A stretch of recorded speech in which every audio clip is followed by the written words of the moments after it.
Yeah, thinking about the time that I had seen you at the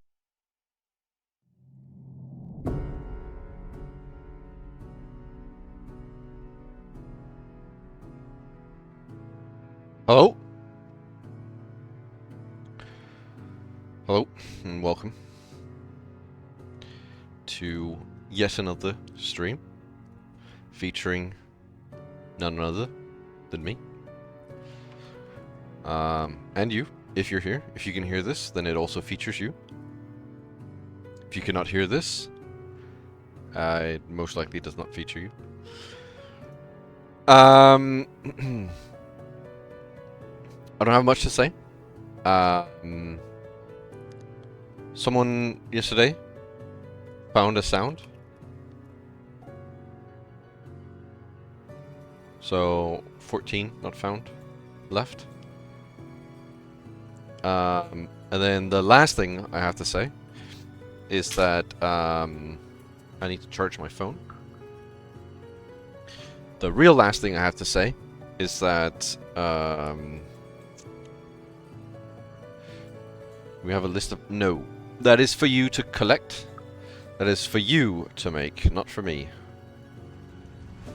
I know Cow has one. I know Shin has one. I know Fine Wine has one.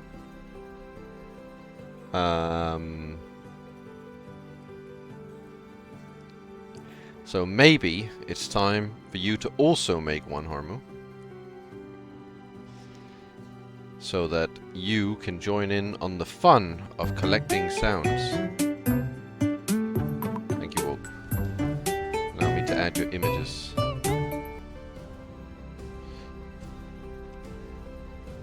Add autistic people. I don't know how long today's stream will be. I have no real frame to determine how long today's stream will be. It might be short, it might be long. I do know, however, that sometime about, let me guess, 30 minutes from now, maybe less, maybe like 20 minutes. I could check, I don't want to.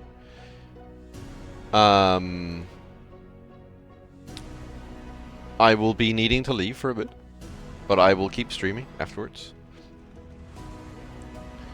Alright,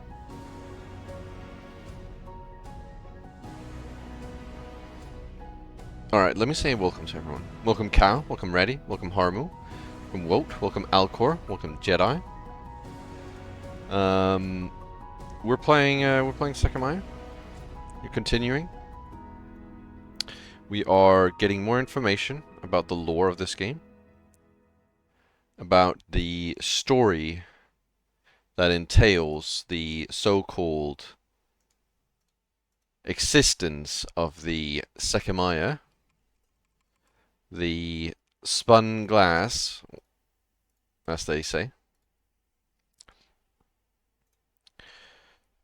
So, let me open my notes, because last time we ended off here on 47, the Big Ben.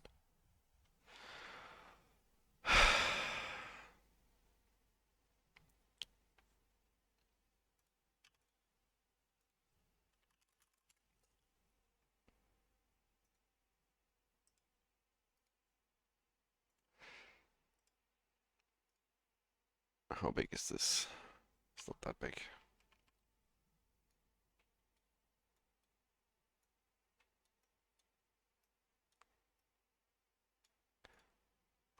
I need to change it so you can see the game and also hear the game. So I changed it after playing the other game. You can now see the game. You can now hear the game.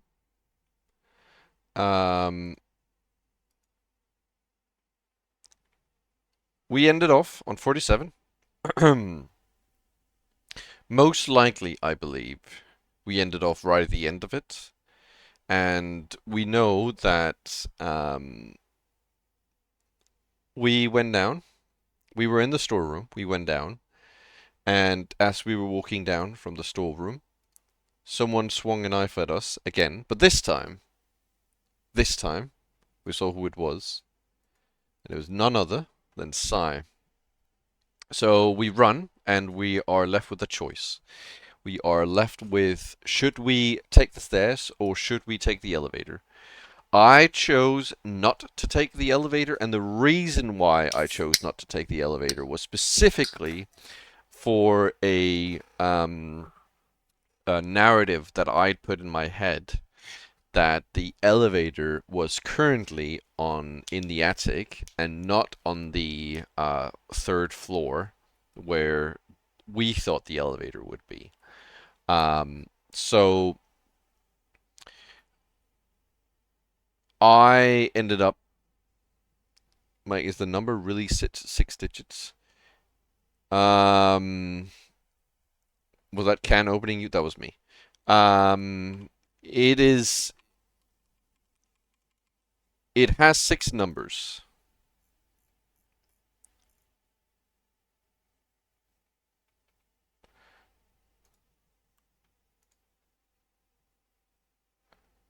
Harmo's onto something. Um, you just need to figure out what the other numbers are. Um, so we run from Sai. We run down the stairs. We do not take the elevator, and we run. I don't remember why we choose to run to the event room, but we do. We choose to run to the event room. We check for the Sekimeiya. It is still there. Which again, I don't quite remember why we do, because I would have assumed if it was to use the Sekimeiya, we would use the Sekimeiya, right? But we didn't take it out. We didn't intend to use it. Oh, we couldn't because it was locked in, and we didn't have the key. Sai has that one. Right. Okay, I remember. So we end up colliding with Sai, and he's about to kill us when he realizes something's wrong, I guess, and we realize something's wrong as well. Um, now we try to argue with Sai about this whole um this whole conundrum. And he's like, okay, well, if you don't trust me, I will show you. So he puts down the knife, I guess to indicate that he is not a threat, and he runs off. He sprints off, proper sprinting away. And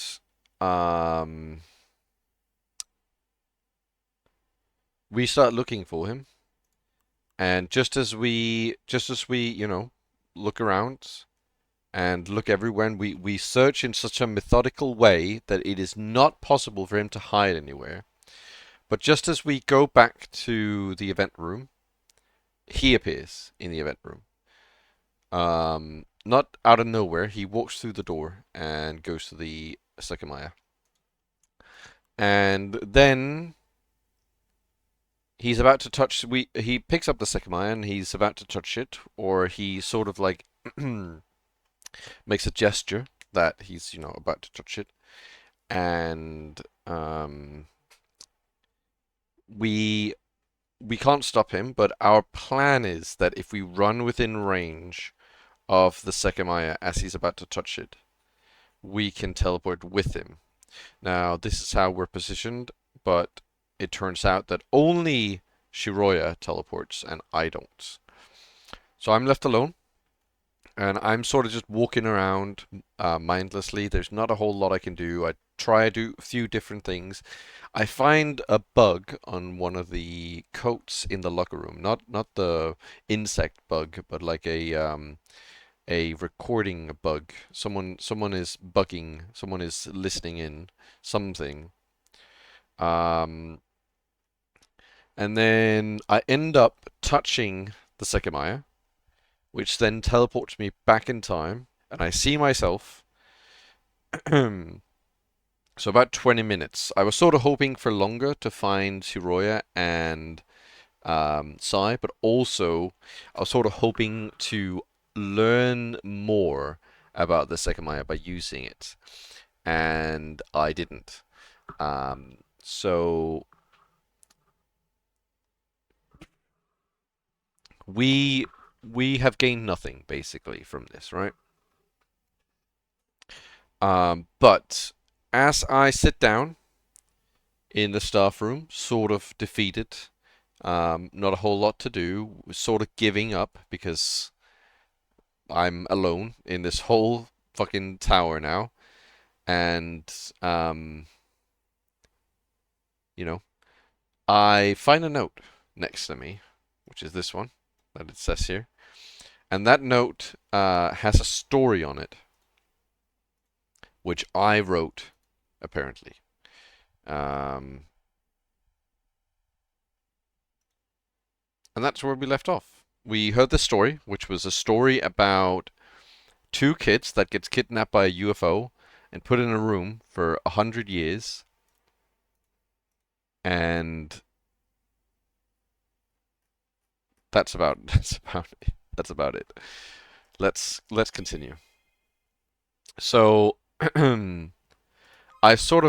guess I don't know if this is sort of a cliffhanger. I usually like to end on when the music stops because I feel like that's a cliffhanger. But I can't specifically tell if this is a cliffhanger, though I do hope it is. Abruptly, I raised my head and turned to face the lobby. There, I saw a slender figure looking at me. Oh my god! Yes, she's back. It was Shiroya, her face near the breaking point. However, she wasn't the one I'd been thinking of. Her clothes were from the attic, and despite her expression, she felt wrong in a way I couldn't define. She's not dirty in any way. On her face. Like, I know the clothes won't be because she changed, but her face isn't dirty either. So it's not the Shiroya we know. It seemed like she could disappear at any moment. What the fuck? It seemed like she could disappear at any moment. Without taking my eyes off her, I stood up. She hadn't moved since we'd seen each other, so I began to warily approach her. Are you actually Shiroya? When I'd been crying her name, I'd only been wanting to find her to be able to hug her tightly. After she'd suddenly appeared like that, though, I couldn't bring myself to go forth, unaware of whether I'd stopped myself or her overwhelming look had. As if she hadn't heard me, she continued to stare at my chest with a melancholic look. Where were you? What's with those clothes? Are you the same person who disappeared with Sai? After some seconds, she finally answered. I'm sorry. I'm very confused too. I guess so, though. You guess so? What do you mean? You remember everything, right? Right now? She stopped. Yes? She looked lost and glanced over my shoulder. When I realized she hadn't posed voluntarily, I turned around thinking she might have seen something. What?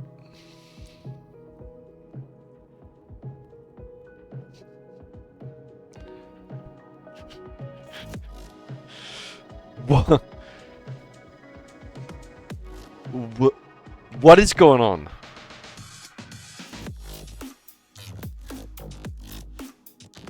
I failed to recognize the sound I'd been constantly anticipating. Footsteps were approaching.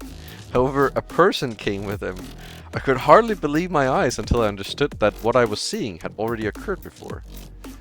I'm glad to see you two are safe. I was a bit worried. An image? What? Okay, I know what you want me to do with this. Where did it go? What? I know it. Oh, there it is.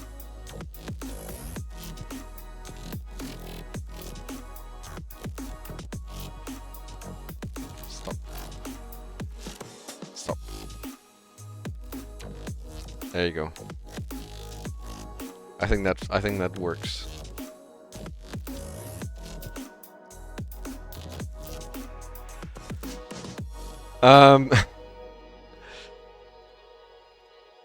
What's with those clothes? You weren't wearing them earlier, were you? I couldn't act shocked or even surprised. Erina, who had died, was behind us, quietly approaching. It looked like she'd come from hallway C. Who the hell are you? Or even you? How can you two exist? What do you mean, calm down? I am calm. I'm calm, Shinjok! It was the same thing. The body double I'd gone on about earlier. Erinus had appeared, and next to me must have been Shiroya's. Where were you? How did you just appear out of nowhere? Oh my god, there's blood on Erinus' clothes.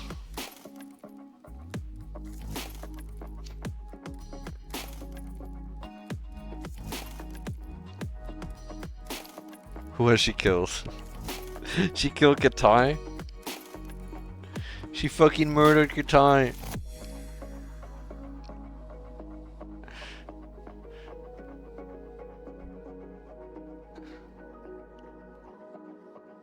What is going on? Is this when they're gonna start explaining everything? Because that would be really nice. The confused expression she responded with was more than frustrating. I tried to focus on breathing to keep myself together.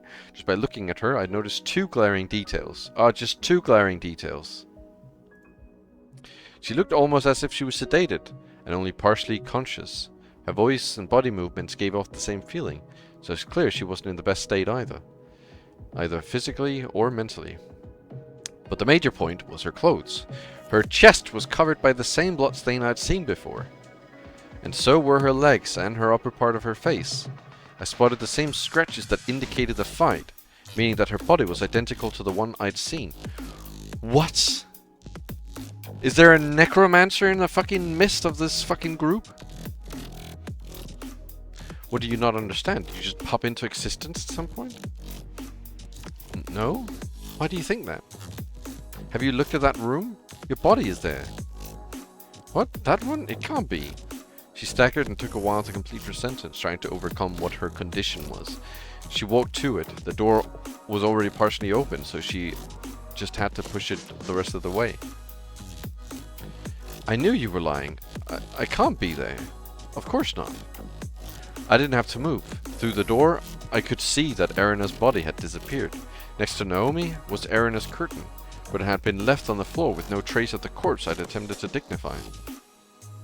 Shiroya, what the hell is happening? Answer my other questions. How can you exist when it shouldn't be possible? Did the same thing happen to Erina? To Erina? She should be dead, right? Shiroya left my side to look through the door and saw Naomi's corpse was the single remaining one. Wait, the cross!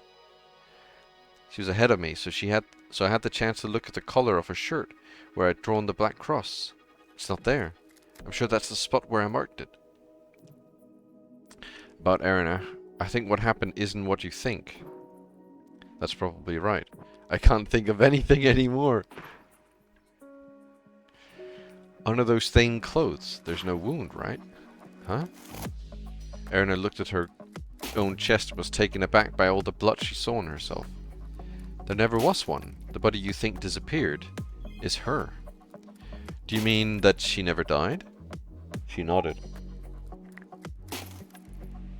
If that was the case, it was painfully simple, and I'd failed to think about it because of all the overlapping thoughts I'd had on the matter. I've been thinking about a replicated body who'd shared the stained blood, but not any wound. Well, sure enough, we'd never actually confirmed there'd been one. And of course, the blood, if it wasn't hers, there was another very clear candidate to consider. Katai. Are you serious? Were you playing dead then? Or just unconscious? It doesn't look like you feel very well. I'm not sure. I remember I was drawn to this room and then I think I blacked out. Drawn? By a noise? No, something stronger. I'm not sure what exactly. I don't know whose blood this is, but since I woke up I felt groggy and numb. I see. Would we have known she was alive if we'd felt her pulse then? Her experience was enigmatic, but I understood that what had come afterward could have been a result of our mistaken assumption. But I feel like I'm like pretty sure. Didn't we check her wound and she was like stabbed with a knife? Wasn't that the whole point?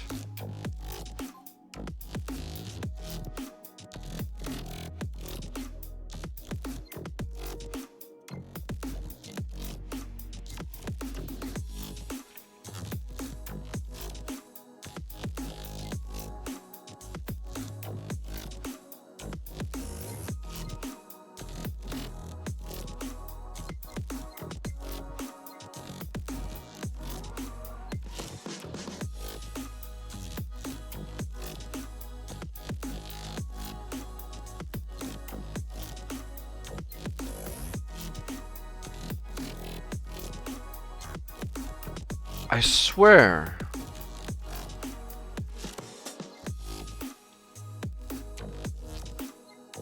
I swear he stated that she had a knife wound or something.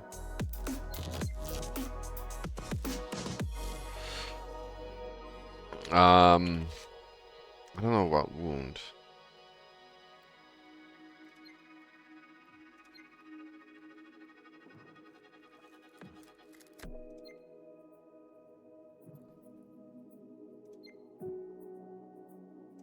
Maybe I'm just imagining it. Shiroya, do you remember finding her body as well? And you realize what really happened? You still haven't explained what you're doing here. Are you the same Shiroya who disappeared from the event room with Sai? I wish I could explain everything to you, but I still don't really know what happened. But yes, I'm really glad to see you again. It's not the same! She smiled. It was her, the person I cried the name of. No matter how many questions surrounded her, she was okay. What's with those clothes then? Why is the cross not on them? Why did you ignore me when we saw each other in the event room when I kept shouting your name? Well, Hey, I'm still confused, but I have a question. Huh? The Sekimeiya, does it really make you travel through time?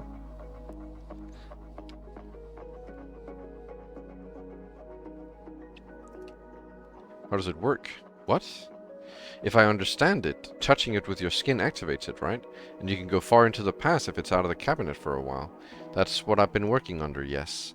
I looked at Shiroya in case she found something wrong with that, but she nodded, albeit uncertainly. I was thinking, why don't I just go back in time to save Isla? Neither of us knew how to answer. We concluded the past couldn't be altered, so that shouldn't have been possible.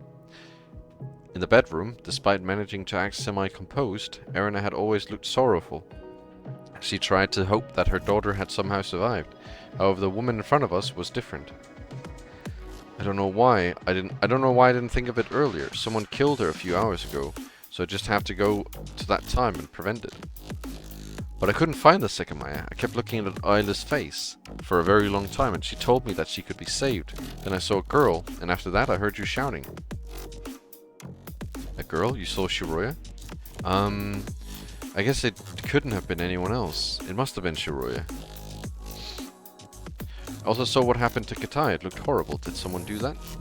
It couldn't have been an accident, but anyway, the Sekimeiya is not in the event room. Are you sure? Do you know where it could have been? I really need to find it. No, I suspect Saya Akro must have taken it. I hated it, but I couldn't tell her where I'd hidden it. She couldn't accomplish anything by going to the past. She would just have to experience Isla's death a second time. However, we'd never seen that Erina in the past, so I could know for certain that she wouldn't travel. Are you lying? What? No, I'm not. She's been alive all this time.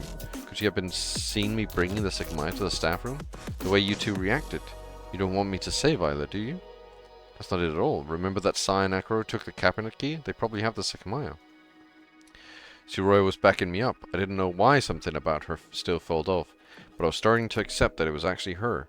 We just have to clear things up to understand exactly what had happened. But she remembered disappearing with Sai.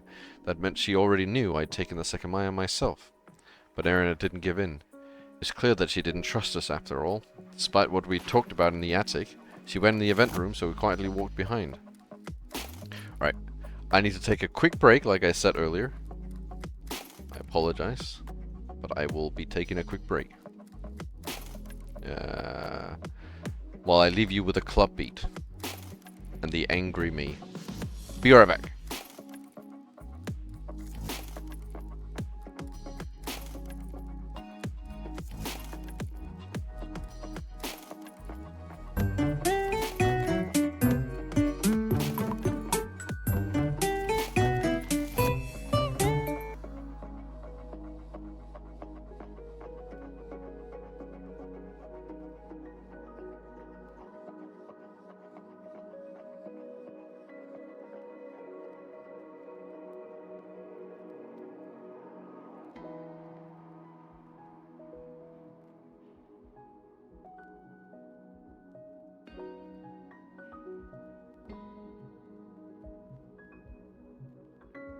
$7,000 fucking pigeons.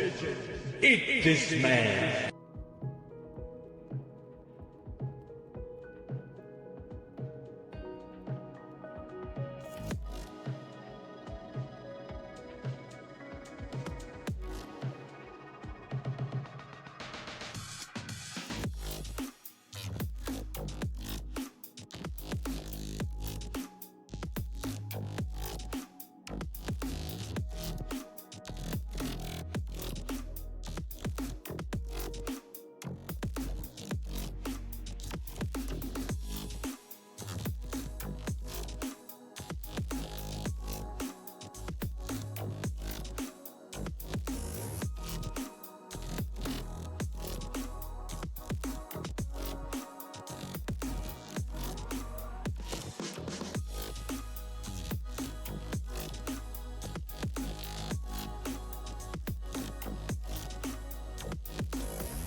Hello?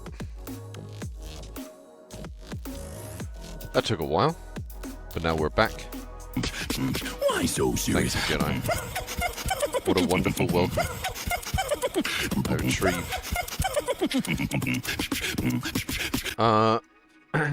Put that there.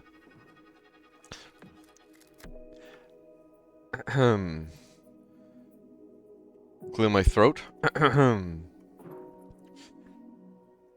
I knew it. You were lying. Huh? You didn't want me to look at the cabinet. What? Behind the curtain was the glass, and behind that the Sekimeiya I just left in a locker rested on top of the cushion. Shuroi looked at me confused. My words had led her to think that the cabinet would be empty. It's teleporting. I'm sure it just teleported from the locker to the cabinet. And of course, this is no coincidental place. It must have returned to its starting point, or something similar, a place where it's cold. Erina opened the glass and rolled the Sekimeiya into her purse, avoiding direct contact with it. Then she immediately let the curtain fall again to make it clear that she wouldn't put it back in. There was a long silence until the hallway A door opened. Wondering what else could happen, we turned to face it and saw someone stepping into the room. Oh, not more people.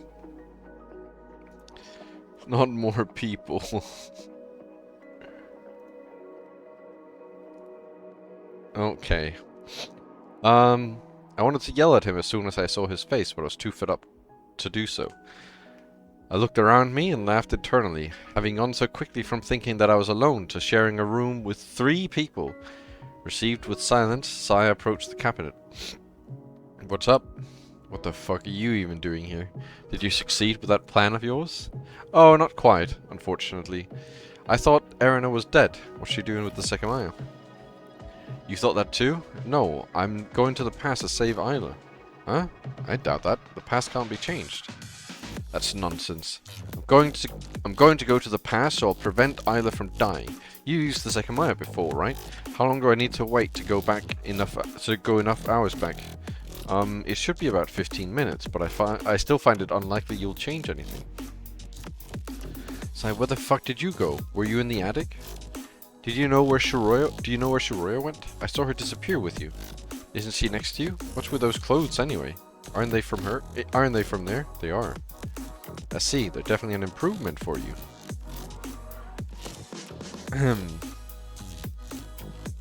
They swear, Reddy. They swear all the time. They keep swearing. They won't stop swearing.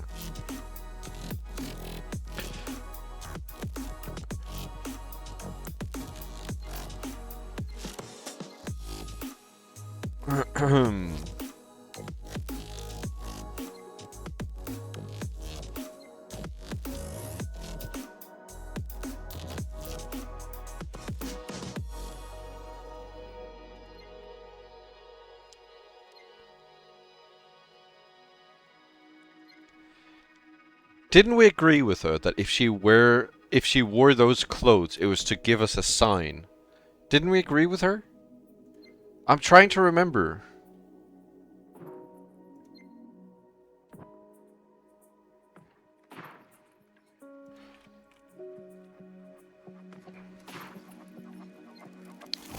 I'm pretty sure we did. We agreed with her that if she put those clothes on, it was a sign.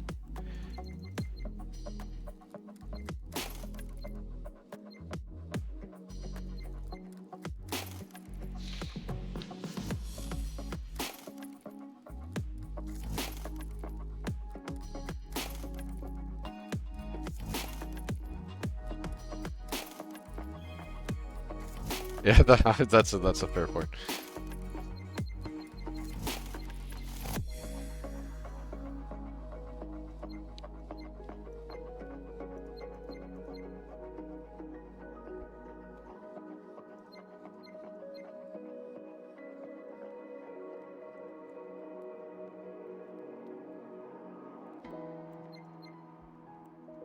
It's around here.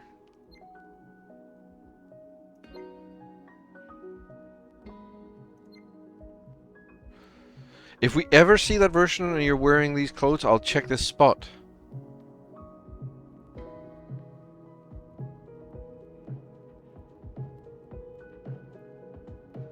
Okay, well, it has something to do with the mark. Yeah, there was no mark. I see, they're definitely an improvement for you. Just ignore me, Atsuki. I was busy sorting something out. Ever since Sai had entered, Shiroya hadn't taken her eyes off him. Immediately after that last sentence, her lips curled up into a smile for a second, and her eyebrows raised. What? No! No! No! No! No! No! No! No! Not Shiroya. Why is he smiling at Sai? No, no, no, no, no. More moments of silence followed. Erina still showed no signs of reconsideration, and we couldn't forcefully take the Sekimeiya from her. Sai had nonchalantly said that 15 minutes would be enough to go a few hours back when I had just traveled approximately 20 minutes after storing that amount of time. I looked at Erina's purse where the Sekimeiya was getting hotter and hotter. Wait, that's... Alright, I'd forgotten about this too. Still sounding groggy, she traced my gaze up to her purse and took out a small piece of paper. I found this just now. I tried to read it, but my head hurt a lot. Do you guys know what it is? She handed it to me and I snatched it away, gripping it tightly. My hand started trembling as soon as I glanced at the words again and saw those familiar letters. I left it behind without thinking about it, but I couldn't let Shiroya read it. Despite how suspicious it looked, I immediately stored it in my pocket. Hey, what was that? Shiroya and Erina both found it strange, but I couldn't let them read the note under any circumstances. Shiroya would easily recognize my handwriting, so I'd run away if necessary. Don't mind me, like you said. You look pretty nervous. I saw something written there. You were pretty in control of things when you pulled off that trick with the key earlier, so why is this thing getting you all worked up? Do you want to hide it that badly? It's just personal paper. It has nothing to do with you or the Sekimeiya. Very intriguing then. He didn't push it further, but at my side, I saw a mix of confusion and sadness emanating from Shiroya. It was understandable. I didn't know what she'd gone through, but before entering the tower, we'd spent many days mourning our loss, our shared company being a silent healer. By saying it was a personal matter, I'd outright said I only wanted to hide it from her. I'd never made it apparent I could have been hiding anything, no matter how small. I still had many more questions to ask her, but what would my response be if she ever inquired about it? When she saw that I had nothing else to say, she smiled bitterly and looked down at her feet. So, did any of you...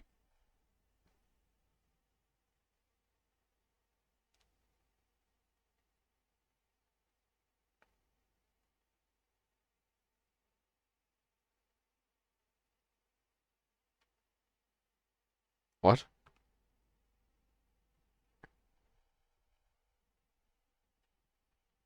What?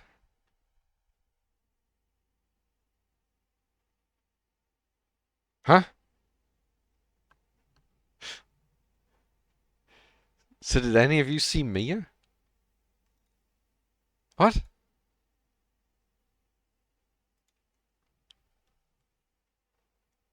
Huh?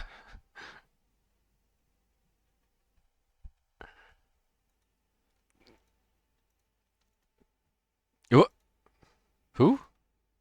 You don't know her, right? I knew I wasn't going insane. How do you know that name? She's the person I was with earlier, before I saw you two. It just came back to me. I don't know where she went, though. What the fuck is going on? What's with that reaction? Don't you see she's just delirious? She didn't die, but I have a pretty good idea of what happened to her. Say, did you hallucinate someone? That's not it. That's not just some name she made up. Do you know this person, then? We do, but Erna couldn't have seen her. She couldn't be here. Are you sure? She could have entered through the storeroom. She could even travel from the future, since the Sekimeiya is bound to be exposed to the outside world. That's not what she means. She's not anywhere right now. Oh. Is she dead? Wait, Mia, you said? No, she's with us. She has red hair, right? Mia's hair was red. I recalled Akro's voice from the time he'd lost some of his memories. What he'd said almost implied that he knew what happened to Mia and what we'd gone through. Did you actually see her? What did she say? She told me her name, but she didn't look lost or anything. She knew me too.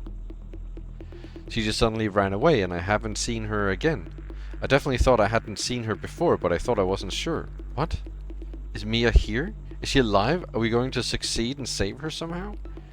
As soon as I felt hope building up, I tried to contain it. That didn't make sense. Why would she have been in the tower? Why would she not have shown herself? There's no way Mia was nearby or anywhere. I don't know how to interpret this. Did you all agree to make up this story for when I appeared? Shut up. Well, I'm trying to figure things out myself. And I thought I was pretty close to understanding quite a bit. But now there's quite a bunch of shit I don't get. And it doesn't feel great. Okay, Sai, thank you. Thank you for your input. Thank you for your input about, you not understanding things. I'm glad that you don't understand things. Or I'm actually, you know what? I'm really sorry you don't understand things, Sai, because we've really been trying to help you out to understand things here, with how much you've been helping out us on understanding things.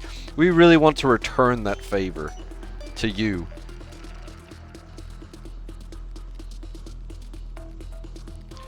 I didn't ask, but it sounded like he was only talking about the sudden appearance of an unknown person.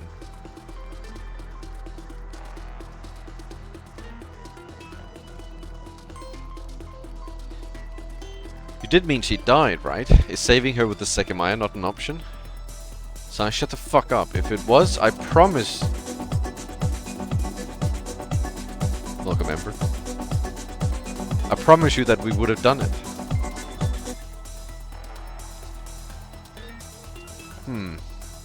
Once again, there was silence. Shiroya looked pensive, but I had no clue what was going on inside her head. I basically understood nothing about her. I couldn't assume that Erina had just hallucinated because she knew Mia's name and appearance, but also couldn't accept that she was inside the tower. Did Erina just lie? How'd she know about her? And why would she do that? It's probably been close to 15 minutes already, right? I'd say so. So I looked at his watch. Yes, it's been almost 15 minutes since I arrived. Are you sure I'll go far enough back? She died around 1400, right? It should be, yes. It should be enough, yes. I understood the lies, but not the heartless way in which he was deceiving a mother into thinking she was close to saving her daughter. Regardless, it had probably been 15 minutes already, so Erina would travel to the past if we didn't stop her. That's strange. Once again, if she's about to travel to the past, how come her past self hasn't already appeared? Of course, seeing her future self should be an impossibility, but why would she have decided not to show herself? Okay, I'm going then. Are all of you coming with me? Don't worry, we're far enough from you. So I stepped back a bit anyway. I understand. Well, goodbye for now. Earlier, Sai had traveled after storing enough energy for 15 minutes, or the same amount. At that time, I hadn't traveled despite being next to Shiroya, so I knew how big the range would be. I stepped back too to make sure I wasn't included and wouldn't travel away from Shiroya. In a solemn manner and keeping her eyes on us, Erina reached for the Sekimeiya with her left hand. When she touched it, there was a change. Huh? What? Wait, what? None of us could understand what had occurred. Erina didn't travel. Sai did.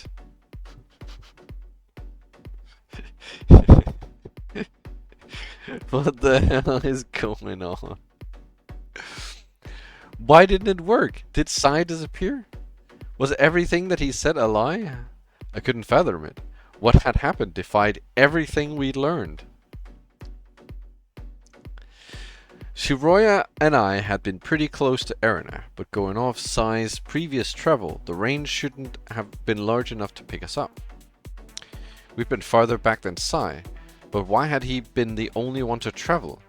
And what I thought earlier still applied. Where had his past self been all that time? Admit it. Did you ever want me to save Ayla? Were you involved in the first place? You're wrong. We don't know how the Sekimeiya works, but this shouldn't have happened. I don't get it. Is it all nonsense? Can we not figure out how it works because it just does whatever it wants? It's been pretty consistent up until now, so what's this shit? Oh, they are really cursing now, aren't they? This is like swear word after swear word. Why did Erina not travel, but Sai did when he was out of the range? There's even another instance. The first time I traveled, I went 20 minutes back, meaning that the Sekimeiya had to have been storing energy for 15 minutes. At the time, Sai was the closest person to me, and he was pretty much at the same distance he was from Erina just now, but he didn't travel then. No, I'm misinterpreting. This is the scary background. This is the background that gives me nightmares, because this is when he starts fucking mansplaining to himself what happened. Now listen closely. It's time for 40 minutes of trying to explain what happened. That has to be it. I assumed I knew what the range was since the conditions were identical to Sai's last travel. I didn't travel that time, but Shiroya did, even though she was next to me. That led me to think I was just barely out of range, and that only she was included. But that wasn't the case. I was also in range, and I didn't travel for another reason, just like Erina didn't just now. It's what I thought. Something prevented me from traveling, and it just happened again. Just earlier, I told Sai that I saw Shiroya disappear with him. He must have realized that I hadn't traveled, so he set up the same conditions for Erina's travel and felt safe at a slightly farther distance than I was from him before. However, he just fell victim to my own misinterpretation. The previous time, the range was actually big enough to encompass me, but I didn't go anywhere. And in the latest travel, the four of us might have been included while only Sai disappeared. What was the reason? It couldn't be that only two people could travel anymore. Was there anything that would make sense? Wait, where did it go? I quickly looked up and saw Erina's desperate eyes. She was staring at her purse. It's not here. I was wrong. Sai was the only one thing to... So again, what all of this said, all of this text, all of this like italicized text, all that said is there must be something that can stop you from traveling. That's what this said. Because I didn't travel, there must be something that stops you from traveling. That's what it said. That's what all that text tried to tell me. It's crazy. I was wrong. Sai was the only thing to disappear the Sekimeiya also had. It teleported. I'd experienced it for the first time. The infamous teleportation we constantly thought about had revealed itself to us.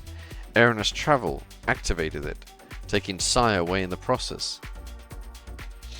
I remembered what had happened just minutes prior, so I took a few steps forward. When I was in front of the cabinet, I crouched and grabbed the bottom of the curtain. I raised it violently and kept it from falling again. Behind the glass was the Sekimeiya. It had traveled from Erina's purse to its initial cabinet. Atsugi, tell me, what do I need to do to travel through time? Exactly what Sai and I told you. I don't know why it didn't work just now. And since this confirms that it can actually teleport, there's no way I still have the Sekimeiya in the locker. In fact, the teleportation probably caused the illusion from the start. The other Sekimeiya. I'm not sure how it happened, but I bet it was the same one every time. Why is Sai not here already? Did he think of using the time he gained to do something? He had likely gone about 20 minutes into the past, so he had time to think of a better course of action than rushing in as soon as possible. Realizing our confusion was sincere, Erina's face went pale, and she would have fallen backward if not for the wall behind her. Oh no. 3 towering questions just presented themselves to us, challenging everything up until this point. Number 1. Was the range really the same as the last time the Sekimeiya stored time for 15 minutes? Number 2. Why was Sai the only one to travel? Number 3. Why did the Sekimeiya instantly teleport away? Greetings, this is Roger. I am writing from my mobile phone device. Welcome, Roger. I hope your mobile phone device is functioning correctly and coming in all clear and good.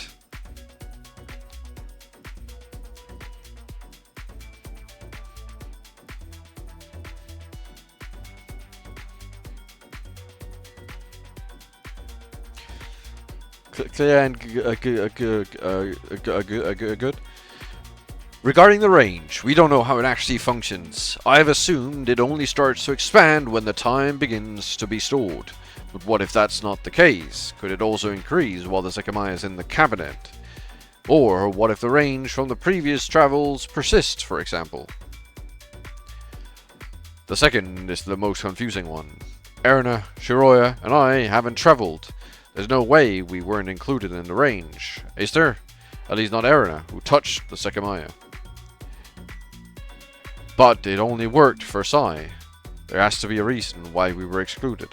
But is it reasonable to think I can figure it out? What does this all have to do with the concept of range? What does this do to the concept of range?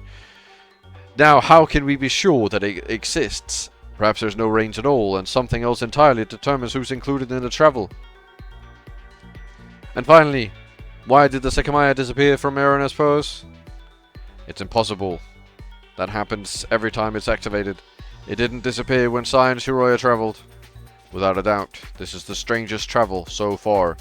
Those 3 questions might all be connected to one single misconception. What are we supposed to do? How am I supposed to understand this thing if it keeps breaking its own rules? How can I ever hope to use it for anything? Can I not save Isla? Why did it not work? Oh, of course. What was I even thinking? Traveling to the past isn't possible. You lied about it since the beginning, right? But sister, Sai just fucking vanished in front of us. Are you dumb? Are you stupid?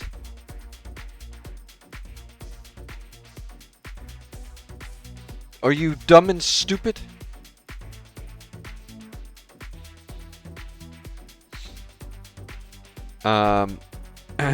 That's why it didn't work. It can't happen. I actually fell for it.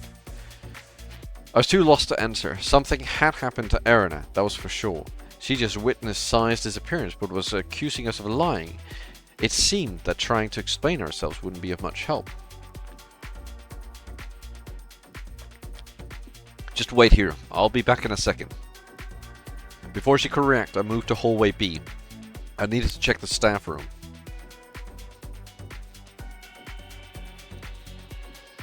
The locker where I'd hidden the Sekimeiya was directly to my right. See, you know that it's not going to be anything crazy in the locker because the music hasn't stopped. The locker where I'd hidden the Sekimeiya was directly to my right. I unlocked it with the key and opened the door. The Sekimeiya wasn't there. Only the pants and the coat remained inside. I closed the door and locked it again. I see, Shiroya was right then. The other time, it did teleport away from Naomi's locker. In hallway B, I saw Shiroya waiting for me next to the event room. Did it disappear? Yes. What else could have happened? I didn't rule out another person having a key, but while I had room to construct a theory that didn't involve self-teleportation, it seemed pointless to do so. Roger, shut up!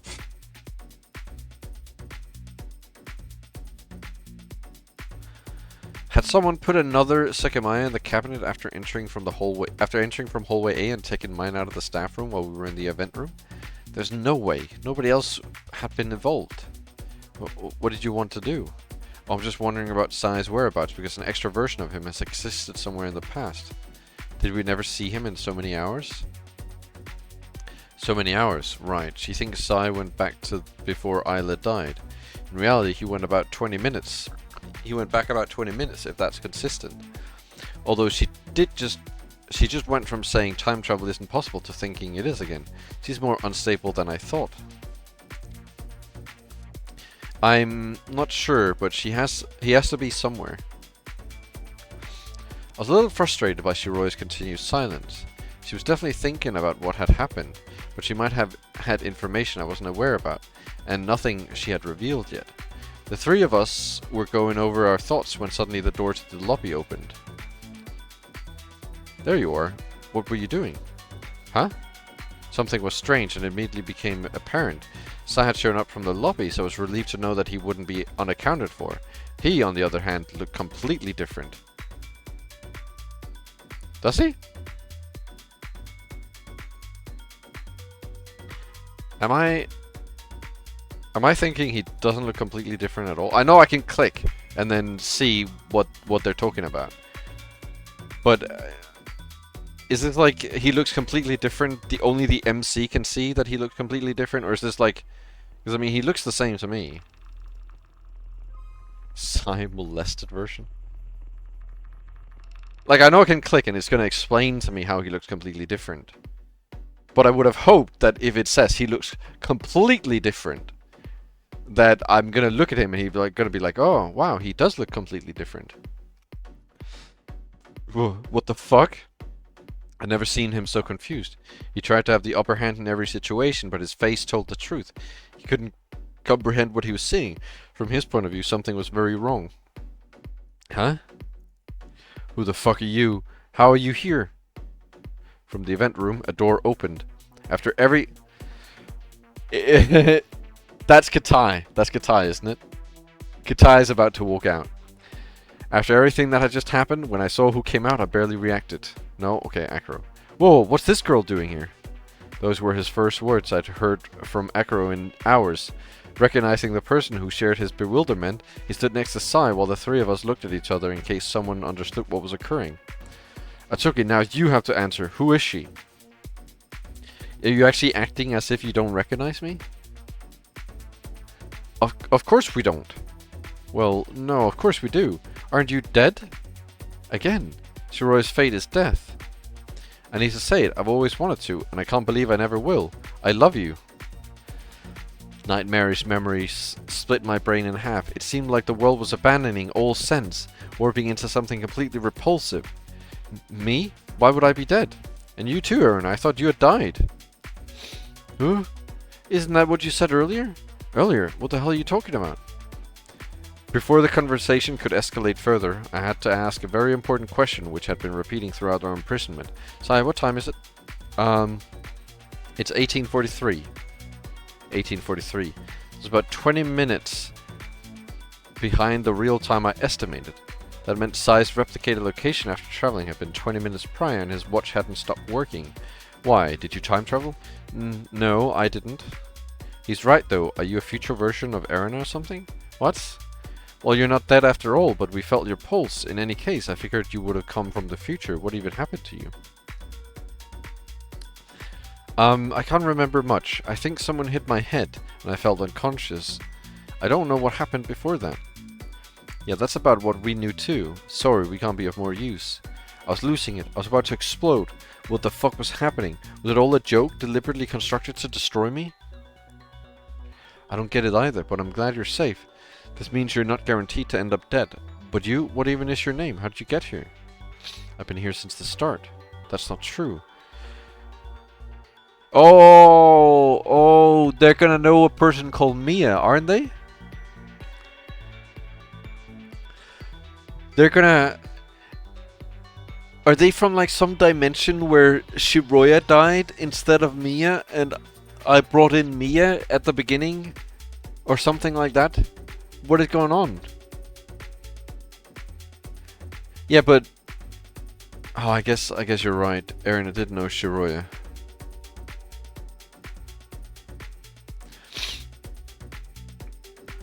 But Akira also said he knew Shiroya and was also confused about her being alive, didn't he? In the same thing in the attic, an Acro who claimed to only possess partial memories of events had happened. Was I a victim of that as well? Hold on though, your name. I think I might actually remember that. Roya, was it? My memories are a little foggy. She nodded, speechless. I thought so. Like I said, I thought you died. As you can see, I'm alive. Do you have a twin by any chance? What? No. But then it doesn't make any sense. I'm still really confused. What the fuck do you mean you're confused? She just showed up like that. Did you enter through the storeroom? I've been with you since 9 AM, Sai. That's a load of crap. Regardless, you'll definitely die. I'm sorry to tell you like this, but you're not making it easy for us. Atsuki, I know you know her. I do, and she's telling the truth. Are you just fucking with me? What's the point of lying so blatantly? He's telling the truth. Shiroya's been with us the entire time. Okay, so Shiroya, oh no, because Shiroya also knew Amiya. So I guess Shiroya must be from, I don't know, is Shiroya from some fucking dimension where Shiroya and Mia? Is Erina from a dimension where I never entered? No, because she knew me. Who does Shiroya not know? Or not Shiroya, Erina. What is going on? The entire time. Not even you have been here since 9 AM. What's going on now? What is bro baffling about? What is he on about? Excuse me? Well, you get what I mean. You don't remember when you got attacked or where you came from very well, right?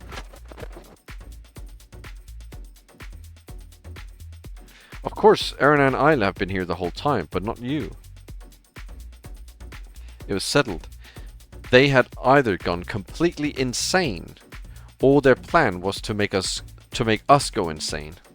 After being told once again that Shiroya's fate was sealed, I continued to search for a method to refute it. Oh! What? I turned to look at her, but I couldn't make heads or tails of her expression. Her eyes fixed on a point in the distance, and that's all I knew. It had become a challenge just to know what anyone trapped in the tower was thinking. Did you notice something? I need to go somewhere. What? I'm sorry, I need to go to the attic. She ran towards hallway C. There I stood, petrified, until she turned around to say one last thing. Please, don't follow me.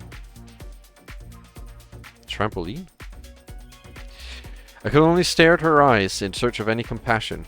Why was she being so cryptic? With an apologetic look, she spun and sprinted off. Please don't follow me. Why? Did she want to go alone? I was sure I looked devastated, but I was only trying to decipher the sudden change of the behavior of my oldest friend had undergone. Whoa, are we going to just let her go? Didn't you see how suspicious that was? Well, that's fine. She's gonna get herself killed somehow. It's already unavoidable. Why? Why is she gonna die? What do you mean, why is she gonna die? What? Did you hit your head and lose your memories? We know it will happen. How? You seem pretty certain, so prove it. You know, we can't anymore. What the fuck does that matter? Acro looked at me as if he was witnessing a man who'd gone mad. What's with that look? Where did you even go? You just appeared again out of nowhere. Huh? It's you who appeared again. I hit the wall furious. Their responses were making my blood boil, like they were sneering at me. You too, Sai. Did your memories also happen to get fucked? You traveled from the event room, remember that? From the event room? No, I don't. Have you two just lost it completely, or is this a side effect of the Sekimeiya? You can stop trying already. Since you sided with that girl, you made it clear you only spit out bullshit. I don't know what you're trying to pull, but you look pathetic. She'll come back whenever she feels like, if she doesn't die in the process. Meanwhile, let's keep waiting for the shutter to open. I'd appreciate it if you told the truth though. How did she get in? She was with us from the beginning. That's false. Since she seems to be with you, I really doubt that you were stupid enough to make her enter through the storeroom. That's what's strange, but perhaps you did. Let me see. Indifferent to my confusion and rage, Sai walked to hallway C. What are you doing? Instead of answering, he entered the storeroom. Seconds later, he returned. I just wanted to verify that she hadn't entered through the storeroom yet. What? Have you thought of a plan to keep the Sekimeiya for yourself? Then once you succeed, you'll eventually make her go back in time and appear inside this tower to take care of everything your plan requires? Oh my god. This is gonna sound crazy.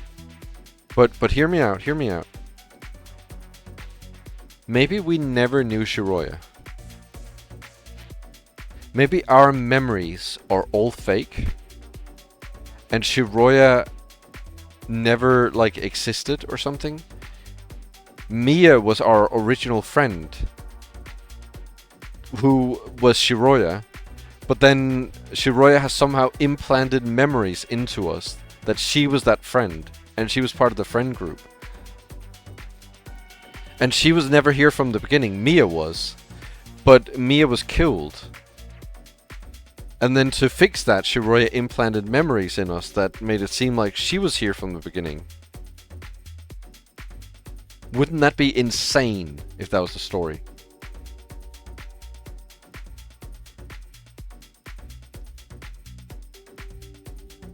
Yeah.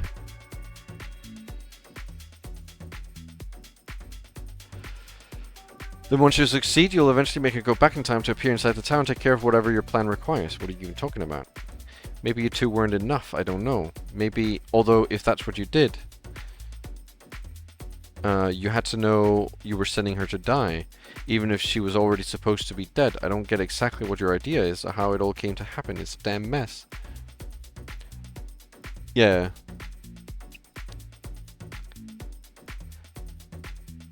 And maybe her goal, maybe she knows she's gonna die, but her goal is to try to stop her from dying. So she's like trying to like kill people, but she still dies and stuff like that. So she's trying like all sorts of stuff to try to stop dying. Again, what the fuck are you talking about? What does maybe you two weren't enough even mean? Of course, I'm assuming Mia's in on it as well. Mia. I gave up. I approached the nearest wall and kneeled next to it. Only capable of breathing, it was incomprehensible. Nonsense. I'm not gonna keep trying to clear your name.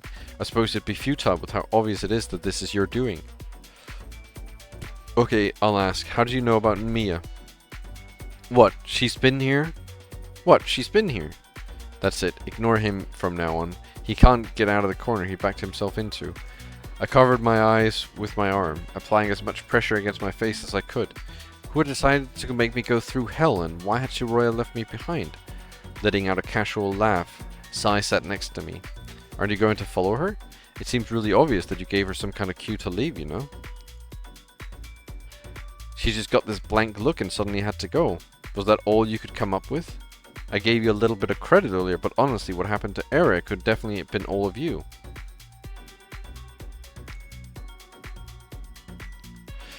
I pushed Sai aside with as much force as I could gather. If my mind had already been broken, he was doing all he could to scatter all the pieces around. That's harsh. I suppose that's the only way you can defend yourself. We'll see what your plan amounts to soon. Maybe not actually. Maybe we'll just never see that girl again. At least not alive, of course.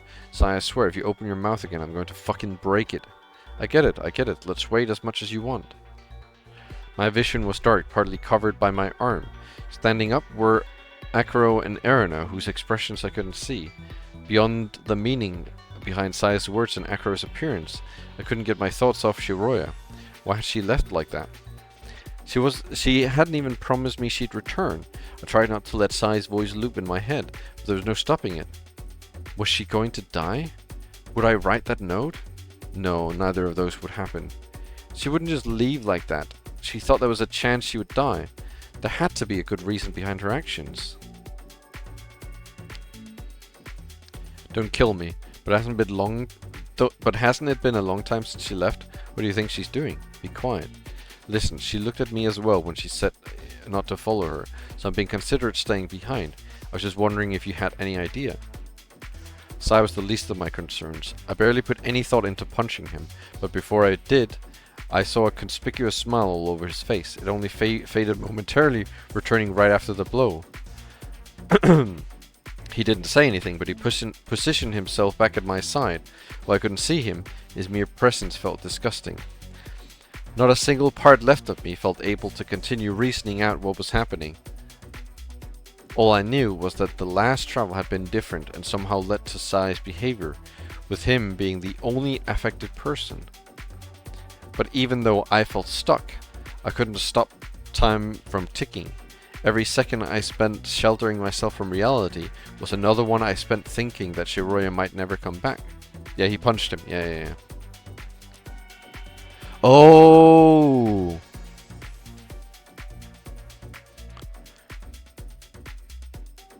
Oh, shit, Shin.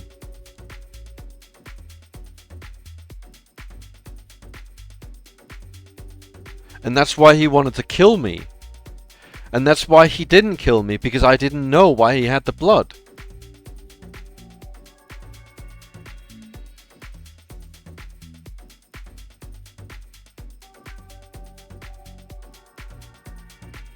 Well, it might not be. It might not be. That's why he wanted to kill me, but that's the side that wanted to kill me.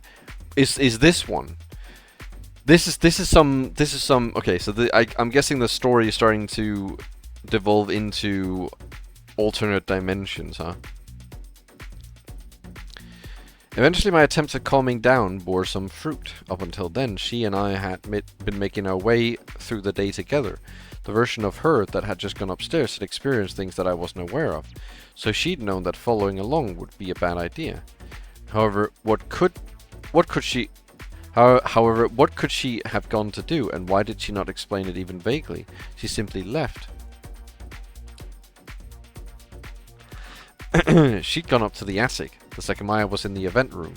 So what could she have wanted to do up there?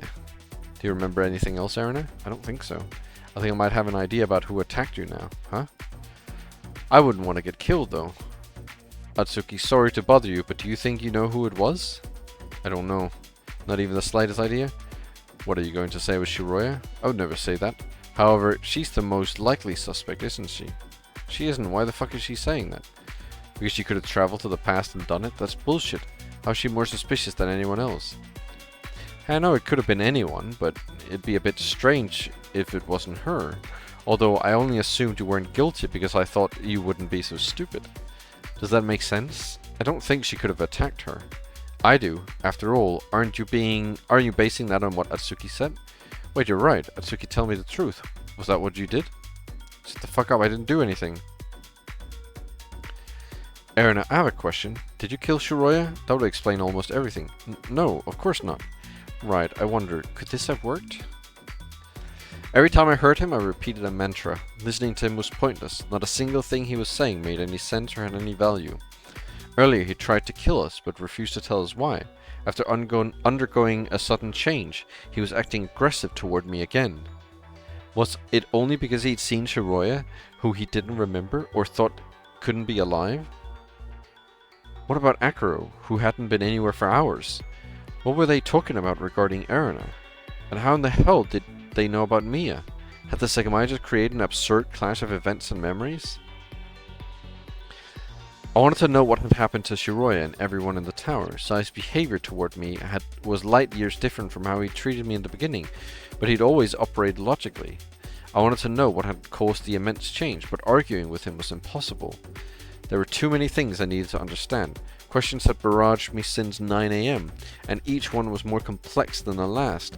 With little time we had left, there was no way I could be optimistic and think everything was magically going to be resolved. What Shiroya and I had gotten ourselves caught up in was out of our league, so I tried to push everything that didn't directly involve us away and focused on what I most wanted to decipher. Shiroya had gone to the past with Sai, probably about 20 minutes. However, an extra version of her had already been in the tower for much longer, since I'd seen her in the event room. Despite not knowing what that Shiroya had lived through, it was reasonable to assume it had happened in the attic, which was locked and beyond my view. As such, she realized she had to go there. Wait, I'm not sure if this is strange, but it could be important. Please don't follow me. Yes, like Sai said, she directed that at everyone, but she was specifically looking at me. She didn't want me to follow her. However, how would I? I can't enter into the attic. She would have the key, if anyone. The way she looked at me, it was like she was telling me that if I followed her, I would hinder whatever she wanted to do. But she was already in hallway C. If she really wanted me not to come along, all she had to do was use the elevator up to the attic, and I'd have no way to chase her. So what does that mean? She thought I could have followed her to the attic if I just run behind her. That's the impression I get. If I'm right, that means I can enter the attic and she doesn't have the key for it.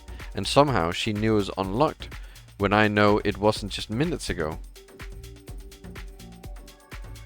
I'm sorry, but I can't keep staying here. Shiroya, I can't keep staying here, Shiroya. Shiroya, maybe you've already accomplished what you wanted to do and I won't find you up there.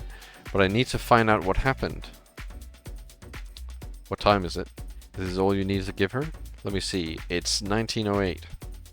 Time was moving quickly. The shutters would retract in an hour and a half. So the only thing I could shoot. What? So the only thing I could shoot for was being with Shiroya when it happened. An image? A ballet.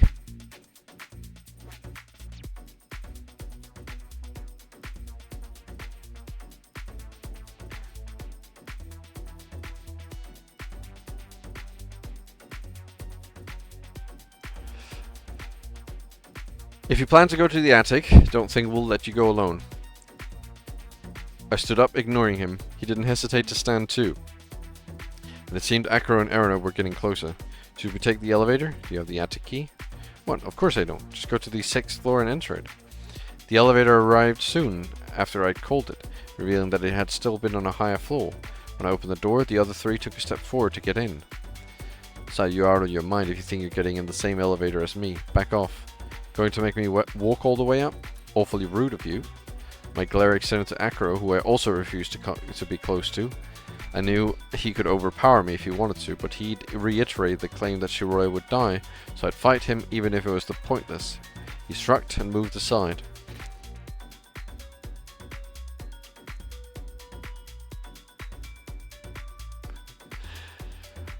We'll see you there then. Hopefully we find her easily. It's fine. We'll make sure she doesn't come back down the stairs. But if we can't find her, you're not going to get away with keeping quiet. I didn't look at Erina, as I had nothing against her. She entered beside me, looking just as lost as usual. When the door closed, I pressed the floor 6 button and waited for the elevator to begin moving. We'd arrived faster than the other two, but I wasn't sure if we were going to find anything. Sai had mentioned that the attic door would be open, so he might have been the one to leave it like that, assuming I could actually trust anything he said. Erina was at my side next to the buttons, while I was leaning back against the opposite side. Her existence likely had more mystery behind it than I knew. But it was no time to worry about it. For some reason, she had reined in her hostility toward me. The elevator stopped abruptly. It couldn't have been going so fast, but as it ceased all movement, it propelled us upward and slammed to the floor. I felt my right hand burning. I looked at it and saw a cut. What? You're bleeding. I could only process the intense pain coming from the wound. While I couldn't comprehend how it had happened, I understood that I had cut my hand with the hand railing when our bodies lifted, as it had been right above me. Blood poured out and pain poured in equally. Overwhelmed, Erina tried to open the door. What? We stopped on the 3rd floor. I'd experienced that situation once already. Had we been intercepted again? The vast amount of blood leaving my body prevented me from thinking about it, and instead I started to feel disoriented. Nobody's here. I didn't press the button either. We need to stop the bleeding. We could use something from the attic. No way. It hurts so much. Fuck. Oh, there goes Roger. See ya, Roger. It wasn't too deep of a wound, but the bleeding would take a while to stop. I wouldn't pass out from it, so all I could think about was the intense pain. However, the one thought that came to me was what I needed. I had to get rid of the wound.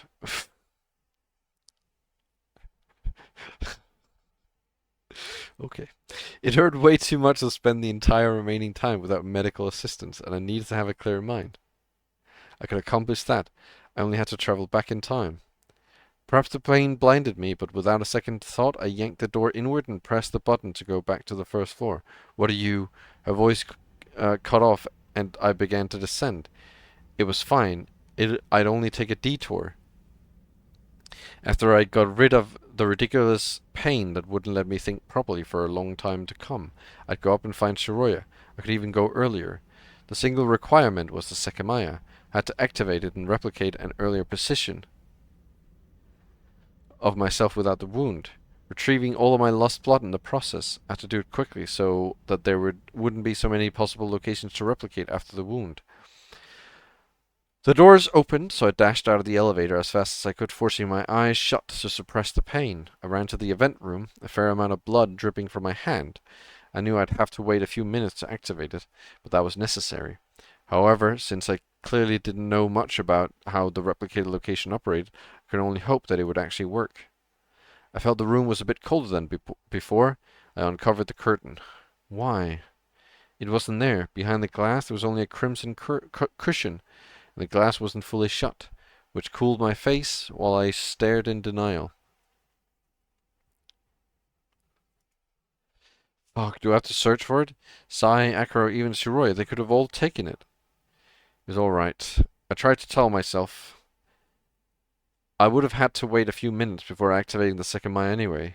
Since someone had removed it from the cabinet for me, I didn't have to spend that time searching for it, as it was already storing energy. But desperately searching by myself sounded overwhelming. I wouldn't stop losing blood anytime soon, making me more and more tired. The pain wasn't going to suddenly fade. There was no way I would be able to tolerate it until 2100 on top of everything else. I closed the glass and nervously stepped into hallway B, where I still found no trace of anyone. Slowly, I began to perceive two things. The strange smell felt very strong and prominent. I wasn't sure that it meant anything. I still didn't know where it was coming from, or what it signified. However, it felt more noticeable than it had on previous occasions.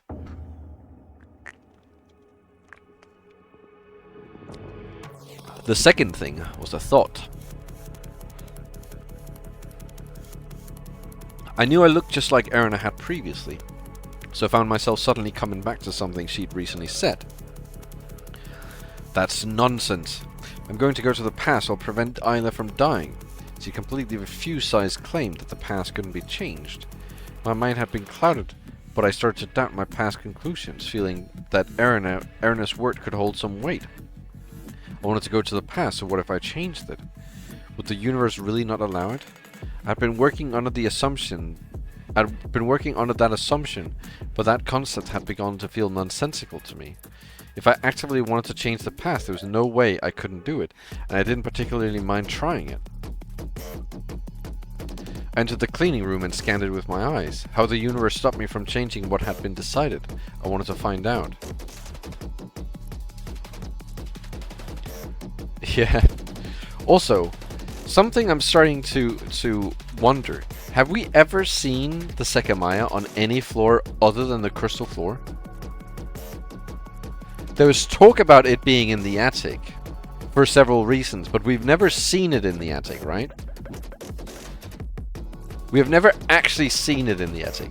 It has teleported people to the attic, but we've never actually seen it. We've only seen it on the crystal floor, and no other floor. Even when it's teleported around. And we've never, no one's ever, taken it and then taken it to a different floor either. We definitely haven't.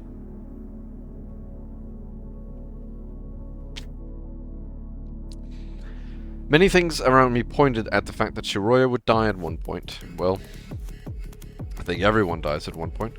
And even though she was alive, she had purposely left me in the dark. If I could deviate from that reality, I would. Fortunately, finding out if it was possible appeared to be fairly easy. I looked at the crystal room B6, but the sheer number of cabinets was dizzying. I didn't have the strength to inspect all of them, so I backed off toward the staff room. When my mentality hadn't been to alter the past, everything had automatically played out as I'd once lived it. I wanted to see what would happen if I consciously attempted to alter the past through my actions. I'd already tried it once, but how could Sai's and Akro's words make any sense? Weren't their realities completely different from mine? Had they traveled in time and altered the events they remembered? Was that why the effects had only worked on them, while the reality I knew was completely different from theirs? I couldn't tell if I was deluding myself or somehow not making sense, but I felt like I must have been able to change the past, and that it happened and that it had happened to other people while we'd coexisted in a single timeline. If nothing of consequence could come out of time travel, what was the point of it anyway? Perhaps it would complicate it all even further, throwing everything into more disarray. But why would I care about that? I'd been able to change things anyway if that was the case. Not attempting it was stupid. I could only open 2 lockers, so the task was far more bearable than checking inside every cabinet. I was already staggering, so I had very little hope of finding the Sekimeiya before I couldn't continue. I opened Naomi's locker, but the Sekimeiya wasn't inside. The other one was locked, so I took out the key and unlocked it. In the top compartment was the Sekimeiya. I didn't care how strange that was. Had it teleported back? How could I know? I only wanted to use it so that I could think straight once again. As I was holding the key with my left hand, I extended my right one, mixing the pain of the wound with a burn that made my sight warp. I was at the start of hallway B, looking towards C. Huh? Well, I stared at my hand. The wound was still there, but there was next to no blood pouring out of it. And it didn't hurt as much. I saw the scar it had left, which would likely persist for many days. Furthermore, I felt tired, but my mind was clearer. How is this possible? Why do I still have the wound? What time even is it? I began to walk towards the event room to check the time, but the voices stopped me. I got close to the door and focused my hearing. Just suddenly I honestly wasn't sure. I recognized the conversation. I'd arrived approximately a couple of minutes before the point only Sai had traveled. To interpret... Did you all...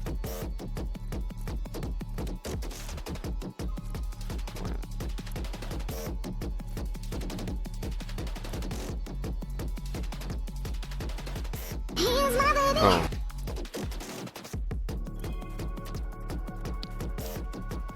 I retreated and went to hallway A through the lobby. The computer screens were still lit up, so I walked up to them to check the exact time, trying to avoid the blood on the floor. 1854, precisely what I'd estimated. For a short time at least, I could try to experiment and gain some form of knowledge, no matter how small, feeling like I could trust my judgment. A bit better than before, I stepped out and went over to what I'd been thinking.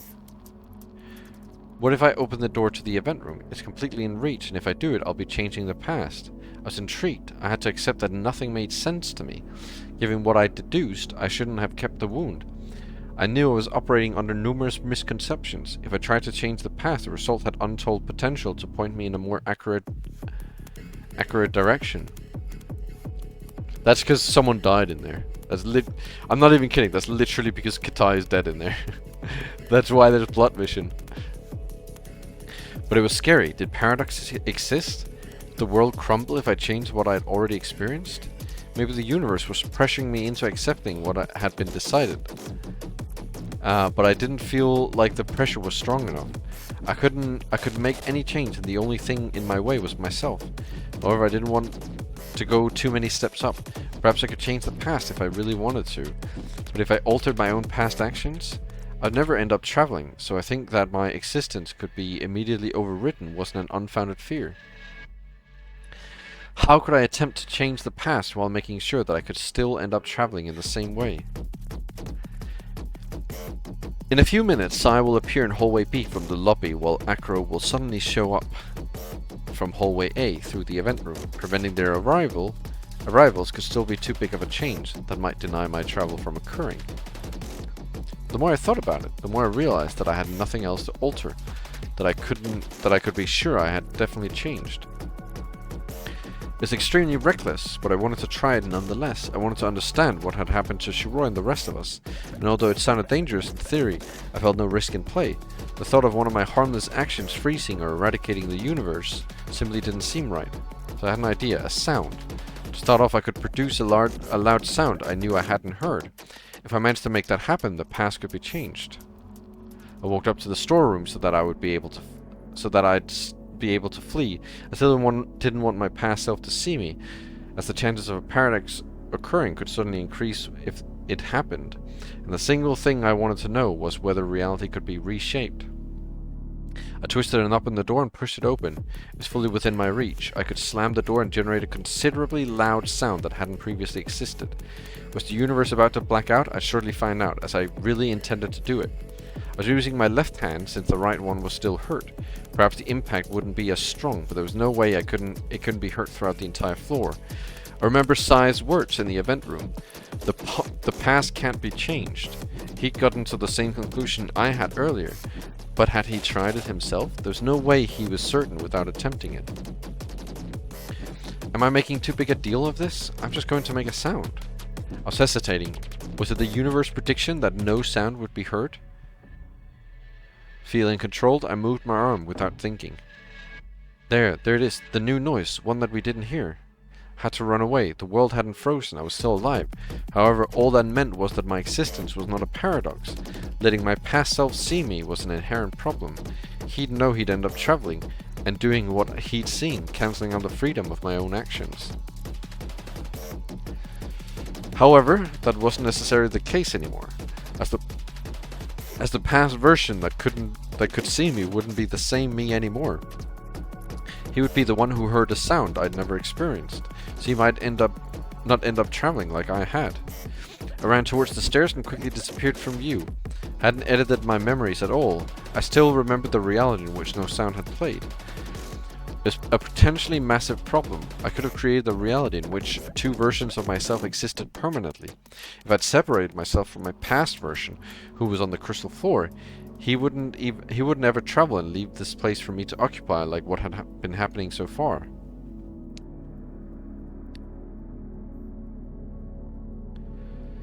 To understand every consequence, I'd have to wait. However, I'd already learned the most important piece of information.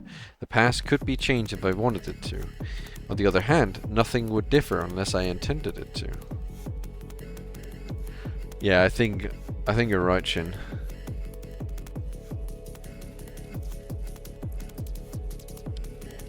I think we simply didn't hear it, because if you remember,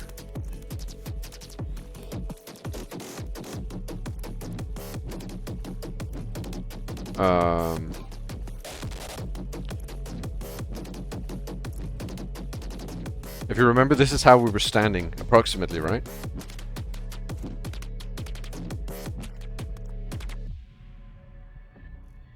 I assume it's probably the same after. So we're all the way over at hallway B.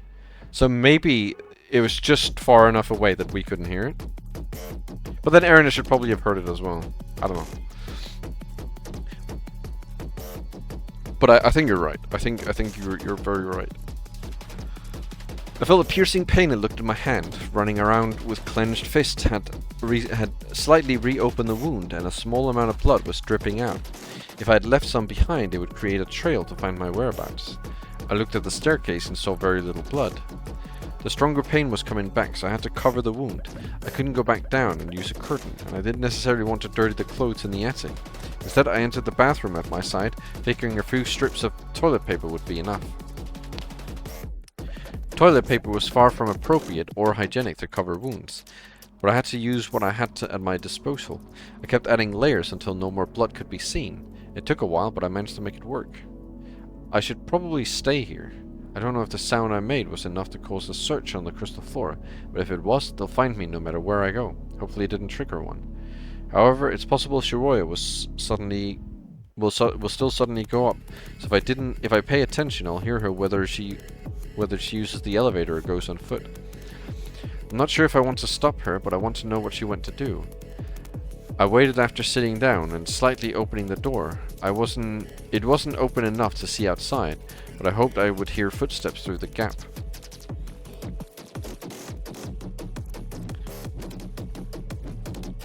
I put my hand in my pocket and wanted to get rid of the note. Yeah, maybe she heard. Maybe she's coming here to save us.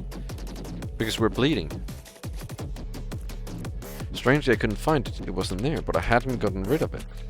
I checked all my pockets, but the note was gone. I didn't drop it anywhere, did I? That must mean I didn't appear with it when I traveled. Why though? It was so strange. At least it had dematerialized for good, I suppose. Going off what I'd lived, Shiroya would be going upstairs in 2 to 3 minutes, but I had no guarantee that it would repeat. It did not. 5 minutes later, the elevator hadn't been used and nobody had gone up or down the stairs. That was proof of my change. I could change the past. I didn't blame myself for wrongly assuming the opposite for so long. but I proved that if I wanted to and was conscious of what I was doing, I could decide to alter history. To finally know with certainty was both terrifying and exhilarating. Less than 2 hours remained until 2100. The alarm had gone off at about 9:05, and the automatic unlock was rapidly approaching. Was it enough time to try putting things into practice? I didn't know what consequences would truly come of my change. Would I prematurely have differing memories from the people around me? Would I have to coexist with another Atsuki? As soon as I found out, making use of time travel would become simple. Suddenly I was presented with a dilemma. 2 hours remain until the front door presumably opens. In about 30 minutes is when I travel to the past, so that might not happen anymore. This means that I could have had the chance to let Sekimeiya gather power until 2105. I'm not sure how far I'd go back. Leaving the Sekimeiya out of the cabinet for 15 minutes resulted in 20-minute travel. Just now I went back a little over 40, but I don't know how long the Sekimeiya was in the locker. It shouldn't have been there to begin with. Meaning that I have no clue how much the distance travel advances each minute out of the cabinet. If it goes at a consistent rate, 2 hours wouldn't make me travel incredibly far back. As it stands, I wouldn't appear 2 weeks back. But what if I did somehow? What if I could save Mia this way and prevent that entire thing? Would another Atsuki get to live carefree and an ignorant life, unaware of today's events while I still had to exist? I had to understand how it worked before thinking of applications. If I did something like that, I'd have to leave everything behind. That included the note I found, Shiroya's strange behavior, and everything I'd been attempting to reason out. Of course, the result would more than justify it. I went back to a distant thought. Could it be that the shutter wasn't going to move at 2100 so that the Sekimeiya would store enough time to grant lengthy travel? How did that be accomplished? I was just thinking about making the recording a reality just because I'd heard it, but I wouldn't complain about the origin of events if I could achieve it. However, I still understood too little about the Sekimeiya to consider anything like that. Could I know that waiting a month would be enough just because that was the time I'd heard it in the recording? I let go of that idea. To begin with, I had no way of prolonging our stay, and as I had previously considered, we couldn't survive for that long without food. Well, I mean, that hasn't been a problem so far, has it? No one's ate anything at all. And I mean, it's been like fucking nearly 12 hours. No one's even like said, "Oh, I'm getting a bit, hungry." I mean, it's nearly been 12 hours. No one's even stated they're like slightly hungry. Despite my important discovery, the recording still made no sense. In reality, not many things did. I could run through the day's event and find continuous unexplained mysteries. Had someone been changing reality around us, resulting in inconsistent memories and different pasts? That felt too unknowable to consider, and there were virtually no way to know if it happened. Welcome Pocket Liquor. They ate just before. I mean, I think they did, but I'm pretty sure they said that they ate like nothing. Like they ate like small things. Also, welcome Artway. Probably too focused on this puzzle. No, because they literally have been sleeping. They've literally been sleeping. They've taken 2 naps so far. If they can take naps, they can be hungry.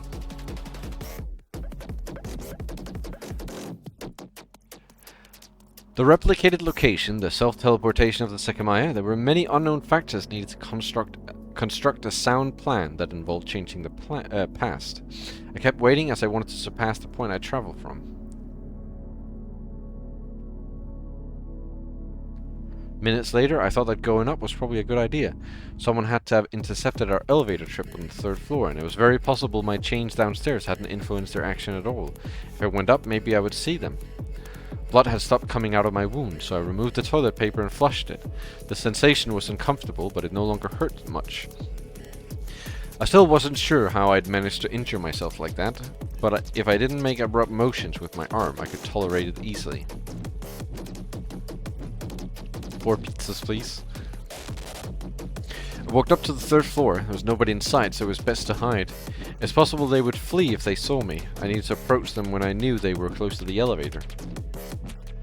I entered the 2nd partition, as I estimated a few minutes were left until the time we'd been intercepted. I'd been in the lower bathroom for about 20 minutes, so I'd have to wait a little more. Unfortunately, it was highly unlikely Aaron and I would still take the elevator at the same time. I wouldn't have a way to know if I missed my target. Once again, the signs gave no indication of the ticking seconds. I waited for minutes, moving back and forth between the 2nd and 3rd partitions, waiting for my cue to get out.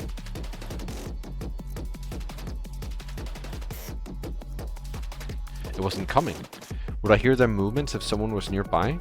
I felt like I was really close to the time when we'd stopped on the floor. I left the offices. The corridor leading to the elevators was empty. I kept staring at it, but I felt no trace of life. Had the impact of my action on the crystal floor been large enough to remove the existence of whoever had initially intercepted us? I turned around and peeked at the opposite hallway where the stairs led to floor 2. I felt no difference. If nobody was around, would I have to present myself downstairs and explain what I'd done? Huh? The elevator. And I ran back and saw something I thought I couldn't see. That's me. And Aaron as well. I remember those movements. From a distance I heard my own yells and saw blood pouring out of my hands. It was repeating. Despite what I had done, the scene played out just like I remembered it. I backed off, knowing Erina would turn around and see an empty corridor. Then abruptly, my past self closed himself in the elevator and left her outside, puzzled. How's this possible? I know it's a small change, but how is it possible it all still led to this, occurring just like I remember it? I stepped out, my footsteps alerting Erina. What? Atsuki? I waved awkwardly and approached her. It's not bleeding anymore. What did you do?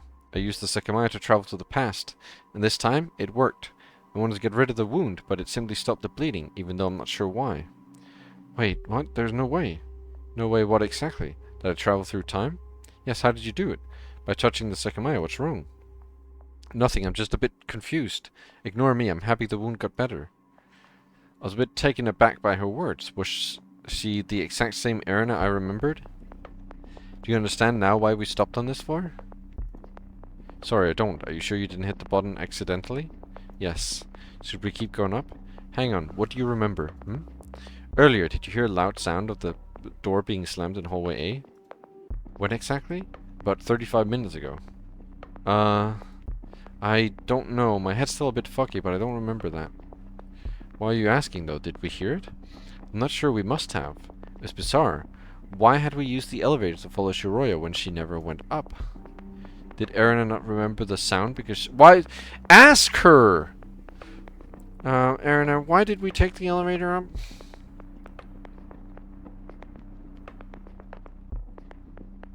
Ask her, for the love of God. Why? Why? Did Erina not remember the sound because she hadn't heard it, or because of her mental state? Had realities converged? Let's... Wait a second. Sai and Akro should be coming, right? That's what they said. I want to talk to them. She looked uncertain, but she didn't complain. I began to walk in circles, wondering what to make of the baffling result. Was to ask her, why did we take the elevator up? Why not just ask her that? Why does it... With this MC, it has to be so fucking convoluted all the fucking time. Just ask a simple question. Oh, why... Could you just remind me again? Why did we take the elevator up? That's all he had to say. A minute later, nobody had come. It was absolutely enough time for Sai and Akro to arrive at the 3rd floor. Wait here, I'll be back in a second. What? Explaining myself would be a waste of time, especially considering the condition she was in. I circled down the floors until I arrived at the last staircase, not seeing anyone along the way. Oh, it's you. Through the grey door I saw Sai. He didn't receive me with clear hostility, so I went down the staircase. Where's Akro? Hell if I know. Why? Was that a result of my action? Akro had come from hallway A, where I had made the sound. Had that made him not appear? Are you alone? Erina's above us. By the way, 35 minutes ago, did you hear a sound of a door closing coming from hallway A? What? What kind of question is that? Just answer it, did you? Yes, why? Something caught my attention. On the floor of hallway C, there were new drops of blood close to drying. Do you recognize these bloods? Have they always been drops? Have they always been there? Wait, I saw them before. Are they from that wound? This is a new art. This is the first time they used this. She lost her daughter. I guess she's a bit fucking. Well, I mean, she lost her daughter and then she died, and she came back alive. Yeah, he does look different, doesn't he? He's got two fucking Hegaos, or whatever they're called. The fucking hair on her head. Hair on his head. Weird hair.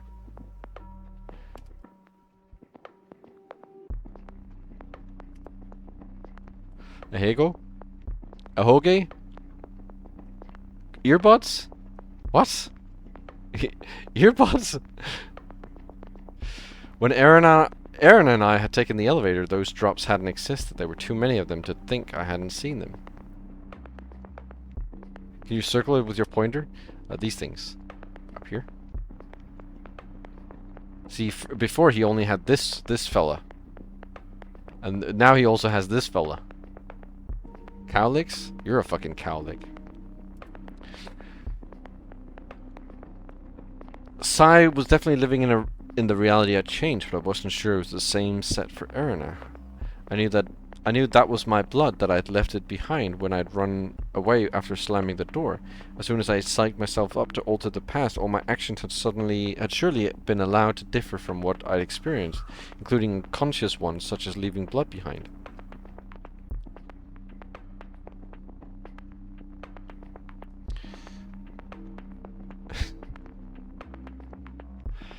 Nice buildings image, thank. I looked next to us, and as I thought the other trail of blood was coming from the elevator, it was from the time I'd gone down after suffering the injury. The floor was proof of both realities at once. Are you just not going to answer me? Where's Shiroya, by the way? Is she still in the attic? Why would she be? What's with these questions? She's not with you, so I figured she might be somewhere we can't get to. Oh, right, the attic is locked, isn't it? It was, just a bit ago. But you have the key, that's how you entered when you were chasing us. Excuse me? I don't have the key, no? You can search me if you want, I don't have it. Why does he look like that? It was all too confusing. Sai had suddenly undergone yet another change in behavior, and just like the previous one, I couldn't make sense of it. Everything had become just as incomprehensible as I'd feared. I couldn't discern what I'd changed and what I hadn't.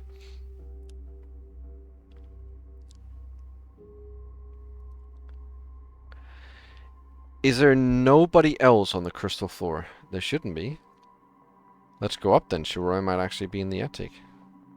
He shrugged and followed me up. On the way, we found Erina, who'd been waiting for my return. She didn't welcome us, and her eyes looked even more empty than before. She also didn't reply to Sai's carefree greeting, opting to silently follow us. The attic door was 3 floors above. Lord of the Rings, The Two Towers.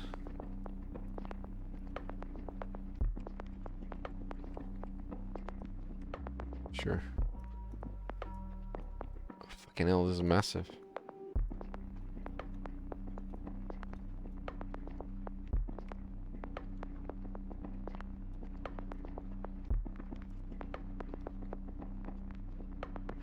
I told you it's locked. Do you not have the key? No, it's possible Shiroya does. Maybe she locked herself inside then. I remember what I'd concluded earlier. Had I never been able to follow her into the attic? No matter what, I felt like Sai had to be lying. He had unlocked the door previously to chase us. Like we'd thought. He could have accomplished it by traveling inside and unlocking the door with our key. But since we'd still found it on the floor, it was very likely another one had been used.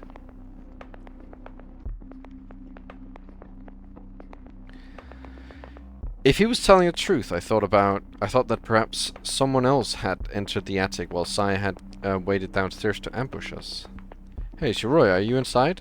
Why'd you lock yourself in like this? Was he just fucking around while he knew where the key was? Even if Shiroya was inside, why would she have chosen to stay hidden? Do what you said earlier and show me your pockets. Do you not trust me? I suppose I almost killed you, sure. Huh? I'm just kidding, of course. Anyway, you can see all my pockets are empty. I sighed and did what I'd done in the bedroom. I felt his clothes until I could be sure that he wasn't hiding anything. Are you sure she couldn't be anywhere else? We haven't searched the entire building, no. But she should still be here.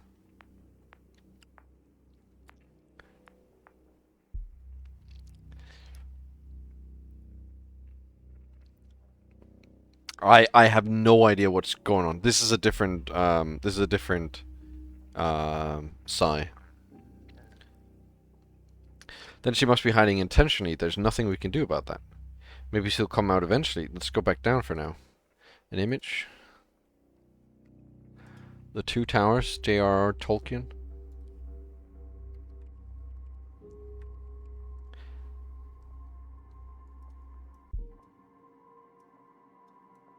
Why is there a fucking, did you see it, circle on this picture?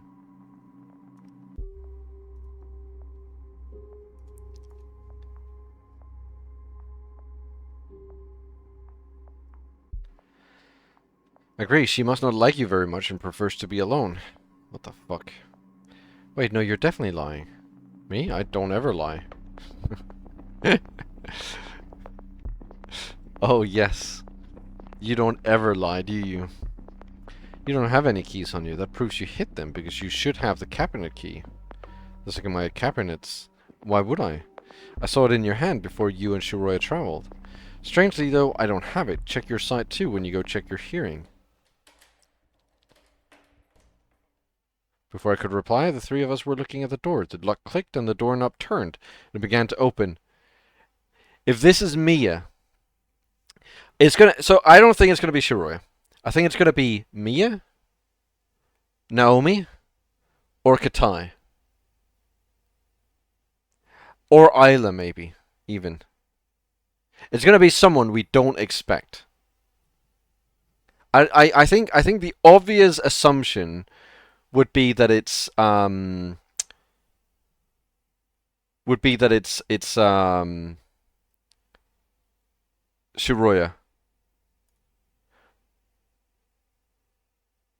But I hope it's gonna be someone else. Okay, well. Oh, that's unfortunate. You're alright. From the other side of the door, Shiroya looked directly into my eyes as she panted in exhaustion. Oh, she was actually inside. I'm glad we found you. What? He locked me in here.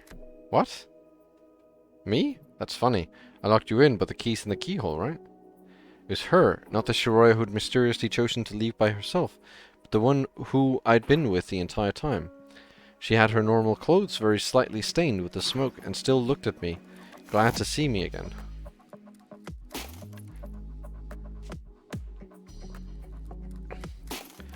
Was he acting like he wanted to find me? He locked me in the bedroom. I'm sorry? I'm in here for almost 2 hours. He shut me in. So you chose to hole up in the attic and want to blame me for it. Why exactly? Are you okay? She hadn't stopped panting and her voice was hoarse. Yes, I just ran from the bedroom. I'm fine. Let's pretend I locked you in the bedroom. I'm not sure why I'd even do that, but how did you leave? With a key. But I thought I trapped you in there. Yes, but not with a key. I know what you did. I became a witch and learned magic, huh? We can go with that if you don't want to tell the truth. Wait, Erina. Huh? You're alive? Yes? I'm sorry if this sounds strange, but are you the same Shiroya who disappeared from the event room with Sai? Yes, I've been here since then. I see. I still don't understand anything, but I was happy to be reunited with who I thought of as the real Shiroya. The other version of her was the one who had disappeared again, and she had told me that she was the same person. How did she come to exist, though? That I didn't know. We didn't check Erina's pulse, remember?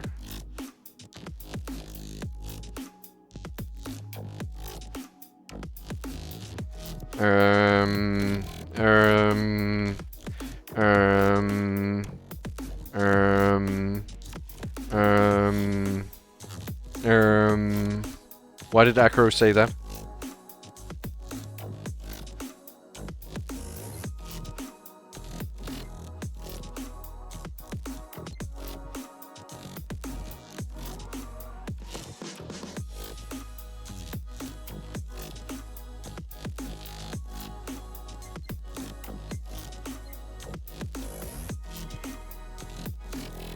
Oh, thank God, and sorry.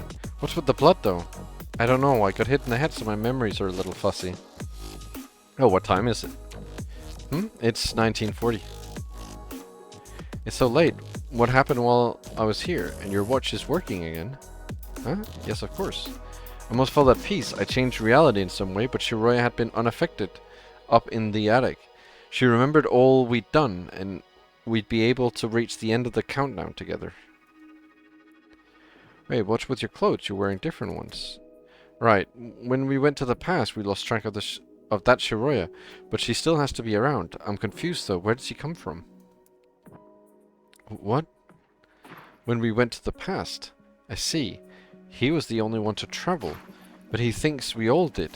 He thinks we all appeared separately in the past, and that we've been unable to find Shiroya since then. I'm not completely sure why that would be his assumption, though. However, one thing is strange. Sai's watch reads 1940, which I'm pretty sure is the real time. That must mean he's synced it properly. Can you come with me for a second? Yeah.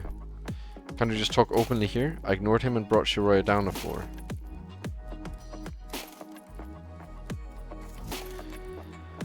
You know Sai's lying, right? He really locked me in a bedroom and told me you died. I was so worried. What? Don't worry, I believe you. Even though I still don't understand Sai very much, I wanted to tell you about what just happened. This is also new art. So much new art all of a sudden. I think the past can be changed somehow. You can? Do you try it? I did, but I'm not sure what to make of the result. It's possible what I changed only affected some people. I definitely went back in time and altered the events I'd experienced. Sai recognized the change, but I'm not sure Erina does. It felt like both realities met, leading into differing memories.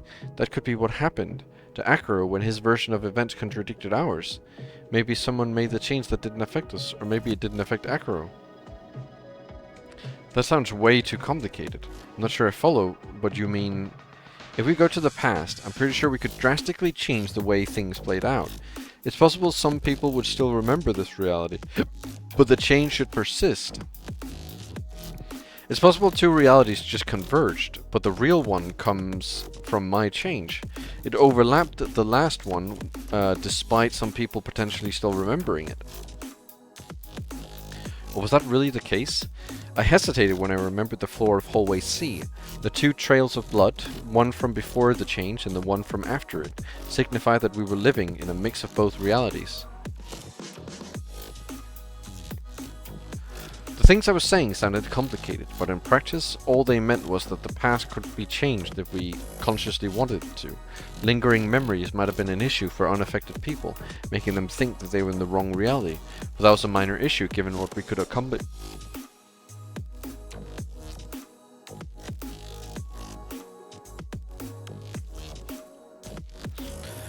Of course, I wasn't fully aware of how it worked. I didn't know why some memories could remain, or what determined the people who kept them, but factually altering history was all that mattered. Let's keep going. We had some remaining time to try piercing together the information we needed. The Sekimeiya should have been downstairs. A last travel from the staff room. Let's go there. That was where we headed. On the way, I checked my pocket and saw that I still had the locker key. Fortunately, the note was no longer there, although I still couldn't understand why. A random instruction? Alright, I will give you a random instruction. It's gonna be from this page. You get 287 is your instruction. And your instruction says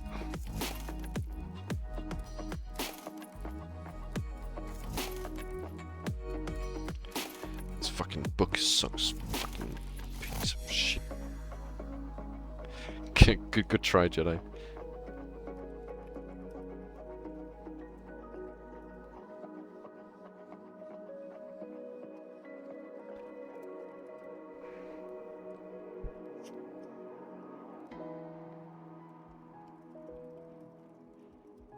Your instruction says 287. Remember, the deal's not done until the check has cleared the bank.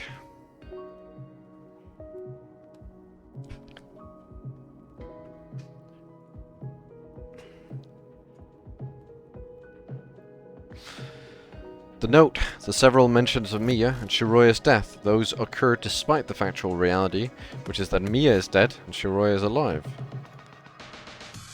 What's all this blood? It's mine. As you can see, I hurt my hand in the elevator. I don't know why it stopped bleeding. Does it hurt? That's kind of a lot. Don't worry, it's fine. When we stepped into the room, we saw the locker was open. That made sense, as I hadn't closed it before traveling. It's gone. Did you leave it in this locker? How? I found the key in the cleaning room. I know how that sounds, but I guess no one needed a key to get it. I touched it with the locker open. Oh, could anyone have taken it then? It would have been easy, but I'm not completely sure. The door doesn't look like it moved, so it also could have teleported. While you were in the attic, we saw that happen. I definitely witnessed the Sekimeiya teleport to its cabinet. But Sai could have easily grabbed it. Akuro as well. I saw him, and he should still be here somewhere. It was before I changed the past. But all I did was draw attention to hallway A. There's no way that was enough to overwrite Akuro's existence. I went to the event room. Earlier I had suspected that the Sekimeiya teleported inside the cabinet, but it wasn't there. I'd hoped we'd find it. If we wanted to change the past, it was better if we traveled together, so that both of us could keep the memory of our original reality. Like always, whether it teleported or someone hid it, it has to be nearby, and in a place we can access. We can find it. She was right. It was one of our first questions. Why would someone hide the Sekimeiya if we'll find it no matter where it is? If it had been teleporting, that question would be obsolete.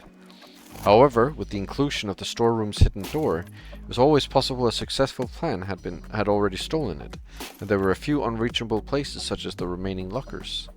Oh yeah, the Sekimeiya's gone. I was searching for it before we met up. I'm sure you were. Sai entered from hallway A alone. There's not much time left. Let's wait for the shutter to open. What about the Sekimeiya? Who knows? I couldn't find it. Why do you care? Akuro might be responsible, and he could have taken it outside. If that happened, there's nothing we can do. However, if it's still inside, the police will find it immediately, right? It can be hidden from us, but not from them. The hallway B door opened. Erna, do you know where the Sekimeiya might be? What? No, I don't. Then none of us do. If it was deliberately hidden, I don't see a point in searching for it anymore. You know where it is, right? You're free to enlighten me. If I knew where it was, what would my endgame be? Hoping the police don't find it? There's no way that would happen. Someone took it when we weren't around. That must mean that they have the means to conceal it from both us and the police. Otherwise, hiding it is pointless. You say that, but it's been happening since this morning, and it was never hidden in a place that the police wouldn't have inspected. You could have a plan too. When the police enter, as soon as they find the Sekimeiya, they'll activate it. That'll make everyone around it disappear, leaving a free path for you to retrieve it. Are you even listening to yourself? You think I want to steal the Sekimeiya? Sure, wouldn't say no to having it, but that's not going to work out. First of all, they'd simply appear in the past. If a bunch of people time travel and the panic would ruin any kind of plan like that, at least a few people would know what the Sekimeiya is capable of too, right? Why would they send the police to grab it if they know what touching it would do? I think I agree with him. That wouldn't work. Hiding the Sekimeiya is pointless. That's a fact.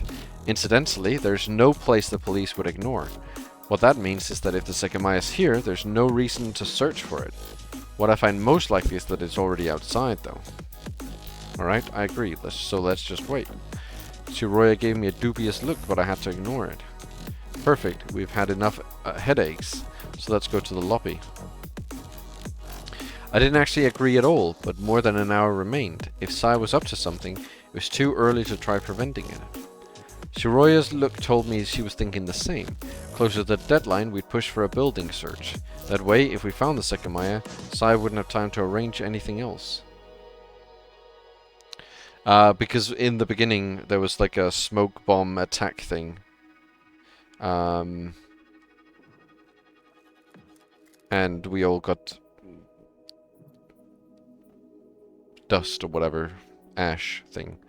Some black coloring smoke on our faces.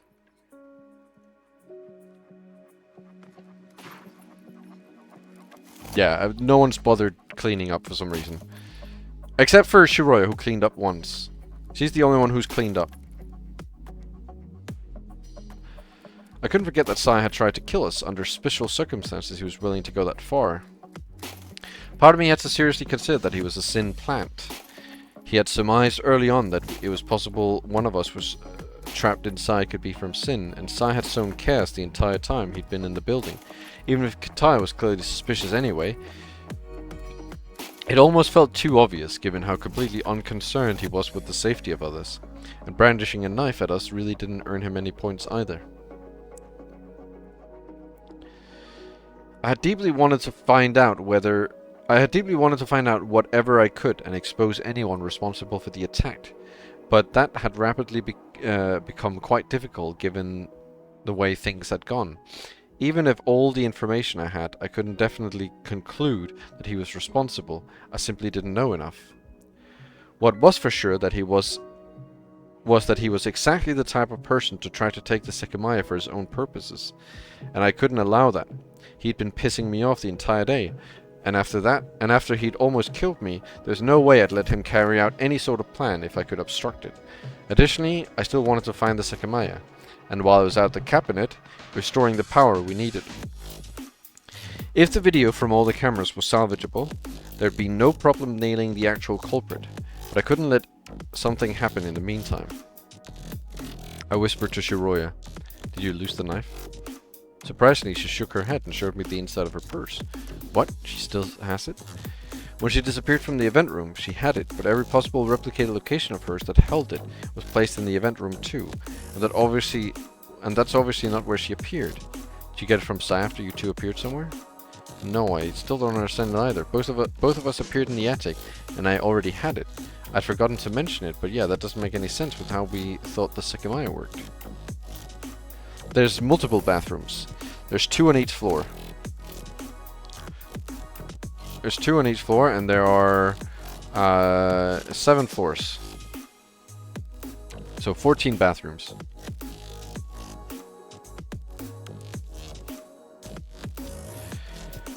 It was the same as my wound. We'd had the Sekimeiya at our disposal for nearly 11 hours, and despite how much I'd gone over every detail, I was ashamed by how little we'd concluded. Okay, let's sit around and wait. I'm exhausted and just want to get out, so I hope nothing else happens. Whatever Sin or the culprit are up to is no concern of ours anymore. I have no idea what happened to Akuro, but I don't care. If he's behind this whole mess, he'll face the consequences.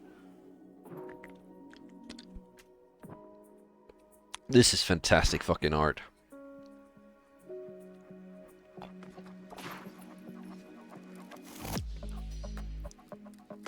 They look so hopeless. Is this the first time we see the main character? Except for maybe on the front page of the game, or in the main menu of the game.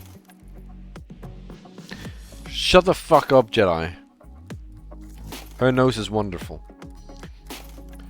The 4 of us sat next to each other on the left of the metal shutter. The entire day had been slow and dense, but it was true that very little time remained. We were nearing the end, and nothing but uncertainty awaited us. Exactly 1 hour and 10 minutes. That's all we have to get through to reclaim our freedom. I'm pretty sure, okay, I'm not done, but I'm pretty sure the only other place we've seen him is on the main menu. Here, right? That must be him. Must be Shiroya, me, Sai, and Akuro. And I'm pretty sure this is the only other place we've seen him.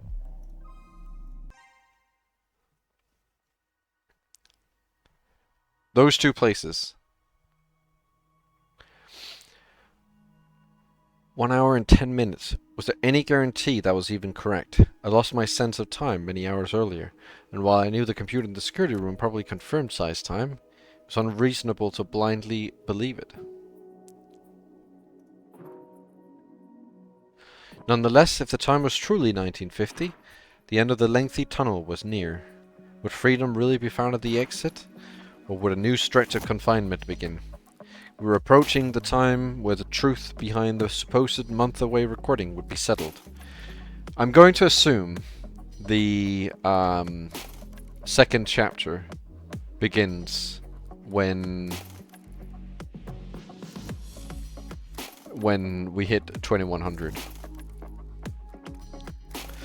Uncomfortably leaning against the wall, we attempted to relax our bodies. Given Sai's track record, and what he was likely after, we wouldn't be there for long. He'd used a knife against me once. If he opposed us, it was only fair to return the favor. Sai hadn't been wrong in suspecting Katai at the start, seeing through his myriad lies.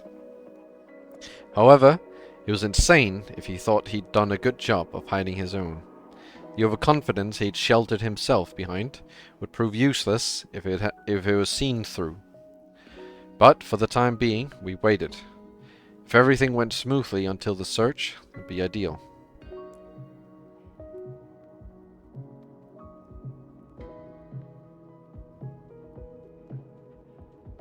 Wait here, I'm going to the bathroom.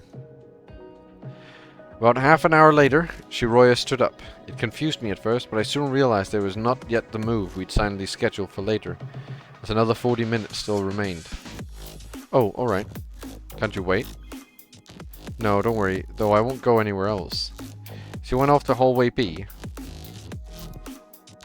Okay. We continue with our blank looks. She'd better come back quickly. So I understand everything you said, but we should try to find the Sekimeiya. Huh, why? I need it. I can't just let Isla die. Oh no, it would be really bad if we search for the Sekimeiya. It's difficult to say it, but if we do that, you'll begin to hope your daughter will be saved.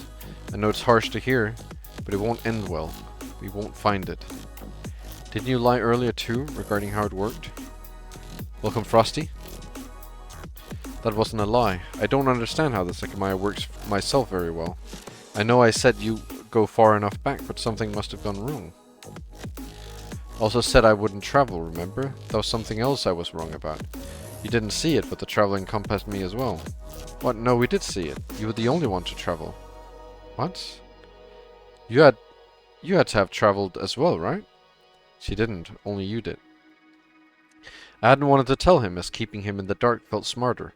However, I was curious to hear what he'd say in response. That doesn't make any sense, though. Were you telling the truth? Yes. Erina nodded as well. Sai stayed pensive for a long while, clearly puzzled by our experience. Well, I suppose there's no point in thinking about it anymore. Understanding how the Sekimeiya works in such a short period of time might be impossible. He shrugged and seemingly gave up, but something about the whole situation still felt wrong. It seemed I'd overridden the reality in which Sai and Acro had talked to us in hallway B, and the Sai we were talking to had differing memories as a result. However, what kind of sense did they make? He was the only one to travel, meaning that he should have gone 20 minutes into the past. If so, where had that version of him been? If he'd been nearby, he would have known that we hadn't traveled, and he told me that he had heard the sound I made in hallway A. It was too labyrinthine. What? I couldn't understand that whole series of events in the slightest. Warping realities, altered memories, and time travel. Such a conglomeration was bound to be nonsensical. And so I let it go. I wanted to know what had happened, but I was forced to accept it was beyond my comprehension. Perhaps the other Shiroya's appearance would go unexplained for the rest of my life. But the real one hadn't come back for more than 5 minutes. In addition, the other one had claimed to be the very same person, indicating that her origin point could still have been coming. Stay here, I'll be back in a second. Really? Are you two just ripping off Katai? Went to hallway B. From there, I could clearly see that nobody was in the women's bathroom. How shocking. She's not there. Are you going to propose we search the whole building to find her? Could that have been her intention, to make us look everywhere? Wasn't it too early? Maybe she just went to the bathrooms on floor 2, like Kitai. You mean when Kitai lied, in reality I was the one who went up? In his case, the excuse worked because Naomi's in the men's bathroom. No reason Shiroya would do the same. Sai walked up to the bathrooms and opened the closed door. Through it, we only saw Naomi's second body, covered by the curtain. Is this your genius plan, to act as if you're searching for Shiroya when your goal is to find the Sekimeiya? That's not it at all. I don't know where she is. That can't be what she wants. She knew we could use the knife to force Sai into cooperating. By hiding, she'd purposely removed it from the equation. Maybe you're right. After all, she could just use the time to search on her own. And nobody else is around. There's no danger to fear. By which I mean, she didn't want to go to the bathroom. She had something else in mind. You telling me you don't know what it is? No, but that can't be it. What then? Akuro came back out of nowhere and did something to her? Did she go back to the past even though the Sekimeiya is probably gone? Why? And shouldn't she have come back if that had happened? I told you I was hoping for a calm end to all this. Were you two the ones who hit the Sekimeiya after all? Stop it. I don't know what had happened. Shiroya, are you here? How strange. She's not coming. I went to the event room and verified that the cabinet was still empty. Nothing had changed there. Could it really have been Akuro? Sai just sounded pretty confident when he said that nobody else is around, but he doesn't know of the reality in which Akuro appeared from hallway A. From his point of view, Akuro has been missing for hours, ever since they escaped from the bedroom together. Is that it though? Or am I being tricked? In the reality where Akuro appeared, Sai didn't seem surprised to see him. There were plenty of other things that had to be different though. I kept calling her name in hallway A, but there was no response. And once again, nothing caught my eye in the storeroom. Could she have gone up? She did leave the attic key in the door. Maybe she had some final business there? I didn't like it at all. Why was Shiroya surrounded by so much mystery? After finding her again, I hadn't sensed anything strange about her, but she had still kept something important from me. Hesitating slightly, I directed myself toward the stairs. Man, I get it's been a bizarre day. I didn't anticipate anything like this when I woke up. There's no reason to drag things out. Besides, this has nothing to do with you or the Sekimeiya.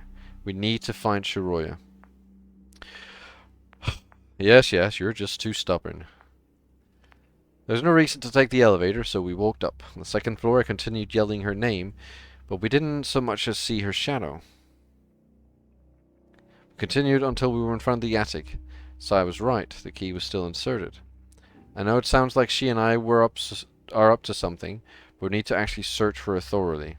Who could have guessed? That's fine. If she's still here, we'll find her. I don't know if you have something in mind, but you two will stay together, making sure nobody can sneak past. Not Shiroya, not Akuro, and not someone who's hiding. Sure. But do understand that the Sekimeiya exists somewhere. Using it, it's possible to bypass any regular search by teleporting back to a recently inspected place. I doubt we'd have to worry about that, though. We went up the stairs. I looked at the floor of the living room, but I was unable to draw much from it. I still recognized some of the very old footprints, but most of them were newer. It was very clear that none had been left recently. I went through the kitchen and entered the hallway. Just stay here while I look around. At your service. I called the elevator. Seconds later it arrived, empty except for the blood I'd left in it. Then I proceeded to leave the door open, disabling it as an escape method. Wait, why isn't the handle attached? This is the room where we locked ourselves in. Only the inner handle of the bedroom wasn't attached, and it was next to the door in the hallway. Oh, what? I have no idea. That's probably when Sai locked Shiroya in. Whatever happened in the attic, it had taken place some time ago, as every room was vacant. I looked through the storeroom, the bathroom, and the two bedrooms. During that time, Aaron and Sai made sure we conclude the attic was empty. I glanced at the elevator and saw that the door hadn't closed. I felt confident in moving on, so we headed to the 6th floor. While Sai and Era stayed outside the partitions, I looked through the 3 of them and then in the bathrooms. That made one floor more Shiroya wasn't on. And quickly those floors added up to 6. One last time, the crystal floor was the final place to look through. If she's here, I hope you admit what you're doing. Just stay put, I'll look through the rooms. I walked up to the storeroom, but Erina's voice stopped me. Wait, you said Shiroya wasn't in the women's bathroom, but you didn't mention this. What? I stepped back. Oh, no. No. No. Why did the music stop? I stepped back. Erina had decided to inspect the bathroom herself out of either curiosity or distrust. Don't move. I'll look myself. I approached the doors and peeked inside. What Erina had noticed was the toilet. The water's tank lid had been removed, which we hadn't seen from hallway B. What the... When a thin pipe close to falling into the water was the grey Sekimeiya. Okay, well, at least it wasn't her corpse. Did she activate it? Touching it entailed no risk, so I put my left arm inside. I don't get it. It's been like 10 minutes since she went to the bathroom. Even if she activated it, would it still be powered off? I set the Sekimeiya on the floor and retrieved the tank lid, which was sitting between the toilet and the far left wall. It was heavier than I expected, so I gently put it in place. I walked out holding the Sekimeiya in my hand. I put it in my sleeve between it and my skin, preventing it from activating when it regained power. Oh! The Sekimeiya's not in the tower anymore, right? Isn't that it? Did you hide it in the water tank? Not me. I honestly thought it must have been left in the... It must have left the building some time ago. I wonder why anyone would hide it. Maybe she knew where it would be if she hid it herself. It doesn't make a lot of sense that she's not here though. We still haven't searched the whole floor. I'll go leave the Sekimeiya in the event room and we won't move it again. There's nothing else to find, is there? Do you seriously believe Shiroya will be here? We've already found the Sekimeiya. I stared at Sai's eyes, a little disconcerted. His voice sounded noticeably more nervous and tense than it had been recently. Is there something else to find here? What would that be? There was something hidden behind those words, saying that was all he could do to try to prevent the search from concluding. Shiroya's fate is death. His prediction hadn't yet become reality. If she went to the past, why hasn't she shown herself yet? It's a very good question, and one which had already come up a handful of times. Just keep waiting here. I tried to ignore the insidious atmosphere around me and hesitantly moved to the event room. I lowered the glass of the cabinet. When I placed the Sekimeiya inside, I didn't have to wait long for it to turn white. Hello? I just wanted to see what you were doing. I'll be outside this room to make sure you don't do anything with the Sekimeiya. Don't think Shiroya's actions aren't suspicious. I don't want her to come from the other hallway and grab it or something. And I won't get it... I'll stay... Don't worry either. I'll stay in the hallway and I won't get it out myself. I looked through the door and saw that Erina hadn't moved, so I didn't have any particular problem. Fine. I see you haven't locked the cabinet, huh? We'll deal with that later. I disregarded him and walked away. I knew how suspicious I sounded, but I had consciously avoided locking it. It was very likely Sai had hidden the key somewhere and could open it anyway. Regardless, I didn't have it, and I wasn't sure if I wanted to activate the Sekimeiya again. I had learned the past could be changed in some capacity. Shiroya had also sounded interested in exploring that further. If I locked the cabinet, I would be preventing myself from trying it ever again. Before considering it further, I wanted to find Shiroya and avoid erasing or modifying the version of her I knew. I resumed the search and went to the storeroom. As expected, it was empty and the far door hadn't budged. If this ends and we don't find her, I'll just give up on the Sekimeiya. If she's not here, all I can hope is that she's outside, waiting. As had often happened, my thoughts derailed to the recording. The people mentioned in it were me, Sai, Acro, Aaron, and Isla. Isla was debatable, but the rest should have been available. Naomi and Katai had died, so it made sense that they hadn't been mentioned. Shiroya didn't seem to be anywhere. Was it all a coincidence? I entered room A5 and we'd looked through every cabinet fairly often, as they were potential hiding spots for people. The only time someone had been in one was that very room. I did the same thing. There was no way Shiroya would be hiding in a cabinet, but I had to make sure no place were ignored. Furthermore, Akro's disappearance was still up in the air. Isla hadn't changed at all over those hours. Soon, I hoped she could be brought to a much better place outside the tower. The next few hours were all empty. Sai hadn't moved from next to the event room, and he shrugged every time he saw that I continued to find nothing. I entered the last crystal room. After it, only the security room would remain. Next to a cabinet was Shiroya. She was leaning on it with a pained face. Atsuki? I frantically ran over to her. While I was relieved to see her, she didn't look well. Are you okay? What happened? I'm fine, and yes, I don't know, I don't feel great. What? You don't know what happened? I knew I heard you talking. Look who it is. What were you doing here? Sorry, my head's been hurting for a while. Do I look like I care? Why have you been in this room for so long? I suddenly couldn't keep going. Are you two for real? Is this the best you could think of? Shut the fuck up. We didn't plan any of this. I'm not stopping. You found the Sekimeiya in the bathroom, right? Then you activated it. Ah, yes, that's right. What happened then? I don't remember. All I know is that I didn't find anyone I arrested in this room. And you're all right now? You're standing up just fine. I just felt dizzy. I'm better now. I looked over a bottle and buddy and she's not got any dirt on her. She's not got any dirt on her. Yeah, she's not dirty.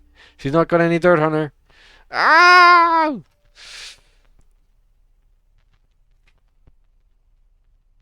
This is not the same Shiroya. This is not the same Shiroya. This is a different Shiroya. For good measurement, let's just check.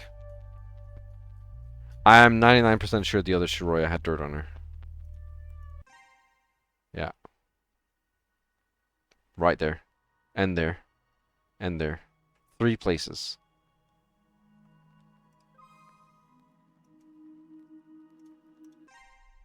She doesn't have... Well, she's covering this, so we can't see there. Clean that off, Mike. But these two are gone. I looked over her body and a subtle discomfort wormed its way into me. Perhaps I was making it up, but her face looked almost worn out. Well, I guess this means you accomplished whatever you wanted to do, right? I'm very happy to hear it. The 3 of us stepped into hallway A. When Erina saw Shiroya, she approached us. Shiroya, I'm glad you're alright. What happened to you? No, it's gone from there as well.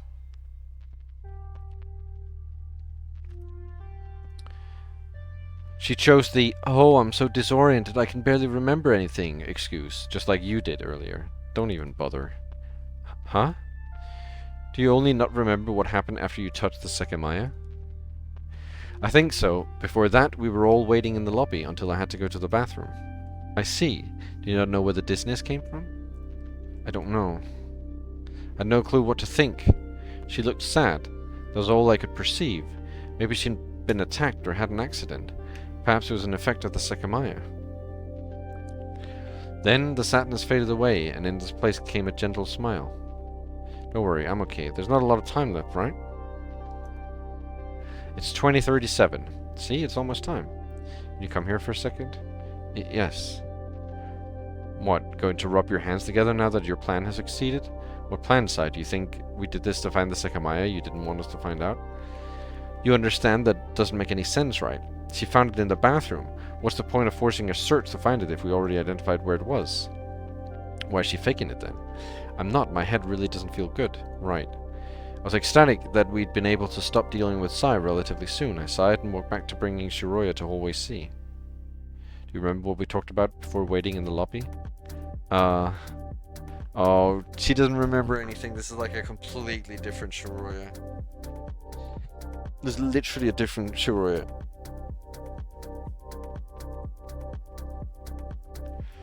I said that the past could be changed, remember? Oh, yes, but we didn't find the Sekimeiya in that locker where it should have been. Yeah, you traveled through time. Do you think you might have changed anything? I really don't think so. Well, right now the Sekimeiya... Please point out the lack of dirt, you fucking... Well, right now the Sekimeiya's in the cabinet, but I didn't lock it. There's only about 30 minutes left, but we can still use it. We might be able to change the past. If we travel together, we'll keep our memories of this reality. Not sure how it works yet, but I thought of something. Sai's definitely suspicious of us, so I doubt he'll let us just waltz on in and take the Sekimeiya. Obviously, given enough time, it's very unlikely we'll go far enough back, even if the Sekimeiya stores energy the whole time. It could be a start, though. We'd go decently far into the past. 15 minutes sent me back 20 minutes, so every minute stores adds more than a minute. By which I mean we could go more than 30 minutes into the past, change it in a way so that we can begin storing energy at the point we arrive.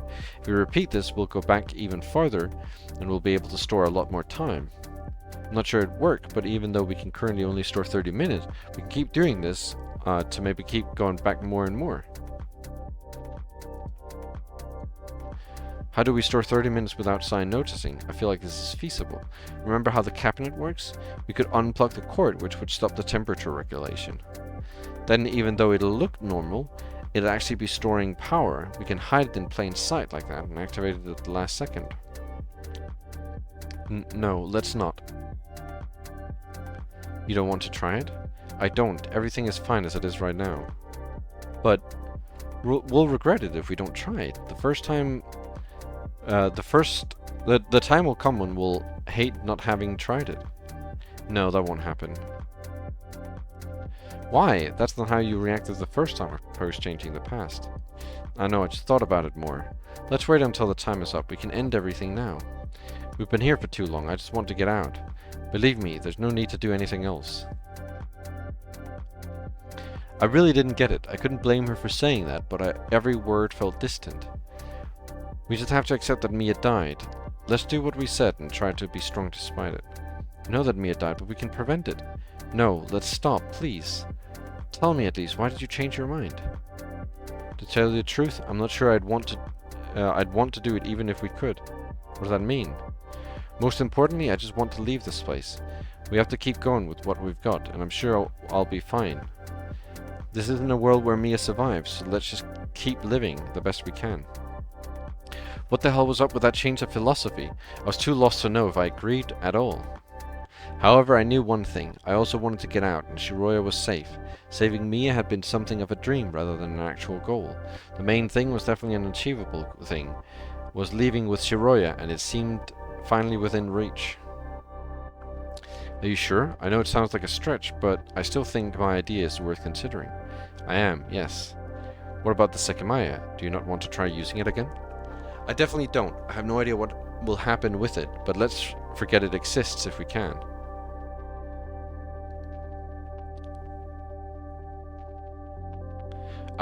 She doesn't. We never told her. But it's most likely that she does anyway, or something. I don't know exactly, but I feel like she probably knows anyway in some capacity, just not through us, or I don't know. I have no idea. I am really confused. Okay. That was the end then. I tried to think of something else to say to her, but I found nothing. If that was the life she wanted to keep living, opposing it would have been a breach of our friendship. What confused me was her change of heart. She'd been wanting to use the Sekimeiya to save Mia up until it had actually become remotely possible. What reason could there have been to not want to attempt it? Was she not fond of the idea of changing the cards we'd been dealt? It had been a focus of my thoughts the entire day. Was I really going to give up so easily? I glanced at Shiroya's expression, which told me how serious she was. I could only be saddened and maybe a little disappointed, but logically speaking, I hadn't lost anything. Mia was already dead before we came to the tower, and the reason we'd entered was to begin moving past it. Let's go back to the lobby. Yeah. The large room was empty. Shiroya walked up to the spot where Why is the music stopping now? Why would the music stop now? What could possibly be happening now that would cause the music to stop? The large room was empty. Shiroya walked up to the spot where we'd been sitting and returned to her previous position. I sat by her side, recalling the events we'd gone through.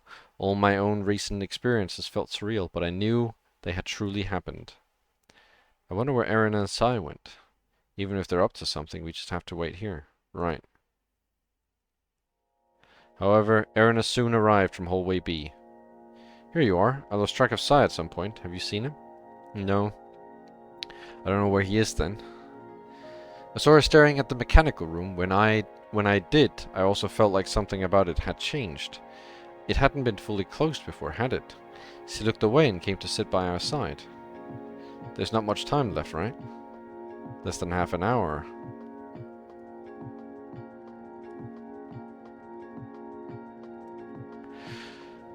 Those 12 hours felt so much longer. It was hard to believe they were coming to an end, and that we could resume our normal lives after everything.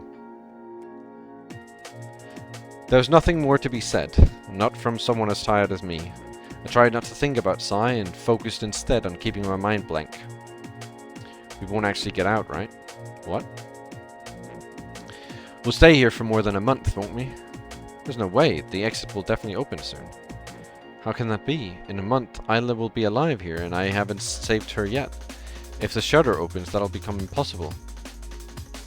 Every time similar things came out of her mouth, I went quiet. How was I supposed to answer that? I still didn't know what had happened to Erina, but her personality had noticeably shifted at one point. She hadn't yet recovered from her sedated appearance. I know it might sound shallow, but it'll be fine. If Isla is fated to be alive in the future, she will be no matter what you do. You'll see her again, right? That's what the recording predicted. Now you just have to wait until that happens. Do I have to wait a month to see her then? I don't know. I couldn't get a read on Shiroya. Was she just trying to be optimistic to calm her down? Or was she actually considering that what we'd heard in the recording would occur in the future? I didn't think that was it. She also seemed to believe that we were just about to leave the tower. Erina tried to accept what she'd heard, but after a couple of minutes it became clear that she couldn't be content with that alone. I'll go find Sai. I don't like thinking about what he might be doing. Huh? At this point, why aren't we doing more than doubting him? There's been a culprit among us the whole time. Now only 4 of us are left and we didn't find Acro. It can only be him, right?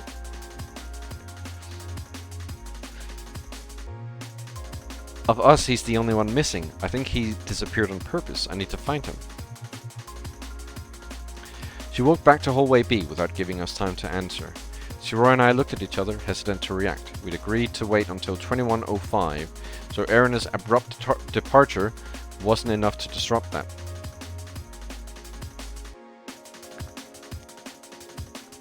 I didn't like the thought of letting her and Sai both run free, but I let it go.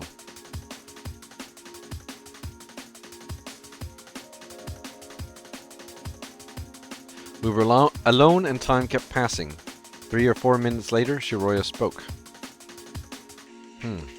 What? How much time is left? Less than 20 minutes, right? Yeah. Oh, I see. What? Sorry, it's all fine. Ignore me. What? I'm not going to ignore you. What is it? I was just a bit confused. It's nothing important. It's almost speechless. I didn't like agreeing with Sai, but I had to. Something about Shiroya wasn't right.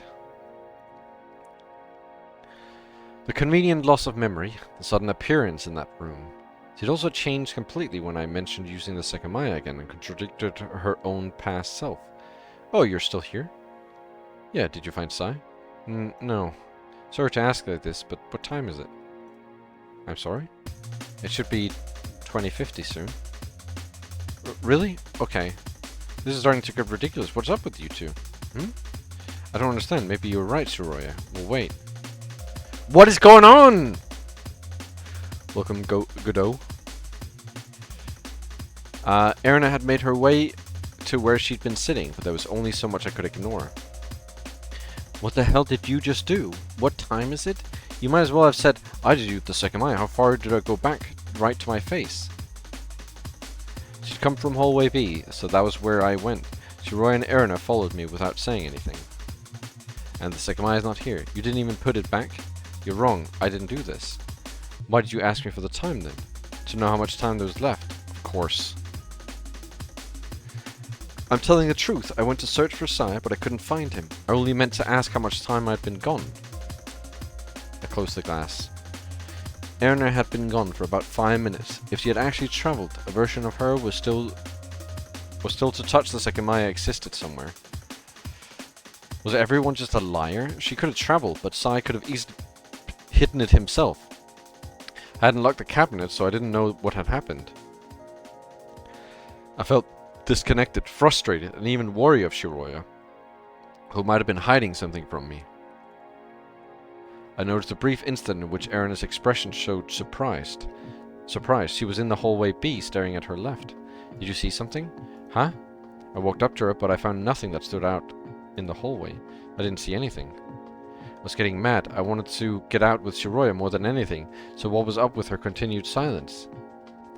Do we just ignore this then? Do we think the police can understand even a shred of what's happening here?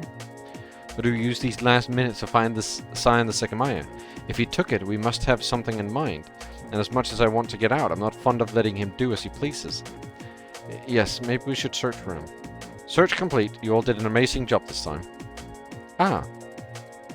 Sai's face peeked from hallway B, the lobby side. Did I hear that the Sekimeiya's gone? We should have counted every time it happened since the start. Was this the 12th? And none of them were your doing, right? Not a single one. Of course, none of you did it this time either, right?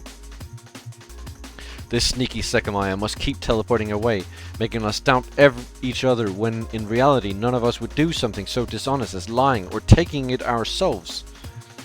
And you never chased us with a knife, right? Did that happen? It's 2051. Let's go to the lobby. I'm being serious. You did try to kill me. And I still don't even know why. Atsuki, you stupid? How would I get a knife? There's no place to hide one, right? That Sai was not the same one I'd punched. I clenched my fist, ready to do it for the first time again. Are you sure you didn't imagine it? I'm not stupid enough to kill someone. There's no knife I could have used. I glanced at Shiroya's purse and gestured at her to open it. Huh? Oh. She unzipped it and showed me its contents. Where is it? I don't know. The knife wasn't there. She had traveled again, which might have gotten rid of it. I'm sure the police will do a great job at figuring out what happened. Now let's wait at the lobby. No. I went to hallway A. Someone had hidden the Sekimeiya one last time, right before the exit would open. I have no idea what purpose that served, but there has to be one. I walked up to the storeroom. Every time the Sekimeiya was hidden, we were able to find it. The last few minutes we had were enough to do it one last time. You want to spend the remaining time doing this shit again? Go ahead. I would. Once I felt the storeroom was empty, I moved on to the crystal room A5. I'd hoped I wouldn't have to see Isla's face again, but there was no helping it. I kept going from room to room, meeting Sai's sneer in between. Behind him were Shiroya and Erina, completely neutral and unhelpful. I got to the security room and was assaulted by the stench of death again. The computer screens were suspended, so I pressed a key to light them up, trying not to step on all the blood. The time displayed was 2055, which matched Sai's. Most of the drawers were filled with paper I'd never bothered to read. Something that caught my attention was that one was full of batteries, but they were too packed for the Sekimeiya to be in any of them. I looked inside the suitcase, but it was still empty. So true, Puckett. However, before I left, I kneeled beside Kitai's body. Under the desk was the computer tower. To look behind it, I held my breath and crawled up to it. There it was. The Sekimeiya glowed wide, contrasting the obscured space between the desk and the wall. Making sure not to touch it with my skin, I dragged it out. It was scorching, so I had to hold it with the bottom of my shirt to leave the room with it. You did it. Happy now? I made my way past the three and put it in the cabinet. Without a second thought, I locked it. Given how hot it had been, Erina had some credibility. If she had just traveled from the future, the Sekimeiya shouldn't have been that hot. and she could no longer travel after our current point. The Sekimeiya would stay locked away until the police came. Knowing her actions could have altered reality, though it wasn't for certain. I don't know what you hope to accomplish, but there you go. Now we can wait. Is that a problem for you? Not at all. Why would it be? Oh, you still think I hit the Sekimeiya myself? Now you see you're wrong. Let's go to the lobby, as I've been saying. Alright. The four of us left the Sekimeiya behind and entered the lobby. In less than 10 minutes, the metal shutter was supposed to open. We approached where we'd been sitting and reclaimed our places. Everything had been set up for our departure. I glanced at the three people next to me. Sai looked indifferent, while Erina appeared serious. At my right, I began to think Shiroya was a little tense. Is anything wrong? I don't know. Are you looking forward to leaving? Yes, I can't wait. Her melancholic tone took me aback, leaving me without a reply. 3 people had died, and Akaro had vanished. Was he somehow still in tower? It seemed that only 4 of us were minutes away from feeling the cold air rolling off the mountains. Shiroya and I first entered the lobby where the night sky was above us, and in a few minutes we would hopefully see it again. The countdown was leading toward the result of a battle only a few of us were aware of. What we'd been told about the alarm versus the recording we'd heard. In just a few minutes, one would win. It would not take time for us to leave, for us to become aware of our fate. Sai was the only remaining person who hadn't heard the recording, and fittingly looked the most carefree. Perhaps he'd soon understand that his future was much more grim than expected. Erina had lost her daughter and a fair chunk of her sanity. Understanding her thoughts had, at one point, become an impossible task, and I wasn't sure what she was hoping would happen next. One thing was certain. During those 12 hours, we hadn't figured anything out. There were too many things left unexplained, things that eluded me and would almost certainly continue to do so. Mia wouldn't come back to life despite the inexplicable mentions of her. People had died for incomprehensible reasons. We'd been granted access to a time travel device and gotten nothing out of it. Even just minutes previously, the Sekimeiya had been hidden, and I had no idea why. I could barely grasp most of the day's events, and definitely couldn't understand some others at all. The inevitable outcome was right around the corner. The Sekimeiya had been part of a murder case, and the smoke attack. It would soon make its way into the world, potentially leading to drastic changes. Why had an object capable of time travel been in Ashiya Tower? Thinking about the time we'd stepped into the building, we'd done that looking to overcome loss. Maybe that part had gone as well. Before that day, Shiroya had barely spoken for a week. Next to me, not much of that taciturn person remained. But I felt I understood her less than before. In the past, I had never questioned her. I thought we'd known each other perfectly. That very thought was what allowed me to trust her even then, despite the oddness that seemed to emanate from her. What's the time? 2100. Only these last 5 minutes are left. No sound was coming through the shutter, but many people were surely on the other side of it. Police, Ashiya, and even townspeople. As soon as they saw Erina's bloody clothes, they would begin to understand what we had gone through. We'd probably be interrogated. We would become murder suspects. But we'd also see the streets of Yushibana again. After that, we'd be released, and Shiroya and I could go back home. I didn't know what to expect in that regard. I'd never thought about it, but perhaps some people knew about the existence of the Sekimeiya, and once we showed our knowledge of it, we'd become a threat. Or would the police not believe a word we said? It wasn't clear yet whether the cameras had been working. If someone's plan to steal the Sekimeiya was about to succeed, the outside world would end up never believing our story. We'd all been staring at the floor or our laps, a sign of our exhaustion and need to get out. I felt I heard a sound, so I abruptly looked up. There was nothing. What? Where's Erina? Huh? That's a great question. Did she go somewhere? The hallway doors were closed, and it seemed unlikely she could have left through one of them. However, at our right was the mechanical room. She'd been the closest to it, and it was possible she'd silently made her way inside. No, there's no way she could have done that. Shut the fuck up. So you're telling me she like somehow managed to get up from the floor and like sneak over to the mechanical room and then sneak away? And no one noticed? There was like a group of 3 people sitting there and she was like sat right next to them? Well, fuck off. I couldn't imagine why she would, and I glanced around the room to make sure she really wasn't with us. You two didn't hear anything, right? I didn't. I looked into Shiroya's eyes, but she didn't do the same. Instead, she had the same nervous look from earlier. Then she stood up. Huh? Don't forget what I said. I meant all of it. Now stay here and don't follow me. Oh. Before I could finish, she took off. She ran to hallway B and disappeared through it. My heart jumped, but I couldn't move. My suspicion had been confirmed in the easiest way. That wasn't the Shiroya I knew. A flash came to me just earlier. I had a look at her purse. The knife wasn't there. That's fine, that doesn't mean anything. But what else could have been in her purse? Her wallet, my keys, her identification, and the 2 tickets for today's event. Right, I didn't realize it. At least 2 of those things were missing. My keys weren't there, and neither were our tickets. However, there were keys. Did I recognize them? I turned my head to face Sai. Like me, he looked dumbfounded and remained immobilized by Shiroya's words. The light suddenly went out.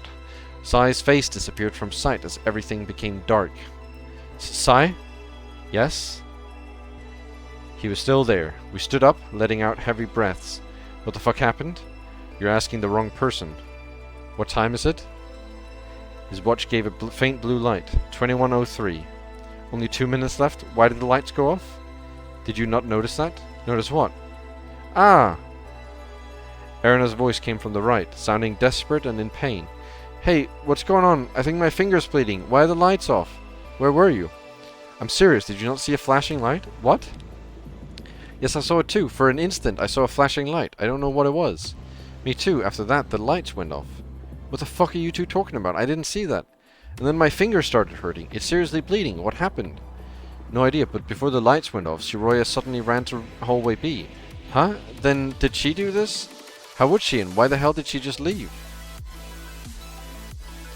My eyes had begun to adapt to the darkness, and thanks to the faint light coming from the reception desk, I could see the closest wall. Wait, Atsuki. What? 21:05.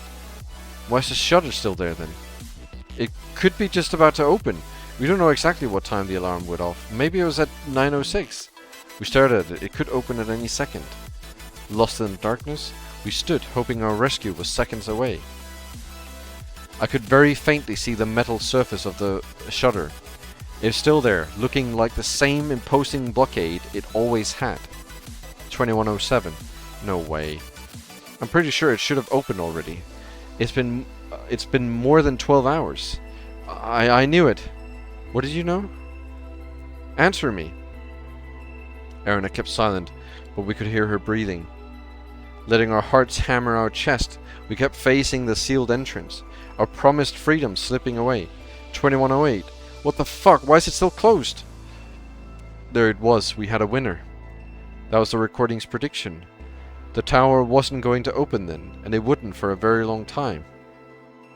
How could it have happened? Why would the outside abandon us? This is Shiroya's fault. She knew something would happen. I found the open door to hallway B and went through it. It was completely dark, but a breeze lured me to the event room. The room was cold. Had Shiroya run to get the Sekimeiya? I carefully walked to the cabinet, moved aside the curtain and tried to open the glass. It should have been locked, but it wasn't. The glass was partially open and I put my hand inside. I felt the Sekimeiya's surface and confirmed it was still there. However, something had definitely been done to the cabinet. Atsuki, are you here? Why is it so cold? I am. Shiroya, where'd you go? There are no light switches anywhere, right? Is it a power outage?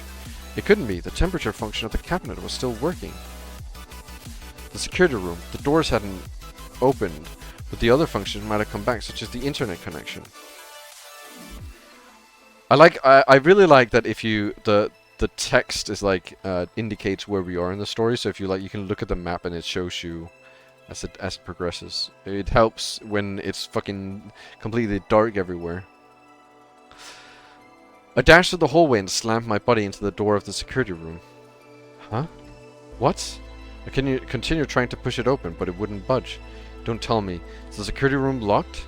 It is. Can we unlock it? Katai had the key, but his body is inside. It's 21:10. There's no way the time is wrong. Why is it still going? Sai, who'd been ignorant of the recording since the start, hadn't foreseen such an outcome.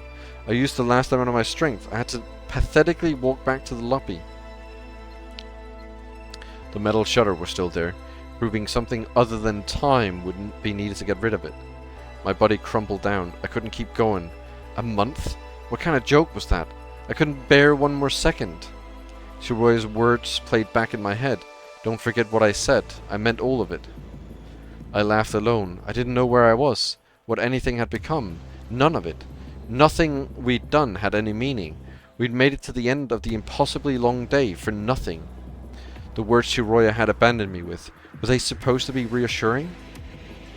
I tried to continue yelling her name, but my voice broke. She'd known what would happen and hadn't warned us. She'd kept waiting at our side, bolstering our hope until she'd run away. Why? She would never done that. I couldn't let a single day change my view of her. But I couldn't help but despair. I wanted to leave. I wanted to be hit by the icy air and feel released. I wanted to talk to more people, even if they were the police. And it wouldn't happen. Could we survive an entire month? Of course not. Shiroya hadn't been mentioned in the recording, so would I not see her for weeks? Would the nightmare persist in the Sekimeiya's domain? It was too horrible of a thought to bear. People had died, and I still don't know who, how, or why. The lights had gone out, so I followed their example. I closed my eyes, intensifying the darkness before I felt once again how insignificant I was.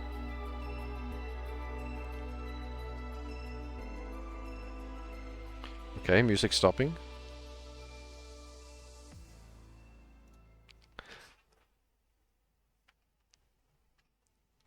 Is this going to be chapter 2? Or is this just a dark screen? I can hear music. New music.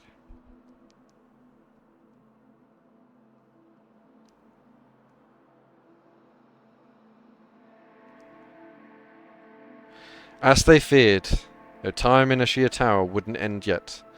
The warning they'd received hadn't been enough to prepare them. Their uncertain future threatened to be cruel. In a galaxy far, far away. Since the mysteries had begun to stack up, they knew they couldn't withstand them. Many details that sheltered the truth had been left ungrasped, and they were ignorant to one important fact. Their lives had just been saved. Nobody could imagine why the Sekimeiya had been exposed to them. Nobody could imagine the beautiful labyrinth they were creating.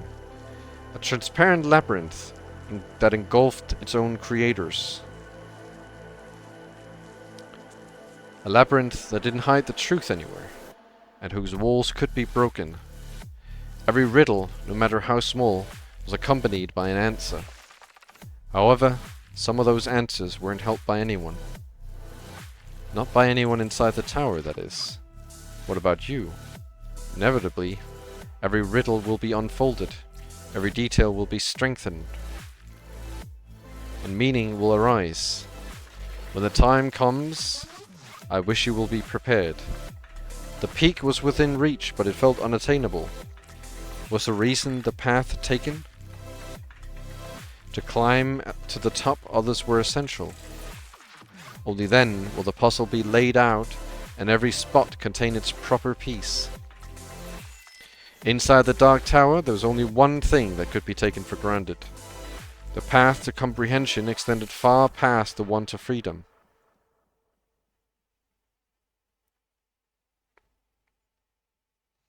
Complete Chapter 1.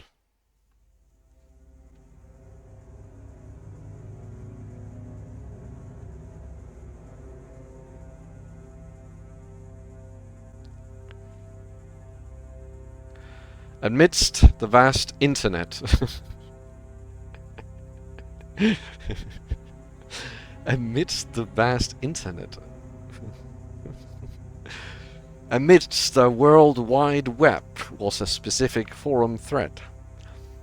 The date showed it had been written in the afternoon of November 24th, 2011. It contained 2 paragraphs. I swear this is all the truth. I'm not messing around. I'm a bit scared though, and I'm not sure what to do. I think I just woke up from a really strange dream. It felt hyper-realistic, and I'm still shaking. I don't know if it means anything. Maybe it was a premonition. I'm not sure. However, I'd be careful on the 15th of the next month. If I don't say this anonymously, I'll be laughed at or even fired. On the 15th, a Shia will hold a big event in the tower, and there'll be a terrorist attack. It will be called Sekimeiya. Soon, maybe they will announce it.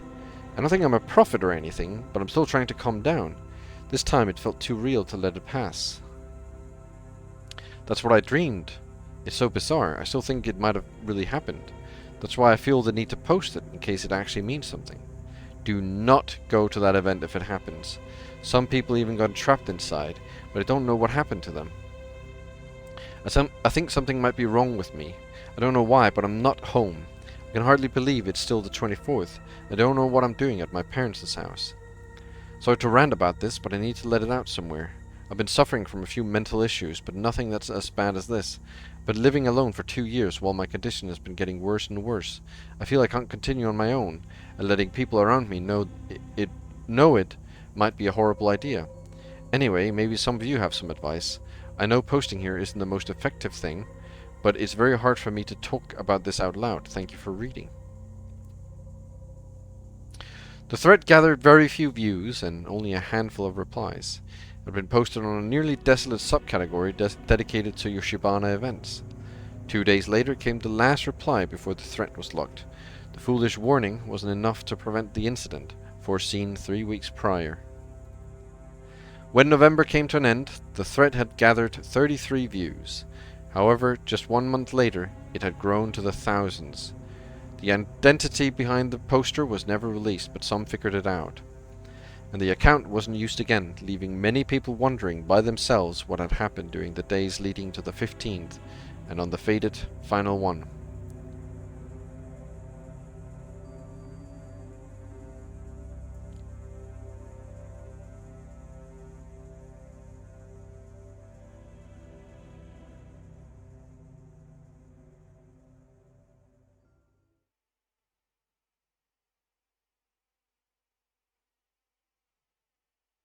Hello?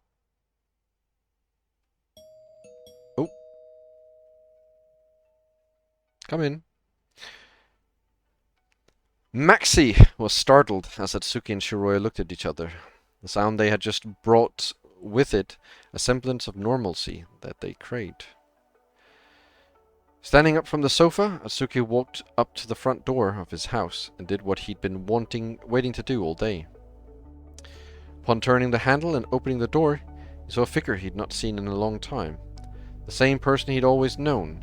He'd almost expected her to be uncomfortable or look out of sorts. Instead, he realized that he was the one who'd appeared that way. Jedi, this is your time.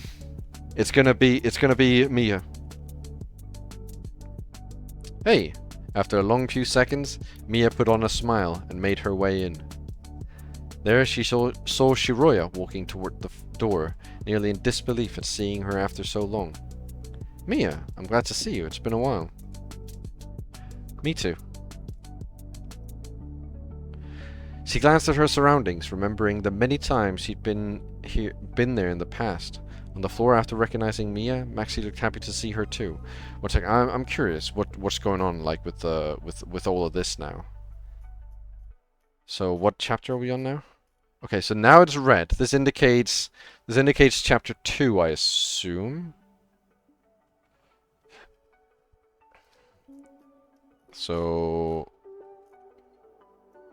okay.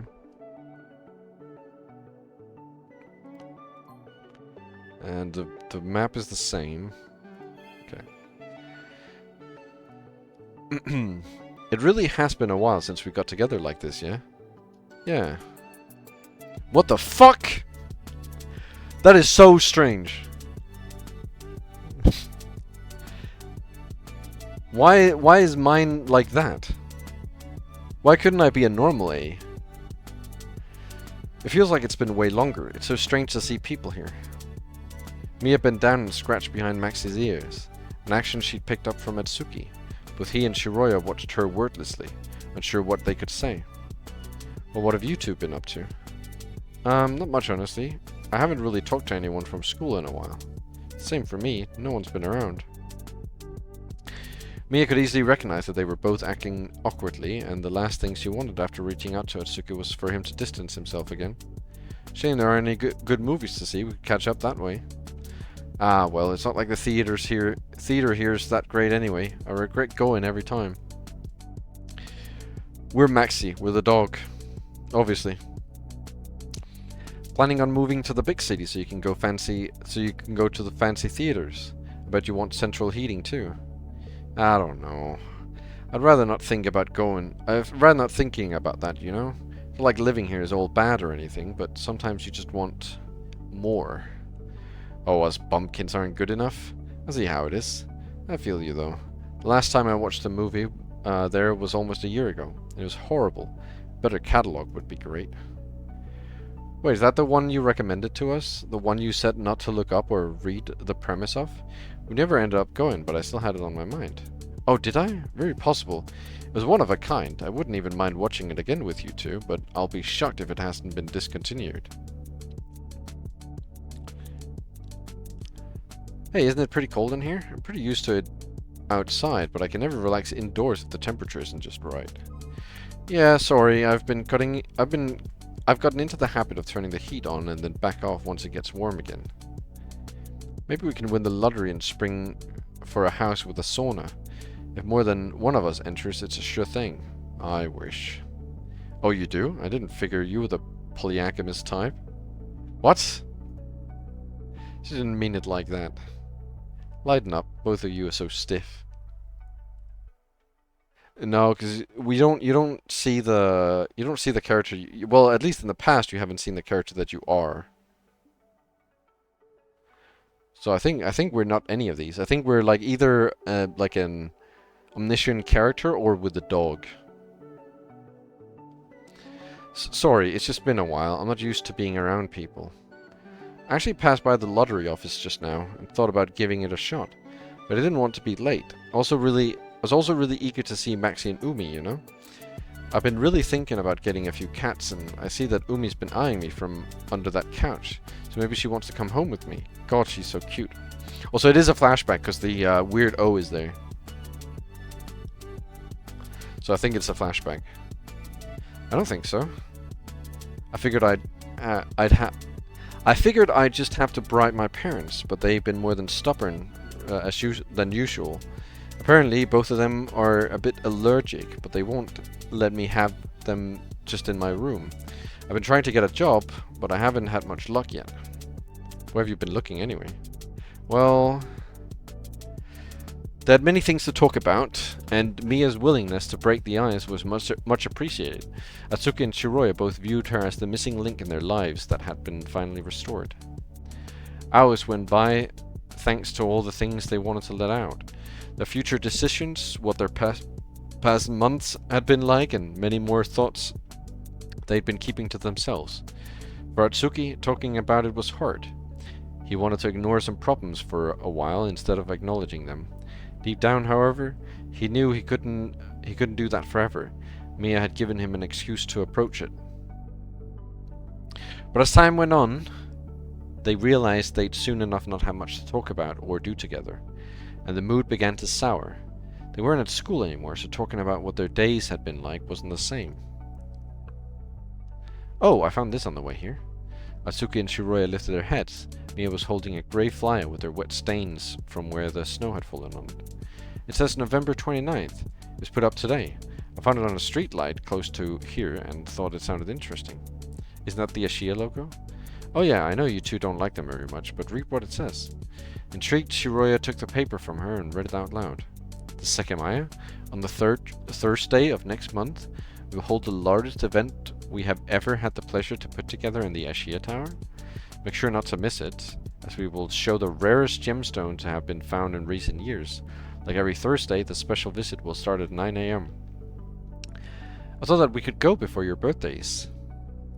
When they looked at each other, Atsuki and Shiroya knew they couldn't refuse.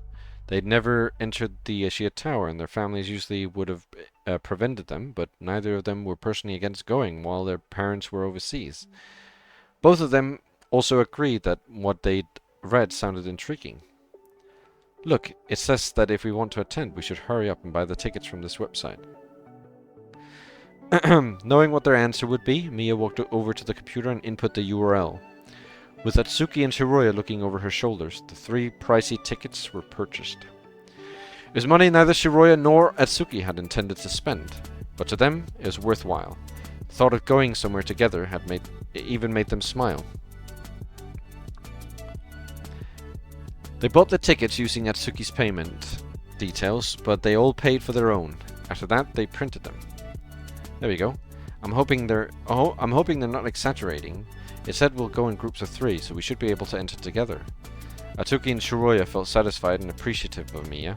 She folded the papers and put them in a purse she'd long ago left in Atsuki's house, which brought back memories of all the times she'd worn it with them. Atsuki's heater, once turned on, was comfortable, so they spent the entire time in his house until it felt appropriate to leave. Mia's parents informed her that they'd made dinner for her, and Shiroya took it as a cue as well. After saying their goodbyes, Atsuki saw both girls leaving on different paths. It hadn't been the most fun day they could recall, but at least Atsuki felt at peace, as it had been exactly what he'd needed after spending many months by himself. He went to sleep looking forward to the next day when they'd agreed to meet again. It was the afternoon. It had just started snowing. Phone in hand, Atsuki waited at the spot they'd settled on, close to the school they'd recently graduated from. He saw the flyer stuck to the bus stop, titled The Sekimeiya, identical to the one Mia had shown him.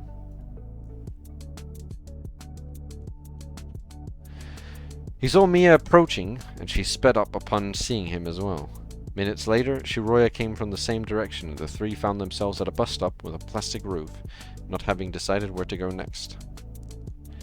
Unfazed by the snow, they walked towards a stone path, reminiscent of the days they'd left school together. A few younger hold on. Why are they color coded?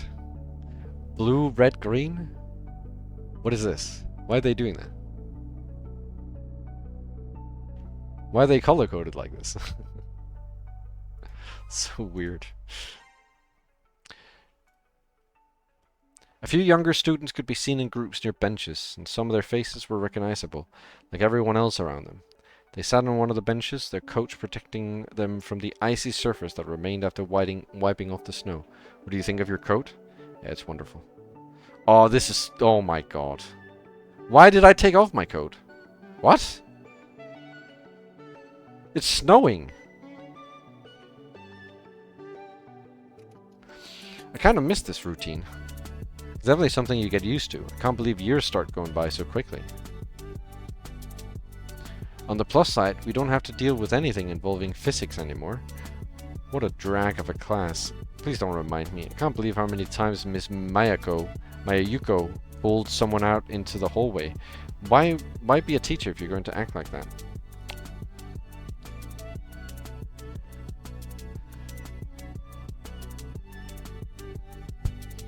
Yeah, you'd think that you couldn't get away with that in such a small town, although the parents should have been up in arms about it.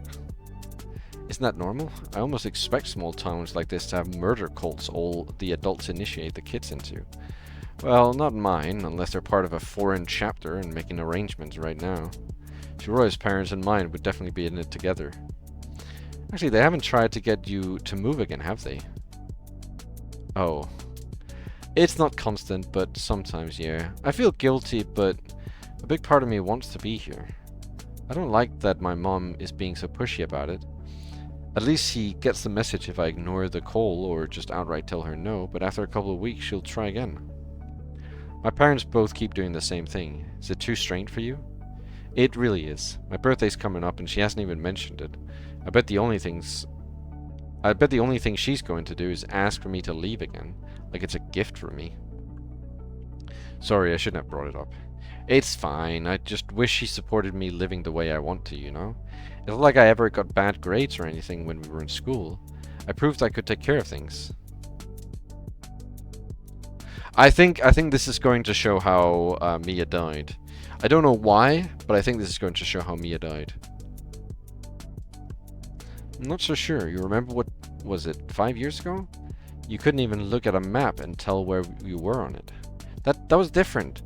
It had never come up before. You can't hold that against me. And what about the time we had to catalog local animals? You didn't even know where to start looking. Come on, Atsuki. No, I want to hear this. Go on. We were supposed to build a list of animals that lived around here. It was one of those big year-long projects. Actually, you were here for that, weren't you? Yeah, but we didn't really know each other back then. Well, Shiroya had no clue what to do. We went out to the edge of town and looked for, well, anything. It was still fall back then, and we actually stumbled into a bunch of lizards. Oh, I bet she made her usual shocked face when she saw anything that moves. Of course. God, you're not the one to talk, Mia. The best part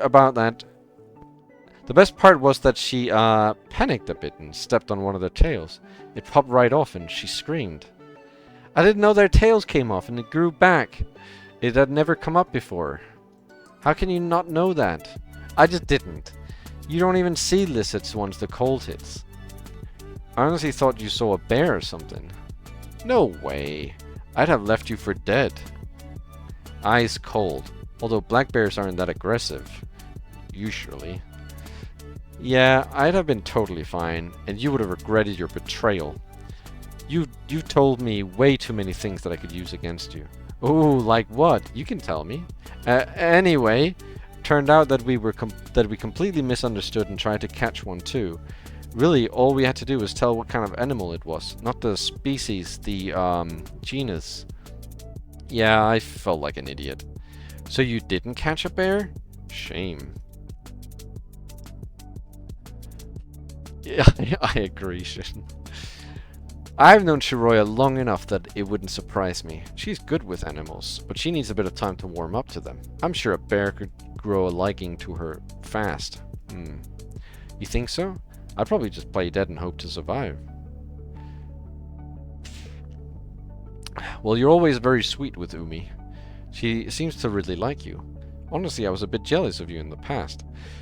If I didn't know better, I'd think you'd end up becoming a vet. Me? I doubt it, yeah. I stopped considering that when I was 12. That's so much school just to get your foot in the door. It's not like I want to end up being a boring office worker or something, but I want to have time for myself too. Could just find a nice rich guy and become a gold digger instead. Yeah, I doubt that too. So do I. You should have seen her as a kid, Mia. She didn't want anything to do with boys. Except you? Well, I didn't want anything to do with them either, most of the time. For a while, both of us didn't have a great relationship with our classmates, so we just kind of hung out with each other. I don't really know how it happened, but our parents definitely contributed to it too. All the girls had their cliques. That's how. It's insane how they get in a town like this. One person says something bad about you, it spreads fast, even if it's not true. Most of them ended up maturing, fortunately. But it was really bad at the start. Atsuki was never really like that, though. Well, I'd be an asshole if I was. You're right, though. Things got a lot better after middle school. Probably because everyone's too busy doing well to pick fights. I'm not so sure about that. Look at all the old farts who go on and on about how terrible she is. As far as I'm concerned, both groups suck. How moderate of you. A man after my own heart. They kept talking like that for quite some time. whiling away the day in the way that made them most comfortable. Existing with each other was enough for them.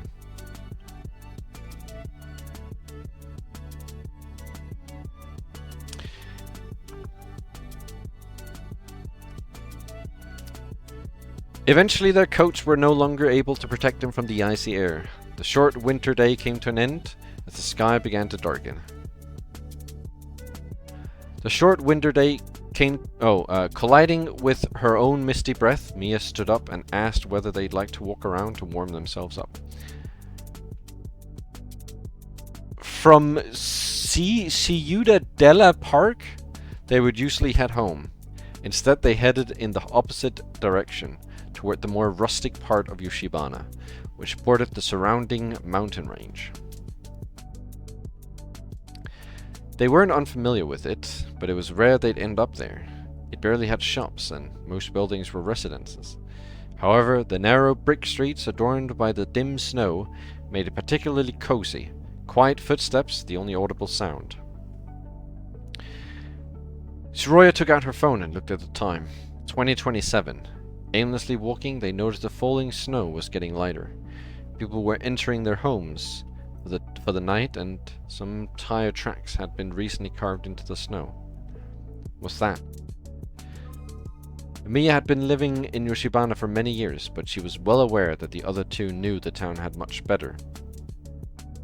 She pointed at a bright window next to the opaque door, the view of its interior covered by a curtain. I believe it's a jeweler's shop. Maybe the owner lives here since there's a second level. And it's still open?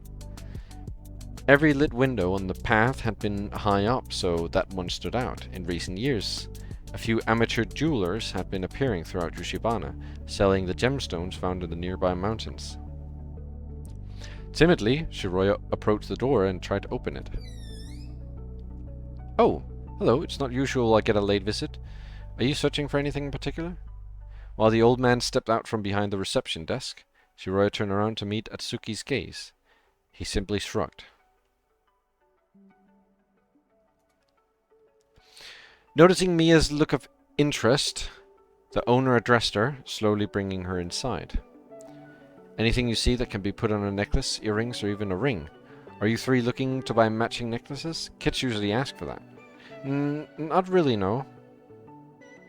The owner didn't give up, looking at Shiroya for her own answers. On both sides of his shirt was the logo of the shop, Musashi Gemstones. The three of them stepped farther into the shop and heard the door closing behind them, preserving the warmth. They saw that only a few ceiling lights were on and spotted a heater on the opposite side of the room. It was a modest shop with wooden shelves showcasing different kinds of colored stones, each with a price tag next to it. Even at my age, I regularly go to the two mountains behind us. I found all that you see here without exception. The shop was separated by the shelves, and the three found themselves under the obligation to look through them. It was evident that many of the pieces were sold at lesser quality than the others and were being showcased with hopes they'd eventually be sold. I mean, I imagine that they probably haven't found that there's nothing in this gem store place that's like intriguing, because like if there was, I feel like they would have known when they entered, right? Like if they, like for example, if they saw Katai, they would have known when they entered. They would have known that Katai was the guy they saw in here. Or with the Sekimeiya, they would have known that they sold the Sekimeiya here as well. They would have mentioned it, but they never mentioned. So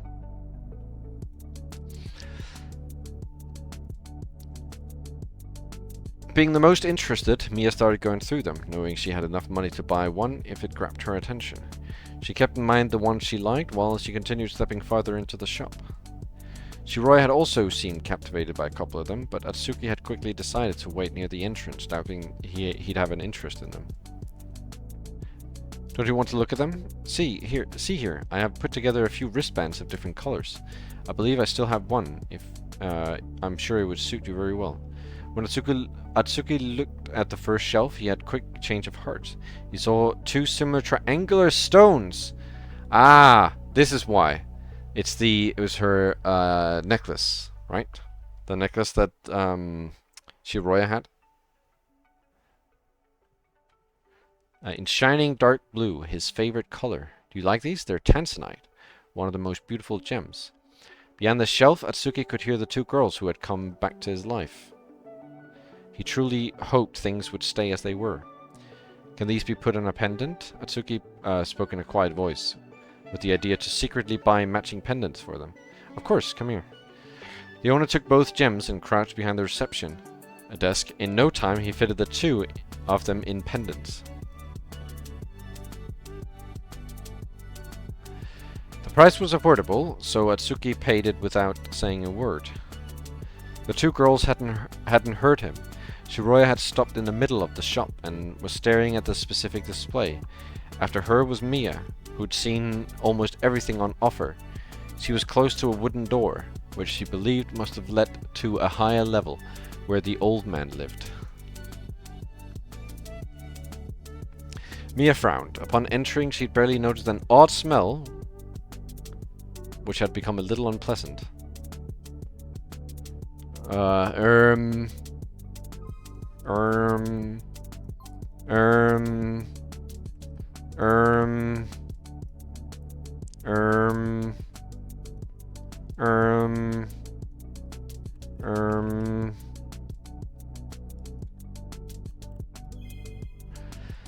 She couldn't help but feel as if she'd smelled it before, but she couldn't determine what it was. It's not old man smell. It's the same smell we've smelled every time it was near the crystals. The Sekimeiya. Every time it was near the Sekimeiya, that smell has occurred. While the owner was putting both pendants in a bag, the door opened, making him quickly let go of them. Hello, I'm sorry for coming here earlier than arranged. No, don't worry, I'm happy to see you. Atsuki saw the owner morphing his face into a big smile. Through the door came a man wearing an expensive-looking coat that covered most of his face. The owner took him to the reception table where they began to talk in quiet voices. From the side, Atsuki heard the man speak briefly. After a nod, the owner walked over to the opposite side of the room and came back after a minute, bringing a heavy-looking small box. It is the Sekimeiya. I'm not done. Give me a minute. Oh, and you're aware of what I discussed with Lei, right? The price will be double the usual. Those were the sole words Atsuki was able to make out, which made him think it was something of high value that was being traded. Then the owner walked back toward the opposite side. In the meantime, the other man peeked inside the box and closed it again. Slightly curious, Atsuki glanced at the owner, walking toward Mia. But in an instant, he couldn't spot him anymore. Okay. Okay? Curious. I'm going to take a quick break as this happens. So I will be right back. I will leave you with this.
I need to check something.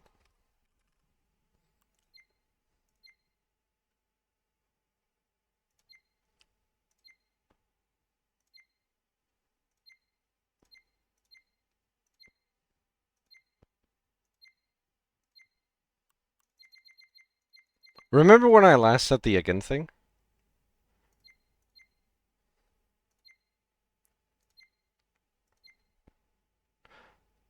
Yes, I couldn't believe it was happening again. This is what they meant. I pointed this out earlier, like I think like a stream or two back.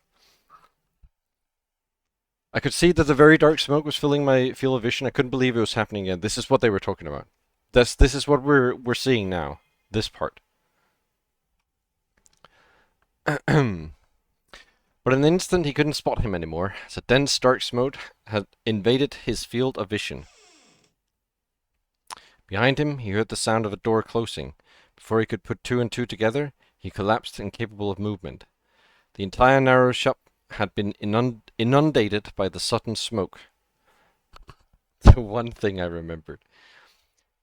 Out of the 4 people, none of them were able to resist falling unconscious during the brief instants that they could be alarmed.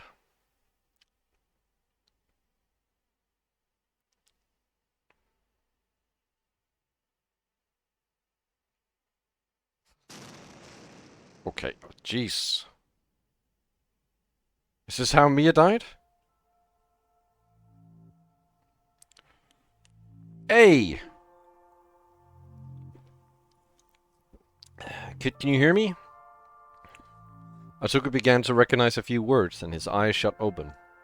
When he saw that he was still in the shop, he remembered having passed out. Battling a headache, he stood up and saw 2 unfamiliar men. What the hell happened here? Are you okay? Atsuki didn't respond and instead peeked past one of the shelves. There were both blood and pieces of skin scattered across the farther walls. When he took one step forward, he saw a huge hole in the floor. Where are the 2 girls that were here? Nobody replied, not because they didn't want to answer, but because they didn't know.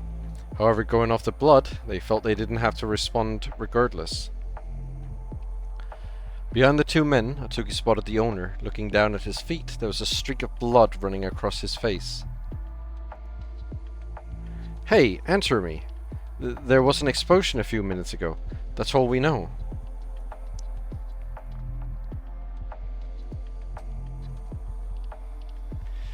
Atsuki rushed toward the hole and looked in it. It was pitch black. He couldn't see a thing. He could hardly believe his eyes. Shiroya and Mia had been in the impact zone. Realistically, it was impossible they were alive. But Atsuki found himself rejecting the thought, refusing the gore spread around the shop. We called the police. They should be coming soon. What the hell is down there? How did the floor break like this? I came in and didn't see anyone because there was some smoke in the air. I thought the lights were off, so I flipped that switch and I instead turned off the lights, so I turned them back on. I think it caused a dust explosion. If there was gas in the air, turning on the light might have triggered one. They're powerful enough to take down the walls or this floor.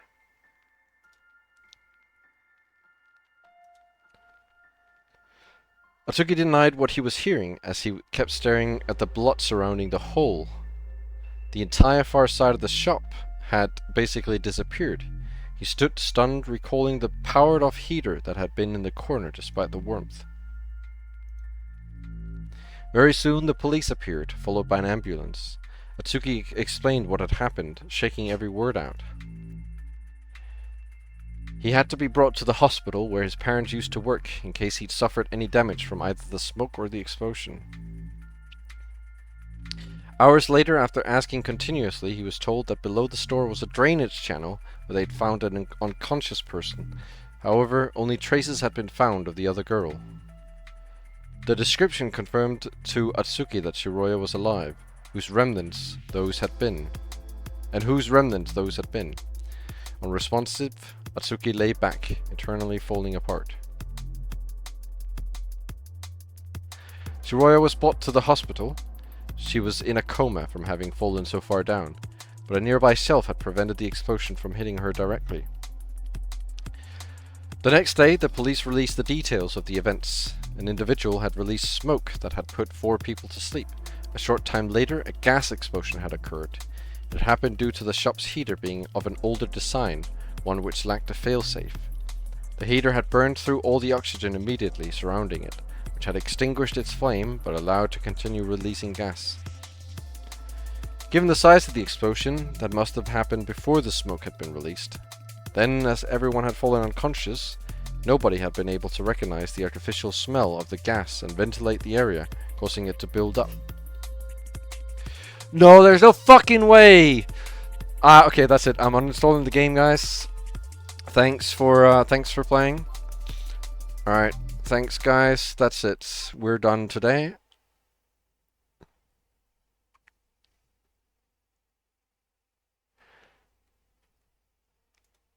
There's no fucking way this whole thing actually is just fucking carbon monoxide poisoning. That's why every time they are entering the fucking room with a fucking with the Sekimeiya, it smells weird. It's carbon monoxide poisoning. It's actually amnesia gas. Oh, I fucking hate this game, man. This whole game is leading up to the fact that the Sekimeiya doesn't do anything. Okay, well then it's gas. It's gas. That's what this whole thing is implying, is that it's gas.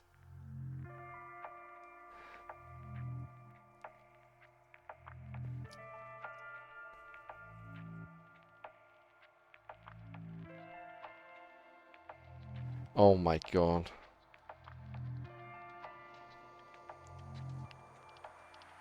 That's why people are losing their memories.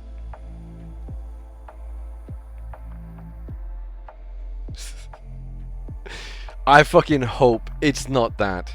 I fucking hope it's not that. I fucking hope that they haven't let up with such a cool, like, item that can transport people through time and stuff like that. And then it's just fucking gas poisoning, causing people to hallucinate and stuff.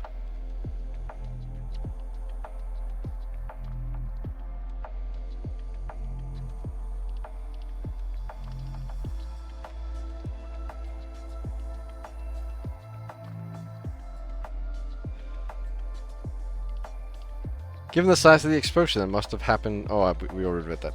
At 2100, when the lights had been turned on, the small spark had ignited that gas. The 2 people farthest from the center of the blast had been critically harmed. They hadn't been critically harmed, but they had been sent to the hospital. One girl had entered a coma after falling through the broken floor and hitting her head. The last girl, who had been closest to the heater, had died instantly. The individual hadn't been caught, but their motive was unclear, as nothing had been stolen. Furthermore, it seemed the explosion itself had been an accident.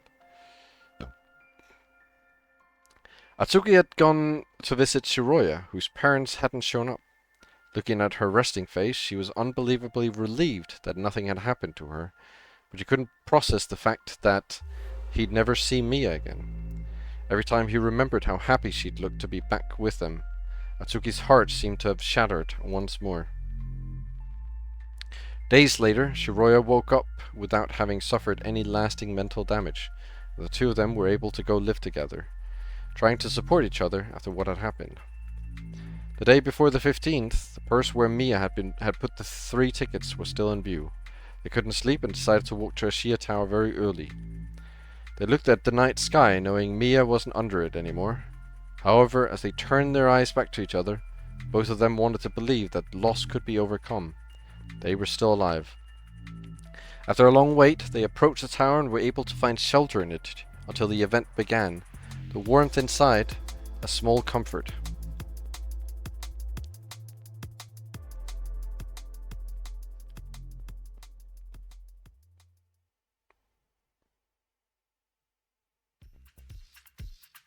Yo! Holy shit.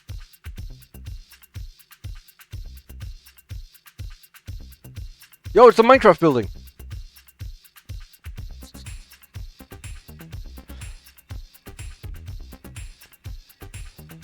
Wait, we're starting over? We're starting anew.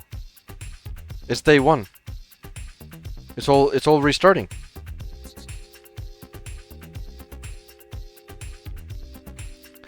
I'd never entered a sheer tower before, but after waiting inside for so long, I'd begun to feel familiar with those walls.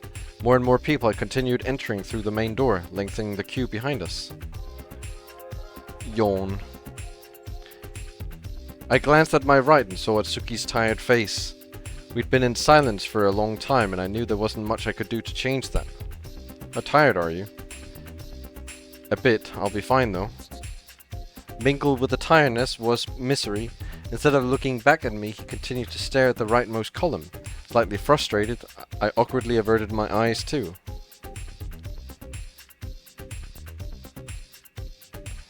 Can you add an airplane? No, I don't want to add an airplane to my screen.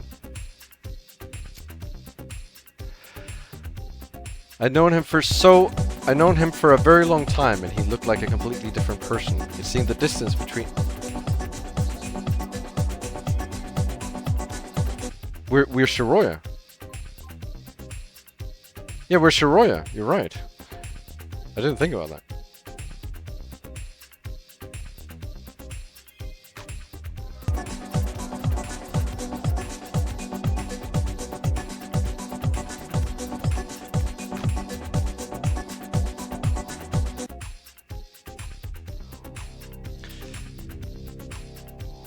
It seemed distance between us would keep extending, despite the reason why we'd come to that building.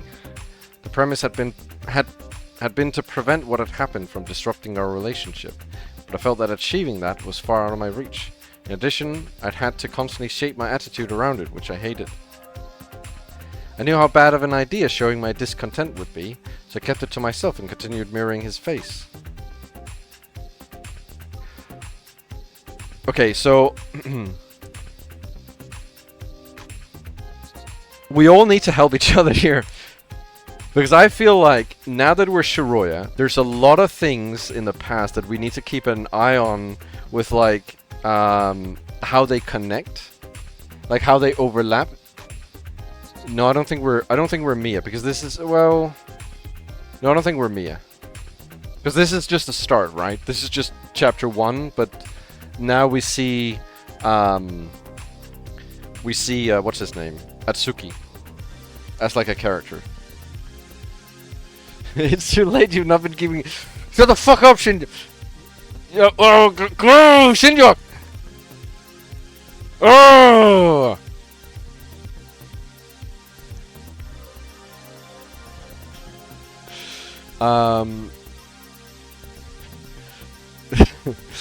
We have to help each other here.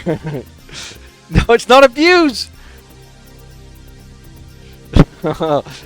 We need to help each other here. Oh, wait, what? Oh, so this is old chapter 1. What is this? Why is this red?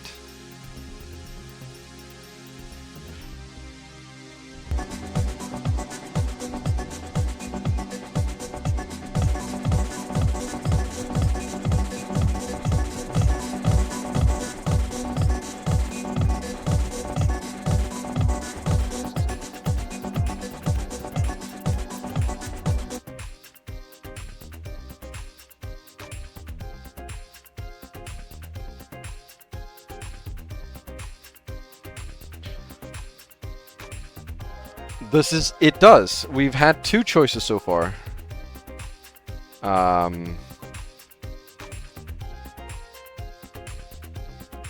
hold on. I'm scrolling through, chapter 2.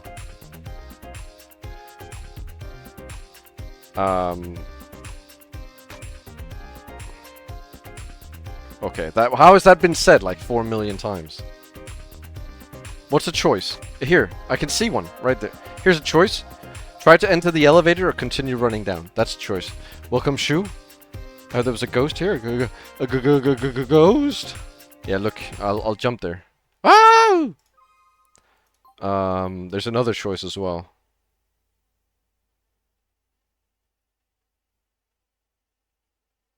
But I don't know how to get there. Oh, actually, no, I do know how to get there.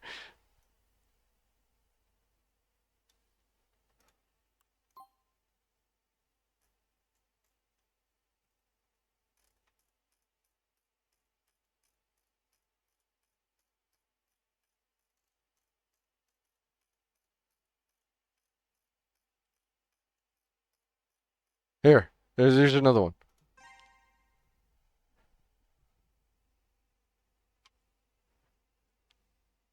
Yeah, you have about one choice every 20 hours. Have you considered when to do the choices?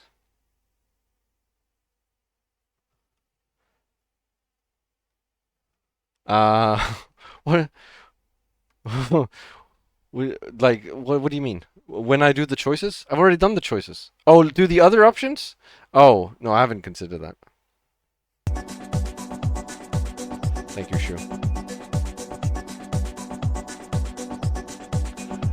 Holy shit. Shu got nuked.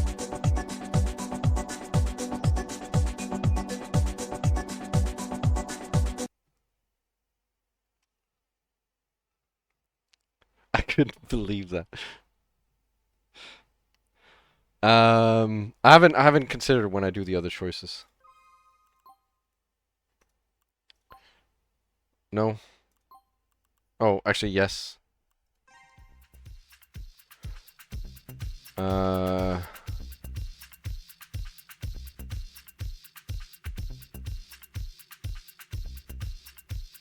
Have you missed any sound, Shu? Let's see.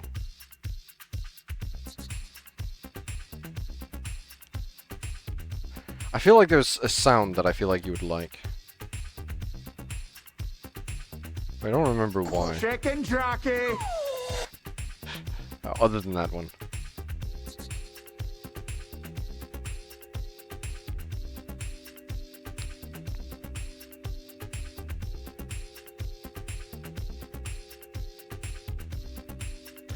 People keep getting hints and they can never guess the number.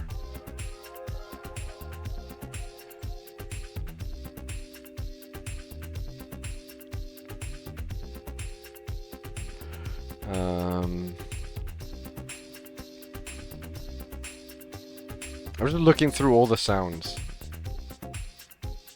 27, 11, 9, 4, 1, 2.03, 1.59, 1.337, 7,000. Today's hint? Okay, hold on.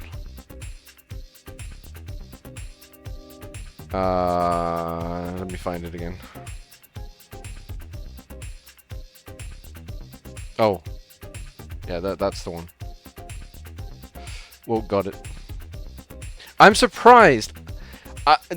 Does no one know that? Like from the way it's written?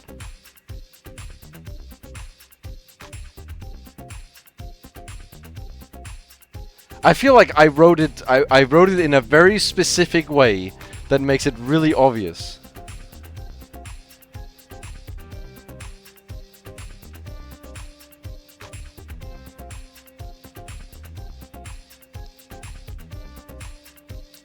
I mean, I get that the format of it might be a bit confusing, but Americans should know. On timeout.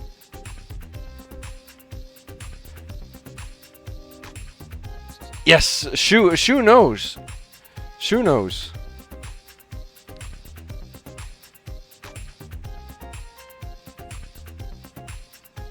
I couldn't believe. Can't read.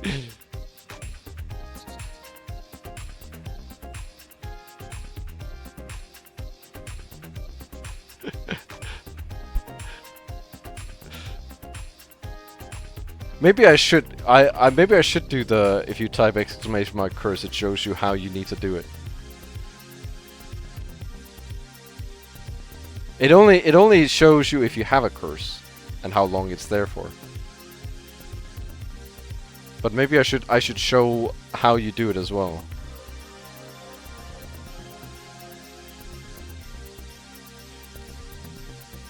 Oh, you're only cursed for 28 seconds, Shu. You can survive that. You wrote, "I can't believe that," rather than "I couldn't believe that." Yeah, maybe that would work. All right, Shu, let me get you out of there.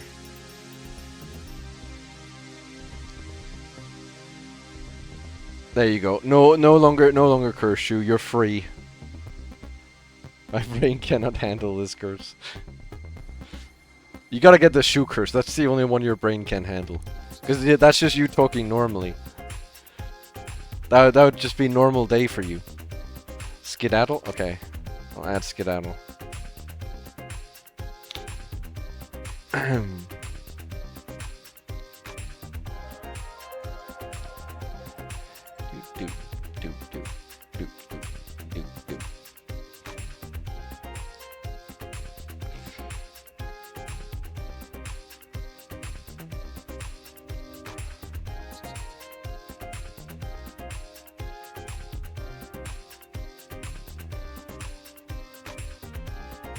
I'm gonna ask Skedaddle right here.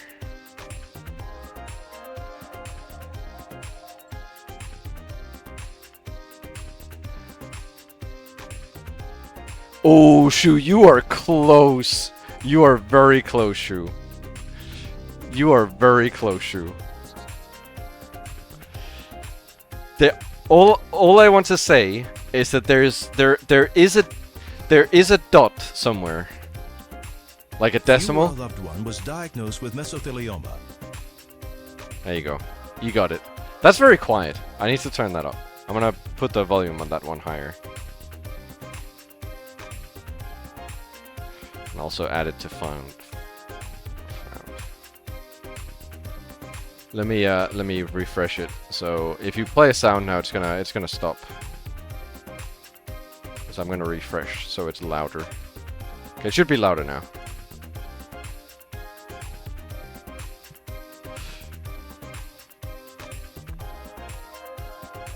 Your loved ones were diagnosed with mesothelioma. I think that's a good... Isn't there like a good remix for that? Play sound. 1-800-99. If you or a loved one was diagnosed with mesothelioma. That's still quite quiet. I'll make it max loudness.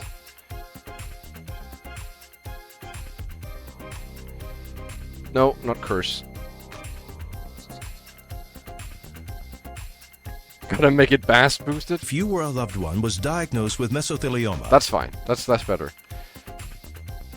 I think there's if you or a loved one was diagnosed with mesothelioma. Mesothelioma.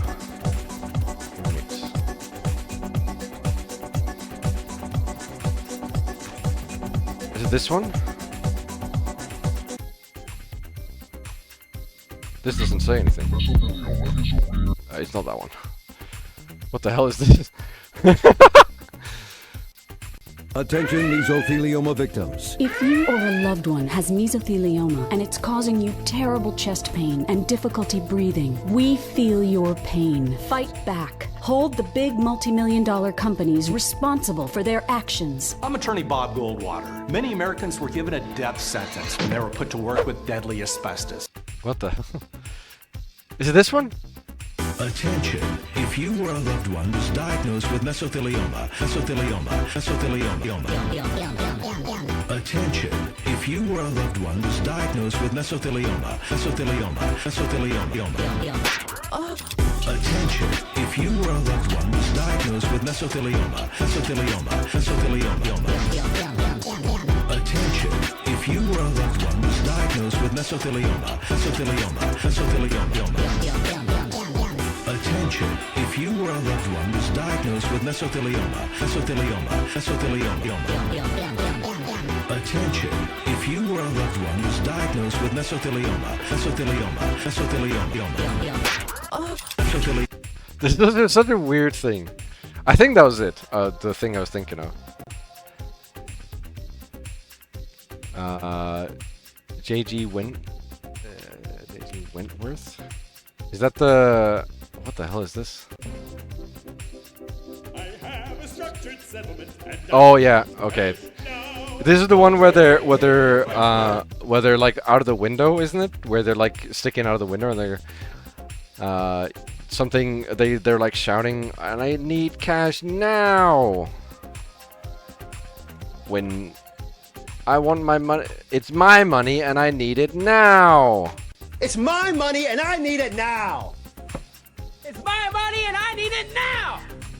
It's my money and I need it now! It's my money and I need it now.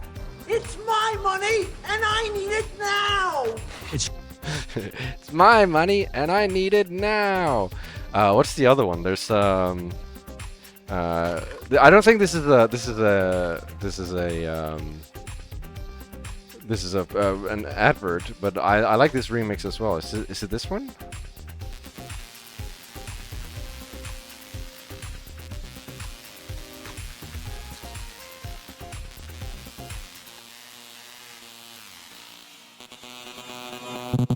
The Fitness Gram Pacer test is a multi-stage aerobic capacity test that progressively gets more difficult as it continues. That wasn't the one I was thinking of, but you get the idea. The Fitness Gram Pacer test.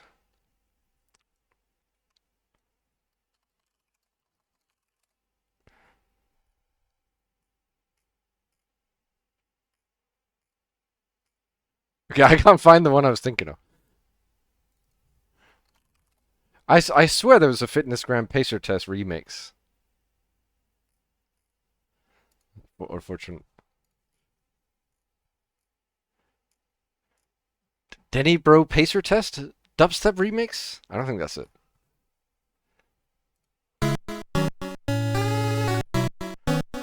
This is Undertale.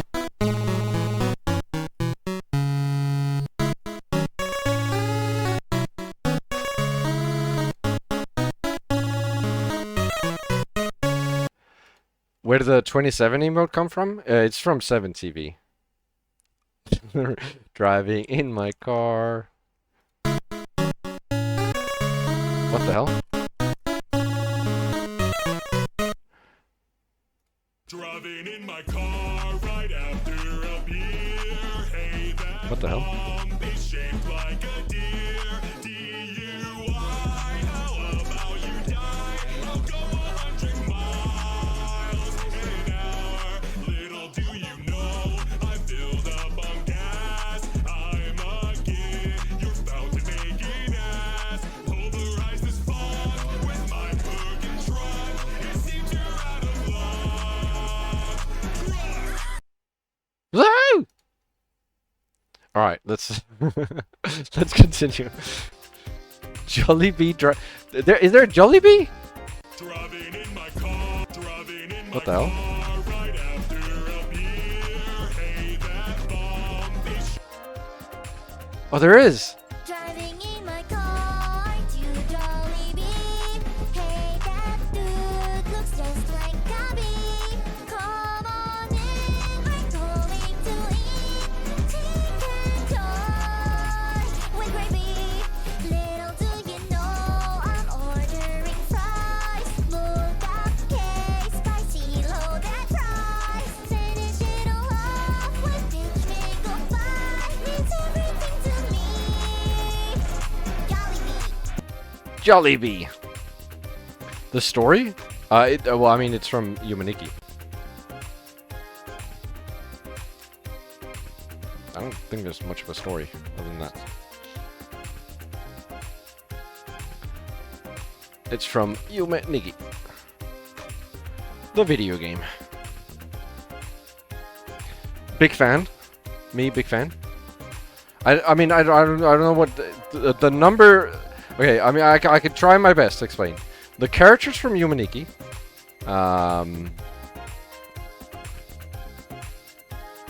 Here, I will find you the character.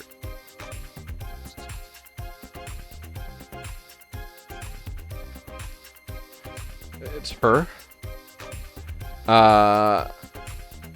The number 27 is my favorite number. The origin of that one, I think, is from a GIF, a fan-made GIF.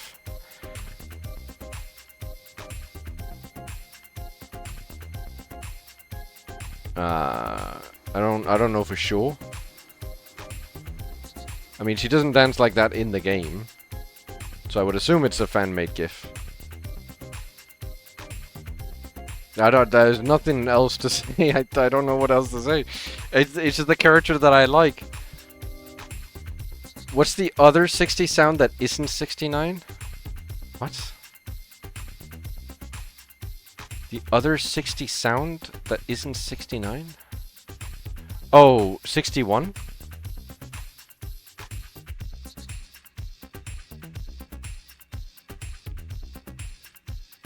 No, that's wrong! Was that a trick? Was that a trick? Was that a trick question? Because then you replay it and it's like, no, that's wrong.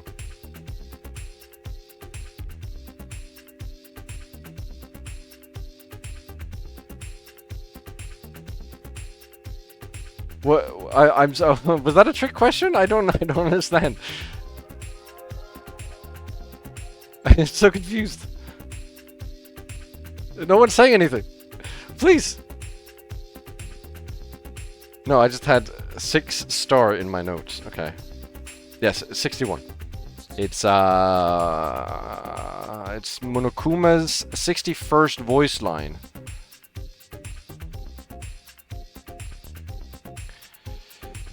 Everyone who's waiting in line, please get your tickets out. The receptionist, who's been sharing in the quietness, stood up and walked toward us with a barcode scanner. We're at the front of the line, so I handed her our 2 tickets. She hovered the machine over both barcodes until it released a quiet beep for each one. There you go. She gave them back to me with a smile and I put them in my purse. Oh, I'm glad to see you're back. I hope you enjoyed the event. What? No, that didn't happen before? That didn't happen before?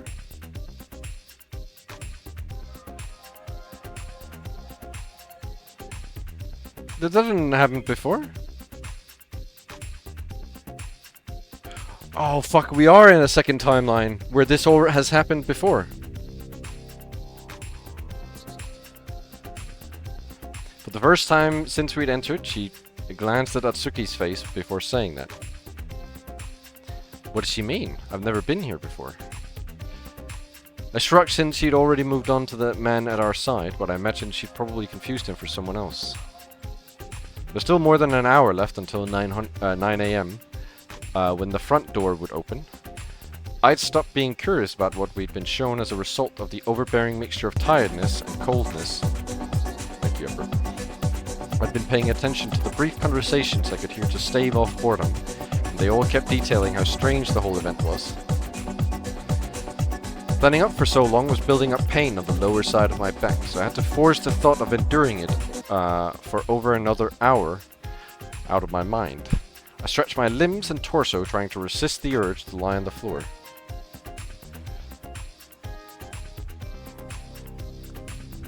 Shiroya? I managed to leave my mind empty, but I abruptly turned around when I heard a quiet voice coming from my left. A man was crouching next to us, and when he stood up, so I saw his older face underneath the white hair. Is this yours? I think you dropped it. What the hell?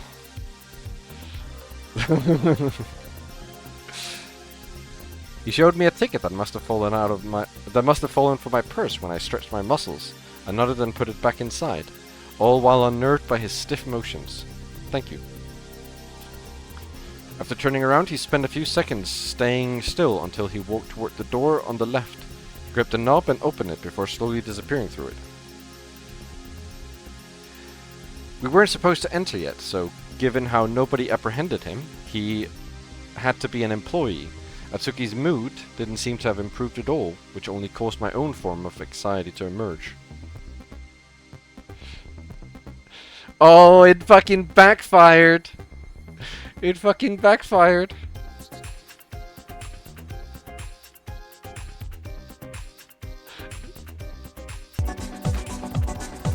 It's 5% chance to backfire.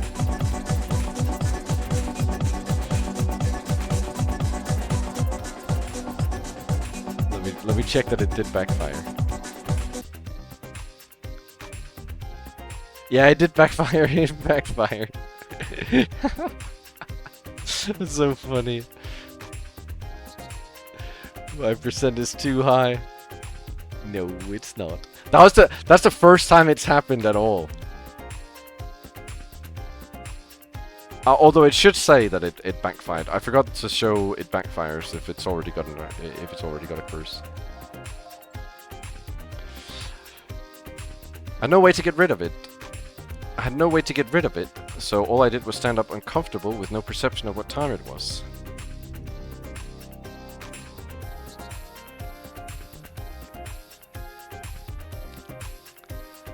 I wonder if it's going to be the whole story, or if it's going to be, like, we're jumping through the story at certain parts of the story. After a long and lonesome wait, I began to feel more confident and calm. My posture didn't change, but reminding myself that everything would get much better had borne fruit. Welcome, aerobatics. It must have already been 9 AM, because we were told we could advance through the left door if we weren't part of the event. Nobody did, though. Everyone present was gathered behind us. Oh, shit!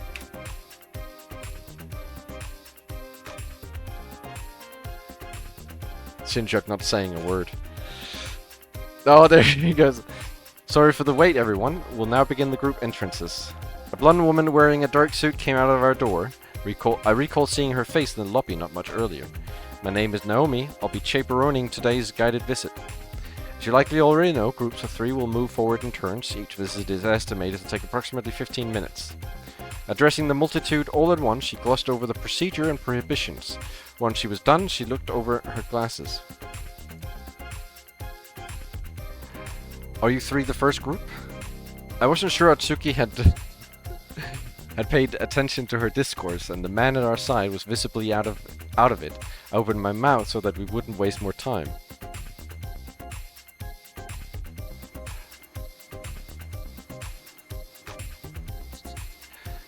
Yeah, we've been here for a while. Perfect. Please follow me to the event room to be the first to see the Sekimeiya. Quietly, she turned around and walked through the door. All the chatter had faded away, so the 3 of us walked behind her, the sound of our footsteps filling up the spaces. Speaking of which, I guess I could test this now. Yes, it works. Okay, so 13 not found. So you have found 42 sounds.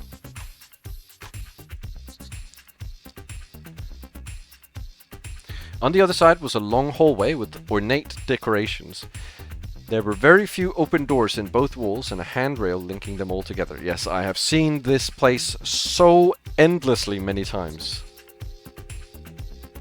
The woman stepped up to a door in the middle of the left wall and opened it for us. This is where we hold many of our events. Make your way inside. Across gazes with a strange man whose look and behavior felt out of place. He entered first and stared at the red curtain, which was undoubtedly covering the gems we'd all come to see. I've seen this so many times. Aside from the display case, the room was empty and only contained a security camera with a flickering green light. More people than I'd imagined were intrigued about today's event. Oh, I even get to see the map. Personally, I was a little curious, so I proposed coming despite what had happened. Atsuki had immediately agreed to prove that he was strong enough to get through. Whether to me or himself, though, I didn't know. He was the last to enter, and Naomi closed the door. Then she asked for our introductions before starting to build up anticipation. According to her, we were sharing space with something of incredible value, which had been found in the surrounding mountains. Part of the experience is touch, so I will open the glass and let you experience it yourselves. Now that I think about it, isn't that a bit weird? That they allow us to touch it. If it actually does have power. Oh, fuck, you're right, yet okay. You know what? There's no point continuing. There's no point. We don't get to see Shiroya at all. My wife? We don't get to look at her. How am I supposed to remember how she looks at the end of this? We have, every, hour or so, we have to, go back to chapter 1 and then go, do like this. Oh, my wife. And then go back again. We have to do that every, hour or so. Just so I remember how she looks. However, I must insist that you be gentle and keep your hands inside the cabinet at all times. She took out the keyring from her pocket and isolated one of the smaller keys, which she inserted in a keyhole next to the curtain. I have a question. What is it? You keep mentioning how valuable the Sekimeiya is, but is there proof of that? The way you're explaining it, you don't even say what kind of gem it is, only that it's rare. It's printed off a photo. Maybe the machine meant to give you like control time travel, like the 1 second. I had to suffer, why shouldn't you? Shut up. But the value could have been arbitrarily created by a Shia. It's not being officially recognized as anything more than an unusual discovery. Well, I will let you decide that for yourself. As you said, it's not categorized because nobody was able to properly appraise it. That's all you need to know. That's all you need to be assured of its value. I apologize for being skeptical, but you must be aware that the Shia aren't exactly recognized for their fairness. You have a reason to say that? Yes, that everyone in the lobby sounded as skeptical as I am. Maybe seeing it for yourself will convince you. That's what I'm hoping. Atsuki and I listened to the conversation until Naomi crouched to grab the bottom of the curtain. The real value of the Sekimeiya wasn't what had piqued my curiosity, as I thought its appearance was what caused all the excitement. But Naomi's motion was cut off. Before she raised the curtain all the way up, my vision was obstructed by dense smoke that forced me to shut my eyes. Ah. Instantly I recognized I was rapidly losing control of my body and I fell to the floor. Nobody responded to my yell, and Atsuki's desperate gasp was all I heard before silence reigned supreme. Immobile on the floor, reality distanced itself from me. It was all too familiar of an experience, but before I could think about that any longer, I blacked out.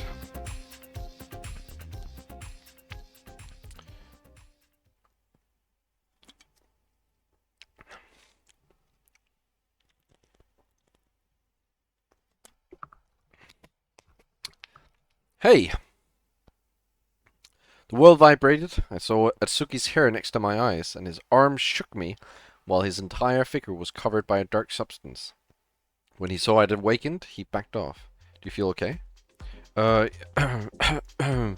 happened? We're still here?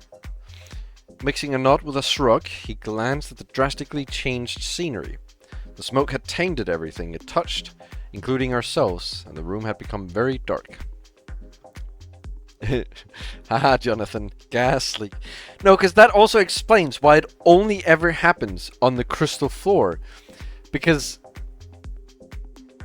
the gas leak is on the first floor. What the fuck is this? All I could do with my strength was look sideways, where I saw Akira trying to sit up. Where did Naomi go? I don't know, she wasn't here when I woke up. Looks like she went through that door. Akira managed to stand up and look through it. Even though none of us had touched it, it was slightly open. The left hallway was dark too. And I could see the smoke had blocked the ceiling lights from illuminating it. Strangely, it didn't seem like anyone else was there. In addition, none of us had discerned the origin of the smoke. As my mind started to get clearer, I began to process what had happened. Did you hear the alarm before we fell unconscious? What alarm? My look told him I hadn't either. Apparently, shortly after I'd been knocked out, a wordless alarm had played. Again with the wordless alarm. It's fairly obvious there'd been a terrorist attack. Fortunately, Atsuki and I were safe, although all of us were clearly unsettled by the solitude. We didn't know how long we'd been asleep or what had happened. During that blank period of time, however, something stood out in the room. The three of us were staring at it, and I began to feel able to stand up. Did someone do this to steal the Sekimeiya? Akira shrugged, wondering the same thing. While Atsuki was still on the floor, I approached the curtain. I resumed Naomi's action and raised the curtain all the way up. Oh, never mind, it's still here. It is? I turned around and nodded. Akira approached me and saw with his own eyes the egg-shaped object contained within the glass on top of a smooth cushion. Is this really it? I figured they were making a big deal out of nothing, but it's even more underwhelming than I thought. It's glowing a little.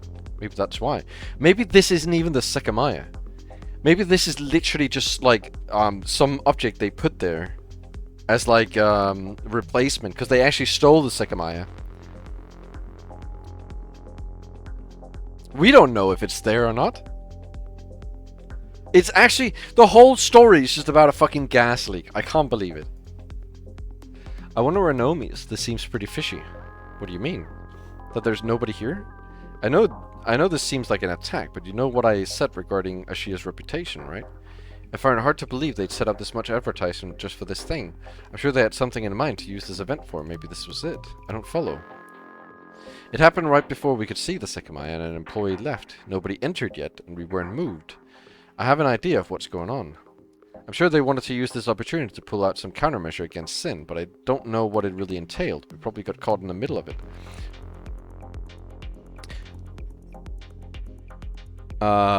This is also sort of weird because he didn't say this before. He never mentioned this earlier in the other chapter. Right? Who's P?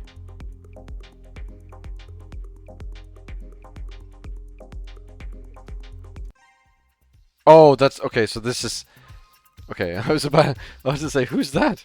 But okay. So the first time we hear about the Sin was the outside officer, yeah. But now we hear about Sin already by Acro. So this is different. This whole thing. Either we're hearing things we ignored on the last run, like so maybe this was mentioned to us on the last like in chapter 1, but Atsuki just straight up ignored it. Yeah, that's also true. We don't look at it until Ayla wants to see it, right? Ayla really wanted to see it, so we go in and check it out. So it has to be after we find Ayla. So there are a lot of things that are different here. Akaro filled in Atsuki, who'd never heard of Sin. I still have trouble understanding what you're getting at. Oh, now we get to see how we look with the dirt on our faces as well. What did this situation scream to you? A failed robbery attempt, right? They might have purposely acted out a failed attack since they're desperate to publicly say they won against Sin. I'm immediately noticing a bunch of odd details that point to that. Didn't you say they always attack during night? Why would they do it during the day? If anything, that points further at Sin not being behind it, and a false flag in the possibility next in line. Let's see how much time has passed and why nobody else is here. If I'm wrong, the police or Ashiya should know. I helped Atsuki stay up, and we brushed the remnants of smoke off ourselves. Both of us were extremely tired. The sudden turn of events felt almost surreal. But he still looked distant, almost divorced from reality. It took a few seconds for us to walk normally, but the left hallway was as we'd seen it through the door, completely desolate. We opened the opposite door and glanced at the right hallway where we'd come from. It was in the same state as its parallel neighbor, indicating that whatever had happened was large scale. Is that a person? You're right. Hey, what the hell happened? He sped up toward them while I stopped. Are you okay? I'm sorry I made you come here. No, don't worry. None of this is your fault. It wasn't my fault, so I didn't push it. I sighed and a bit irritated, and passed it off as loosening myself up, like I'd been getting used to doing. Next to the lobby door, we introduced ourselves to Eren and Sai, as well as Kitai, the person I'd exchanged words with before. Sai, Eren, and her daughter had been the group behind us, and felt unconscious while waiting in the hallway. Kitai told us he worked in the tower as a security manager, and that he was trying to piece together what had happened. Naomi was gone? He looked down, worried. I've been suspecting her, but I can't believe I was right. We have to find her. I'm almost certain she was behind the attack. What do you mean, we have to find her? How can you be so sure she's still here?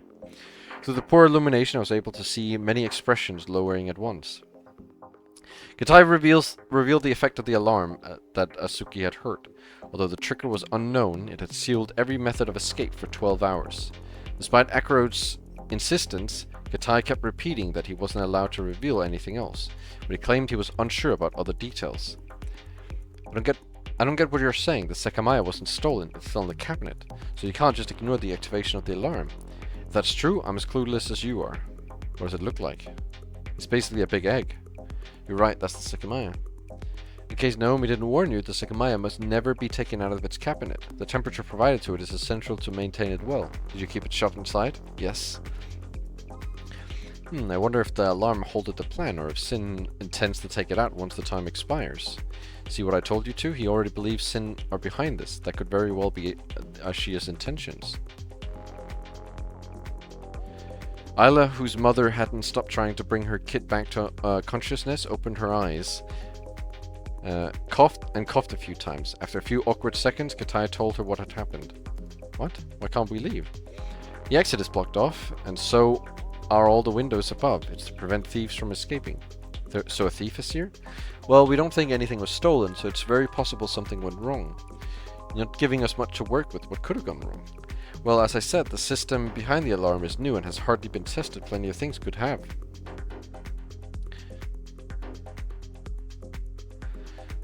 You don't think the timing was way too precise for that? Let's go to the lobby. I'm curious about the blocked door. Interrupting the conversation, Sai stood up and told us to follow him. His intrigue was certainly shared, so we went through the door at our side. Behind it was the untouched lobby. Even though 4 lights had turned off, the middle one shined strongly in our eyes, causing all of us to grimace as we stared at the imposing shutter that had appeared in front of the exit. The only trace of all the people who'd been there was the janitor's bucket. Forget what I said. It was clearly impossible to take that down, completely keeping us shut in. According to Kitai, the remaining door in the lobby area led to a little basement below us that stored the boiler, and there was no feasible way to leave the building before it automatically opened. He also told us that the alarm had disabled the computer on the reception desk. We were rightfully frustrated, as it seemed all of us had gotten innocently trapped and we weren't even sure why. Thankfully, though, everyone was keeping calm. I was quite tired, which might have watered down my reaction to everything. It was hard to believe what I was experiencing was real, but I would most likely fall asleep somewhere well before the deadline. The hallway door was slightly open, so someone went through it after the smoke was released, or else this hallway would be stained as well. The one to the other hallway's open too. Was it you, Kitai? Yes. Are all the windows this well blocked too? They should be. Do we have to spend the entire time isolated? Can we not talk to the outside to understand what happened? This is ridiculous. Oh, we can't actually. I thought for a second we might be able to, but I just realized the alarm side effects made that impossible. That's insane. Why would the alarm be created this way? I recall telling you I'm not allowed to disclose that. Is there footage from all the cameras that we could look at? No, the alarm made that impossible as well. What? I apologize. I personally looked at every room on the floor, and I'm confident in saying we're the only people here. Right now our priority is finding Naomi, who I suspect is hiding upstairs. There's a lot of things that are different here. A lot of things that are different.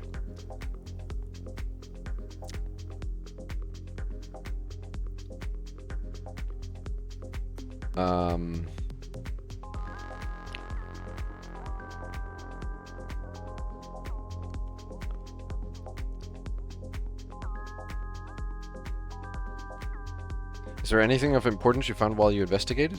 Well, I mean, now suddenly the cameras aren't working. Wasn't that the whole point of the first one? Was that the cameras were working? Even though the alarm went off?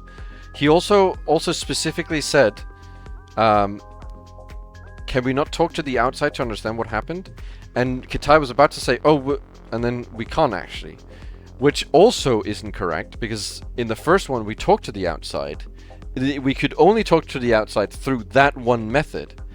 But we still could talk to the outside, which he didn't even bring up this one time.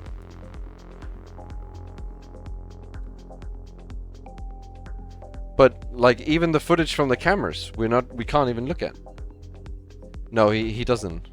Akira also talks a lot more this time than he did last time. Like, he talks a lot.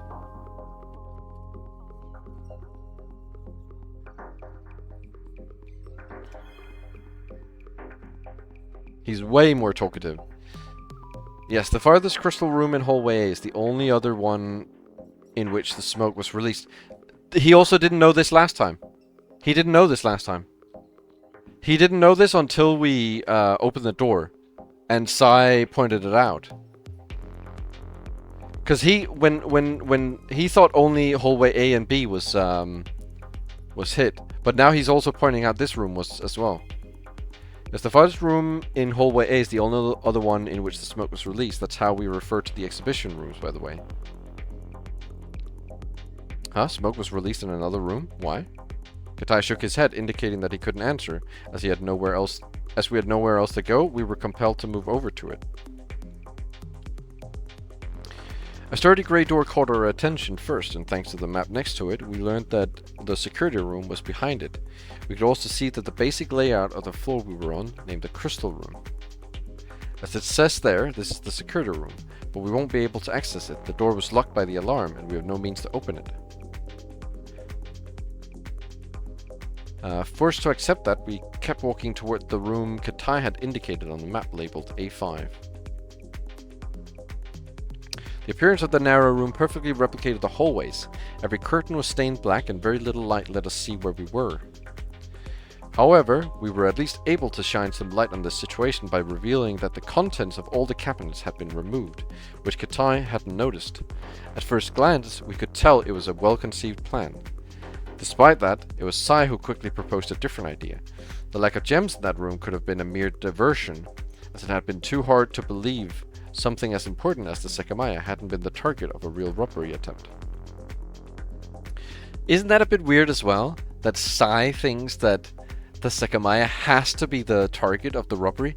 Wasn't he very much like against that idea in the first one? In chapter 1? Like, he thought it was weird that they would target the Sekimeiya? In the last and shorter hallway were the bathrooms, which nobody entered. What's in the staff room? Could we find a phone there? No, every staff member has a personal locker, but we could only open mine, and I don't keep any devices inside. There's a reason why I believe Naomi hid upstairs. If she's part of this, like I suspect, above us are 5 desolate floors full of offices. However, there's a 7th floor we call the attic, or the Ashia floor. Katai explained the story behind his existence, and he left the most important detail for the end. I don't have the key to access it, only Naomi does. She's the sole... He didn't mention this either before. She's the sole trusted individual chosen to preserve its interior as well as possible, and she possesses the only key I know of. He didn't say this before. All of this is like stuff he didn't mention before. So she can stay inside for as long as she pleases. That's right. No, he said it, but he didn't say it so early.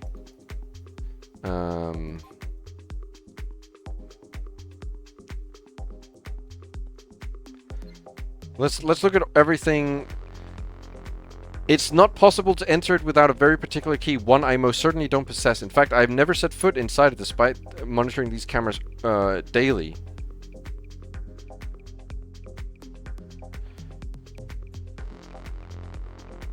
That's the first thing he mentions of the attic.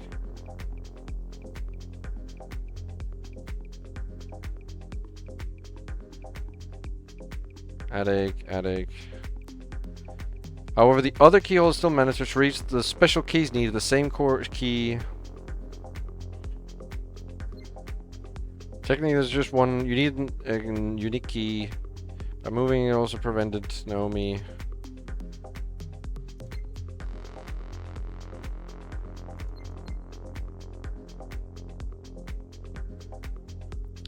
What about the security room?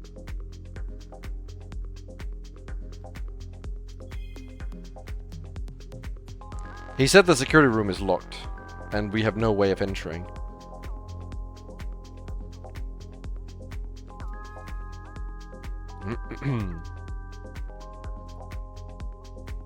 This is the security room, but we won't be able to access it. The door was locked by the alarm, and we have no means to open it. No, I feel like the first.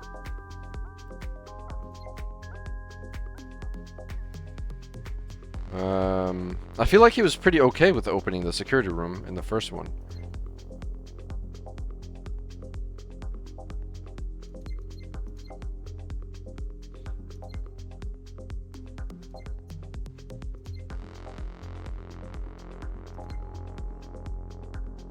Because I mean, we all went in there, right?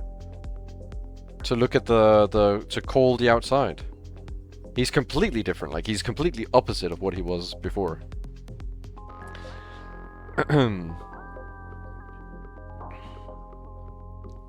Yeah, look at him.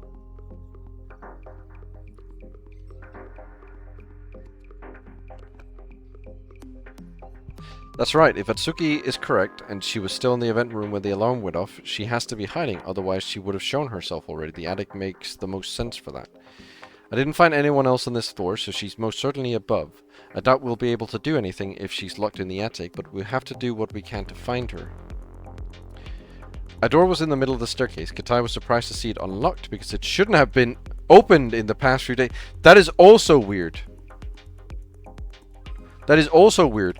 In the first one, he made it very clear that they left it unlocked commonly.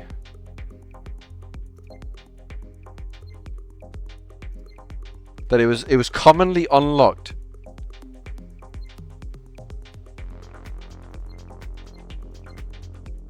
It's not unusual for it to be left unlocked. In the past, when the offices were actively used, measures were stricter since nothing ever happened.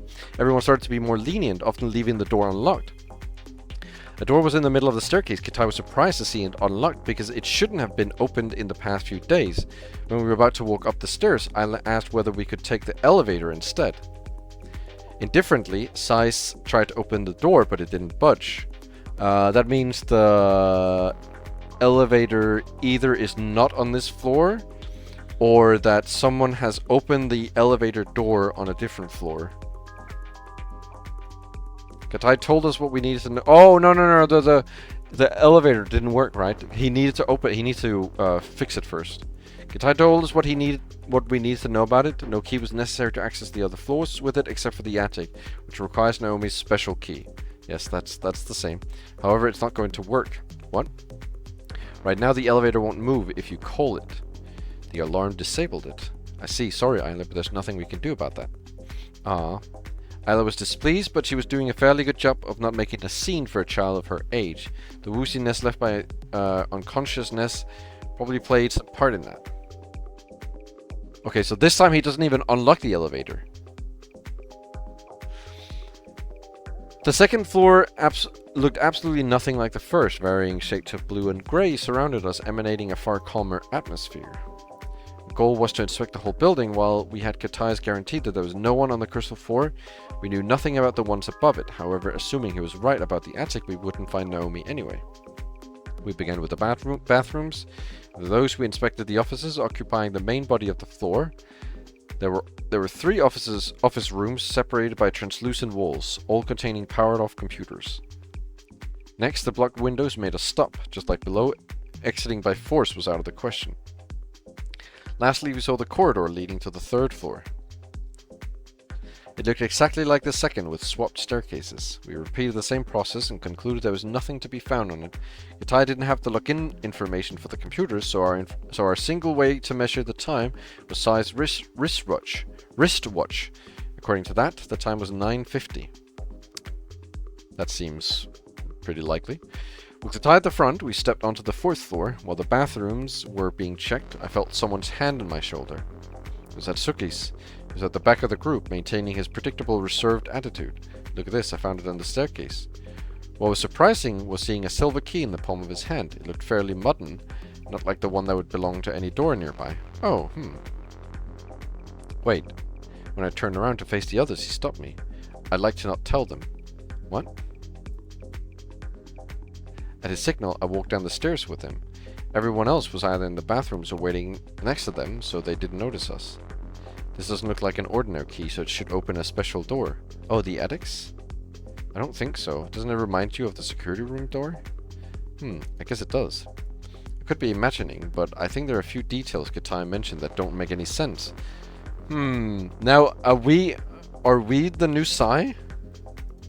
Really? And if this really opens the security room, it could confirm that. Wasn't Katai in front of us all this time checking the floor as if he was looking for something?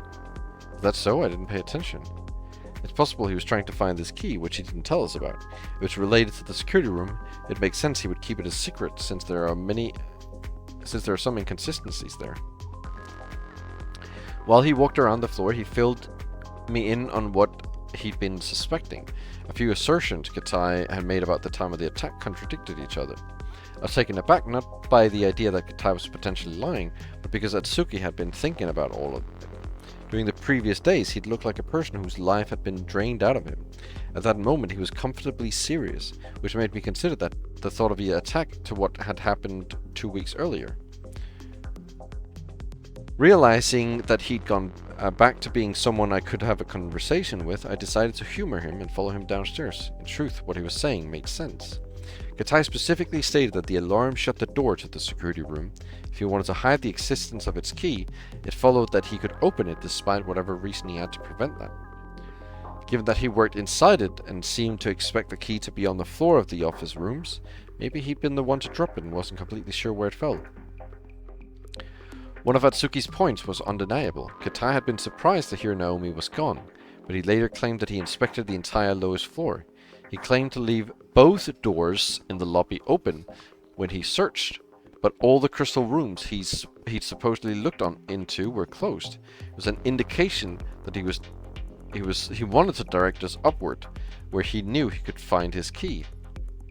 Also, I think he actually saw it, but he didn't say anything. He probably wanted to grab it when we moved on. I see.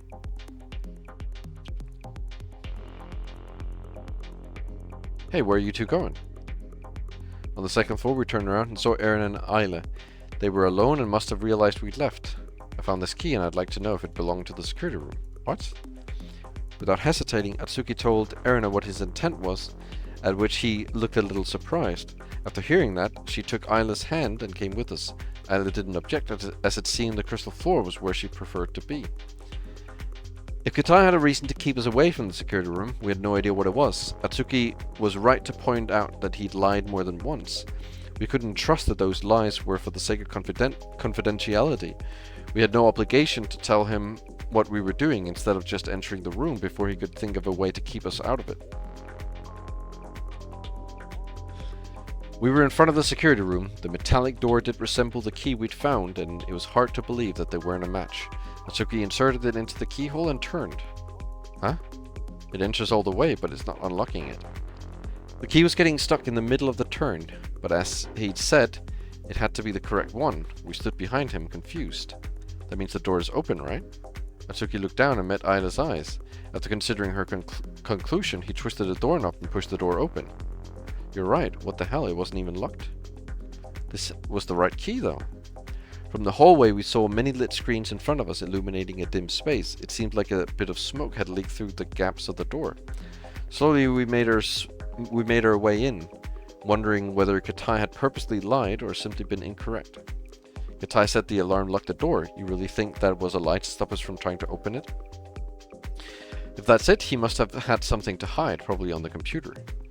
On top of the desk were 3 monitors. The one in the middle had its entire screen occupied by a messy program laid to the security cameras, while both side monitors were only displaying the desktop. We got closer to them. There's a single chair in front of the middle screen that Atsuki gripped the back of. He was going to sit on it, but he stopped short. We thought the lights had gone off until we saw that the screens had, which darkened the room considerably. The ones above, displaying the real-time footage of the security cameras, were still working. Did the computer shut down? The fans are still going. It probably entered sleep mode because it has been a while since anyone used it. He grabbed the mouse, and as soon as he moved it, the 3 screens powered back on, showing the same images as before. So I tried to look at anything. We might get in trouble. If Katai's plan was to keep us out of this room, we won't be able to do so anymore. Maybe he wanted us to find the key and lock the door before we realized it was open. So we'd believe that what he said about the alarm locking it. Thanks to the taskbar, I noticed a few programs that were working in the background. Maybe something we couldn't see was hidden in one of them. Hey, isn't that weird? What is? Behind the chair, Erina was looking up at the live screens. They were showing different parts of the floor we were on, although a few of them displayed only a static black image. According to Katai, that was due to the smoke covering them. But after looking at them for a few seconds, we noticed the large inconsistency Erina had seen. Yeah, that one, it's showing hallway B. Wait, you're right, how's that possible? Hallway B was clearly visible through one of the monitors. Although a bit of smoke obstructed the view, it wasn't enough to block it completely. The angle was from a corner above the door to the lobby. That's basically where we fell unconscious. It's impossible the smoke didn't hit as much as the other cameras. The difference is huge. Something must be wrong about this then. This has to be live footage since the ceiling and the walls are covered by smoke. It followed that the difference had to be the camera itself. We turned around and stepped back into hallway A. The signs told us that nobody was close to us, but it was unlikely that would continue for very long. Erina closed the security room behind her, causing a loud noise. The covered cabinet still sat awkwardly in the event room, which we passed through to enter hallway B. It's that one. In the left corner above the lobby door was a security camera with a flickering green light. All of us frowned. After all, they looked identical to the other ones, but with one very important distinction. There's almost no smoke on its lens. How's that even possible? The camera itself is obviously stained, but there's no way the lens wasn't hit directly by the smoke. Did someone clean it off? I doubt anyone paid attention to this camera when we were here before, so we can't know how long it's been like this. If someone wiped off some of the smoke, it could only have been Katai or Naomi. I'm pretty sure Naomi was really knocked unconscious, so only Katai is left. Maybe Sai could have, if he faked waking up after me. I don't know how, though. Why are you sure there's no one else here? A hidden person could have done it too, yeah? We haven't seen anyone else, Isla. It's too high up to reach it normally, and I think removing all the smoke stuck there would take some time. Maybe this is what Katai was hiding from us. I don't think we would have realized that this lens was clean without going into the security room. It's black like the smoke, and there's very little light here. Yeah, and we noticed as soon as we took one look inside. That might make more sense than him only wanting us not to use the computer. He could have just ordered us not to touch it. Do you seriously think he's behind this? I don't know. I just thought of a few of his claims didn't make any sense. Being a member of the security staff would let him pull some things off, though. So maybe. You two have to know about the sin, right? Yeah, Acro talked about them briefly. I'm sure everyone who's aware of them has assumed they're involved in this. I wouldn't rule out the whole thing being a complicated plan, so keeping this camera working might be what they want. We walked to hallway C with a few things to question the others about. It didn't seem like they were trying to find us, as we would have immediately heard them calling. When we arrived at the 4th floor, we still hadn't found anyone. Did they keep going without us? I guess so. The bathrooms, where we'd last seen them, were open and empty. We circled through the floor and arrived to the 5th one for the first time. It didn't look any different from the others, and we couldn't see anyone. We repeated the same route we had on the lower floors, reaching the last one we had access to. The attic door should be here, so maybe they found a way in. We went to the opposite corridor where we found the entrance to the next floor. Although it looked like a dead end at first, a grey door came into view when we got closer. Yeah, this must lead to the attic. Upon turning the knob, Erina realized the door was locked like we'd been told. It can't be that they're inside. Maybe they followed us down and we missed each other. A little lost, we walked back and stood in front of the offices. We hadn't checked the last few since it had seemed unlikely that the others would have still been looking inside them. Yeah, there's a lot of very different things this time. Asuka and I checked the 3rd partition and didn't find anyone. Then we opened the 2 bathrooms, which were also vacant. The same was repeated on the 5th floor with identical results. When we were walking down to the 4th, we stumbled upon someone going up. Oh, here you are. I couldn't find you. Are you alone? I am. Where did you go? I was using the bathroom below and saw that nobody was still outside when I left. Huh? We found the key to the security room, so we went to the crystal floor. Katai and Sai didn't come with us, though. I'm confused. Why did you not wait for us? You actually opened the security room? Yes, that's why we'd like to find Kitai. I see. I looked through the remaining floors since I imagined you all kept going up. But they were empty. I got to the Ashia floor's door, which I couldn't open. After that, I walked back down to the crystal floor, but I haven't found anyone until now. It appeared we'd actually missed each other. Since we just looked through the floors above us, we kept descending. Things are already getting weird now. Oh, here you are. Where the hell did you go? And where's Kitai? As soon as we stepped onto the third floor, we reunited with Sai, who rapidly approached us. You're alone too? We found the key to the security room. We went to the crystal floor. Where'd you find it? Atsuki saw it in the staircase. Ah, I see. And you went to check if it worked? We nodded, awaiting his explanation. I suddenly saw you were all gone, and I didn't know if you'd walked down or toward the offices, but I figured I hadn't noticed you'd gone down the stairs. I didn't find anyone when I went all the way down. I was going to search through the first floor until I heard a sound coming from the stairs that I followed up here. So we missed you on the crystal floor? He shrugged. I get what you're saying, though. You were able to open the security room. Before we could explain the more important details, another person appeared from the office corridor. Oh, here you are. I knew I probably missed you up here. Where were you? I should be the one asking that. I got out of the bathroom and saw that nobody was waiting outside. There's no one on the upper floor, so I went back down, and I thought that maybe all of you went down to the crystal floor for some reason. It didn't seem like anyone was there, so I figured that I missed all of you inside the offices somewhere. What is going on? Why is everyone saying the same thing? Why did everyone coincidentally go to the bathroom, come out, find everyone missing, go down to the crystal room, look around, find no one, and then go up the stairs? Everyone did that. We probably passed each other when I was looking alone through the higher floors. Well, why did you all leave? Of course, nobody has seen Naomi, right? I'm curious about something. Why exactly is it we can't enter the security room? The security room? Didn't I mention it? The alarm locked it. And there's no way to undo that lock? No. That's surprising, seeing as they found the key and unlocked it. What? Atsuki took out the silver key from his pocket and showed it to him. What the hell? Of course I knew this key could unlock it, but where did you find it?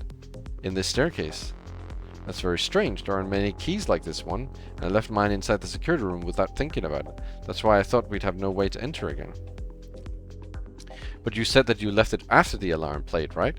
You would have had to unlock the door to get out if the alarm locked it. No key is needed to unlock it from the inside, and after closing the door from the outside, it automatically locked itself again since I didn't disable many of the alarm's functions. I'm confused. Even though we found the key, we didn't use it to unlock the door. It was already unlocked. Excuse me? That's not how it was programmed to work. Regardless, is that why you suddenly left? To see if you could open the security room? Yes. None of you are permitted to enter without my consent. Why was I not informed about the key? I'm sure it's because of all the stuff you've said. I would have done the same thing. It appears the door being locked is just another false claim of yours. Okay, so at least Sai is still skeptical of Kitai. That hasn't changed. I can't lie, I was worried that in this whatever timeline, Sai and Kitai was gonna team up. What? What is wrong with what I've said? There must have been a malfunction in the alarm. I had no way to confirm that the lock was set when I left since the inner nut undoes it by itself. And I didn't check behind me to see if it locked automatically. It should have, but it appears it didn't. I suppose that's not too ridiculous. Wait a second, we can enter the security room. Why the hell are we talking about this? Now we have a way to communicate with the outside. I said the alarm shut it down because I thought it locked the way in. We'll be able to look at the recorded footage as well. Oh, that's fantastic. Let's go then. Although it wouldn't exactly have been the alarm to cut off your access to it, it would have been your ineptitude for not bringing your key out with you. Can't deny that, it was my mistake. And yet an identical key was found up here. We'll see if you can find yours in the room. Kitai nodded slowly and began to walk back.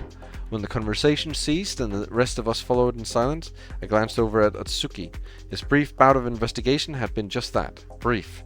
Emptiness was the only thing written on his face whenever he wasn't pursuing some thought. Nobody next to him had a clue how he was feeling. and he decided to at least pass himself off as staple. His initiative from before had been a tad surprising. It was clear that his mind was someplace else entirely. With how strong those emotions were supposed to be, adopting a made-up expression of sorrow was pathetically easy. Out of recent habit, the sight of his face made my own a mirror, and I let my shoulders drop.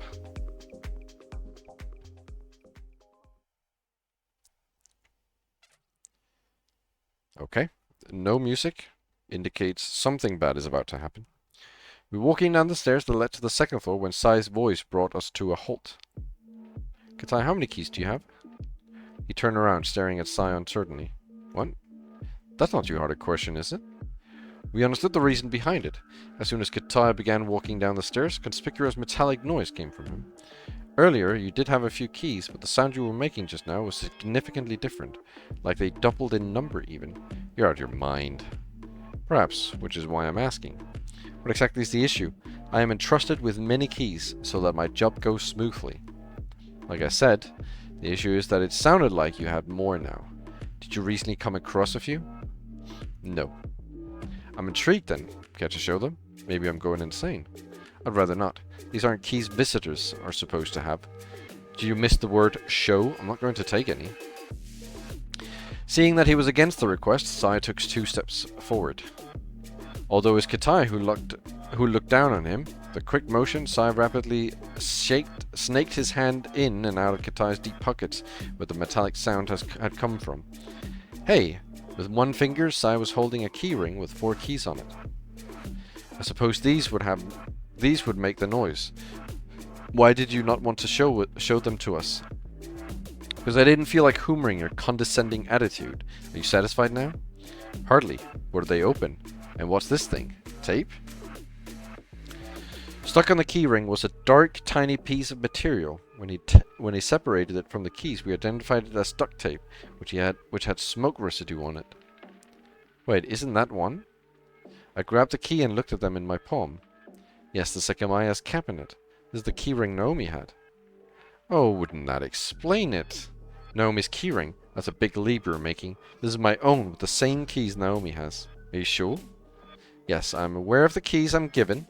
This was the original set, in fact. Naomi was given a replica of it since her job was recently expanded.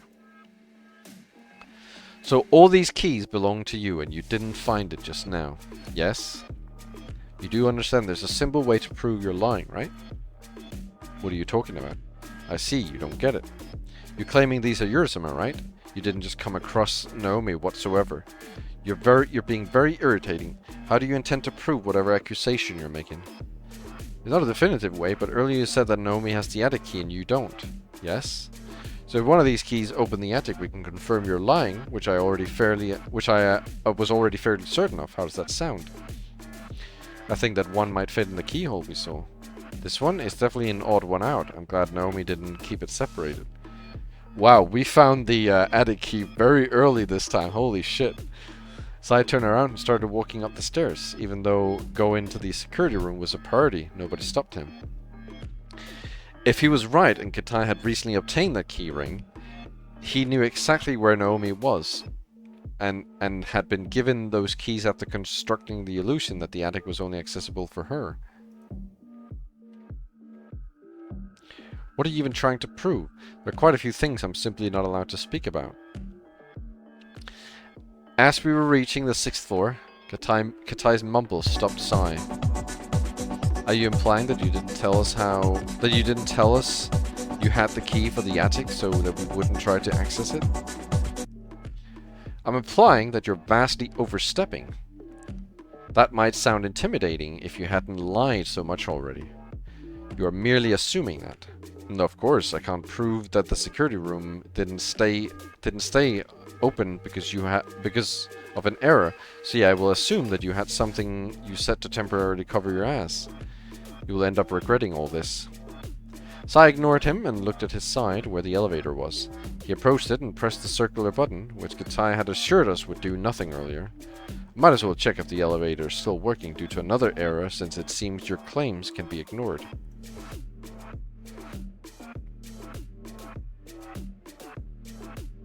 The elevator was disabled.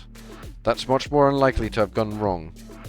If it was working for some reason, the button would light up when it arrived. Do you remember the light in the lobby? That was also caused by the alarm, so it appears the security room was the single exception.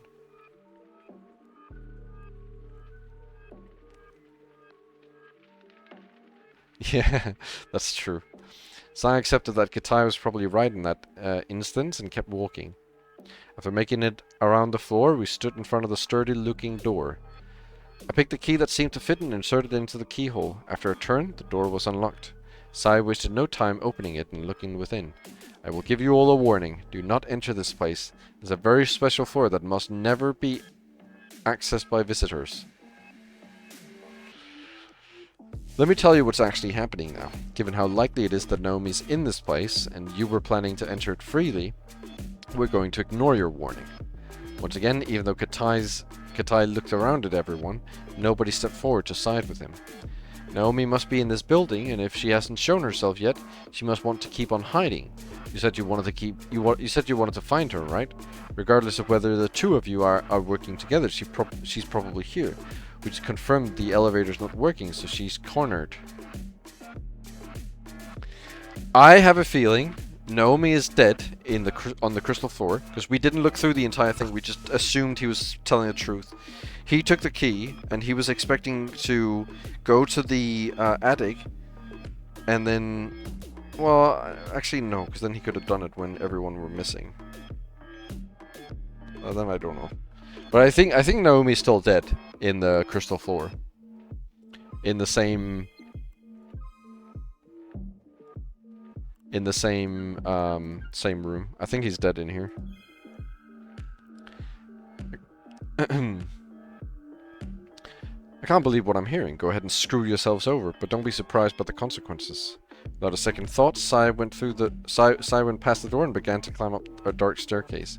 We followed behind him, forming a single file line within a narrow space. Sai stopped at the top in front of another closed door. After applying force to open it, we could make out the room in front of us. Atsuki and I were behind, so the three of us were the first to see what was on the sofa. Whoa, what's that doing there? This is the first time the Sekimeiya is outside of the crystal floor. This is the first time.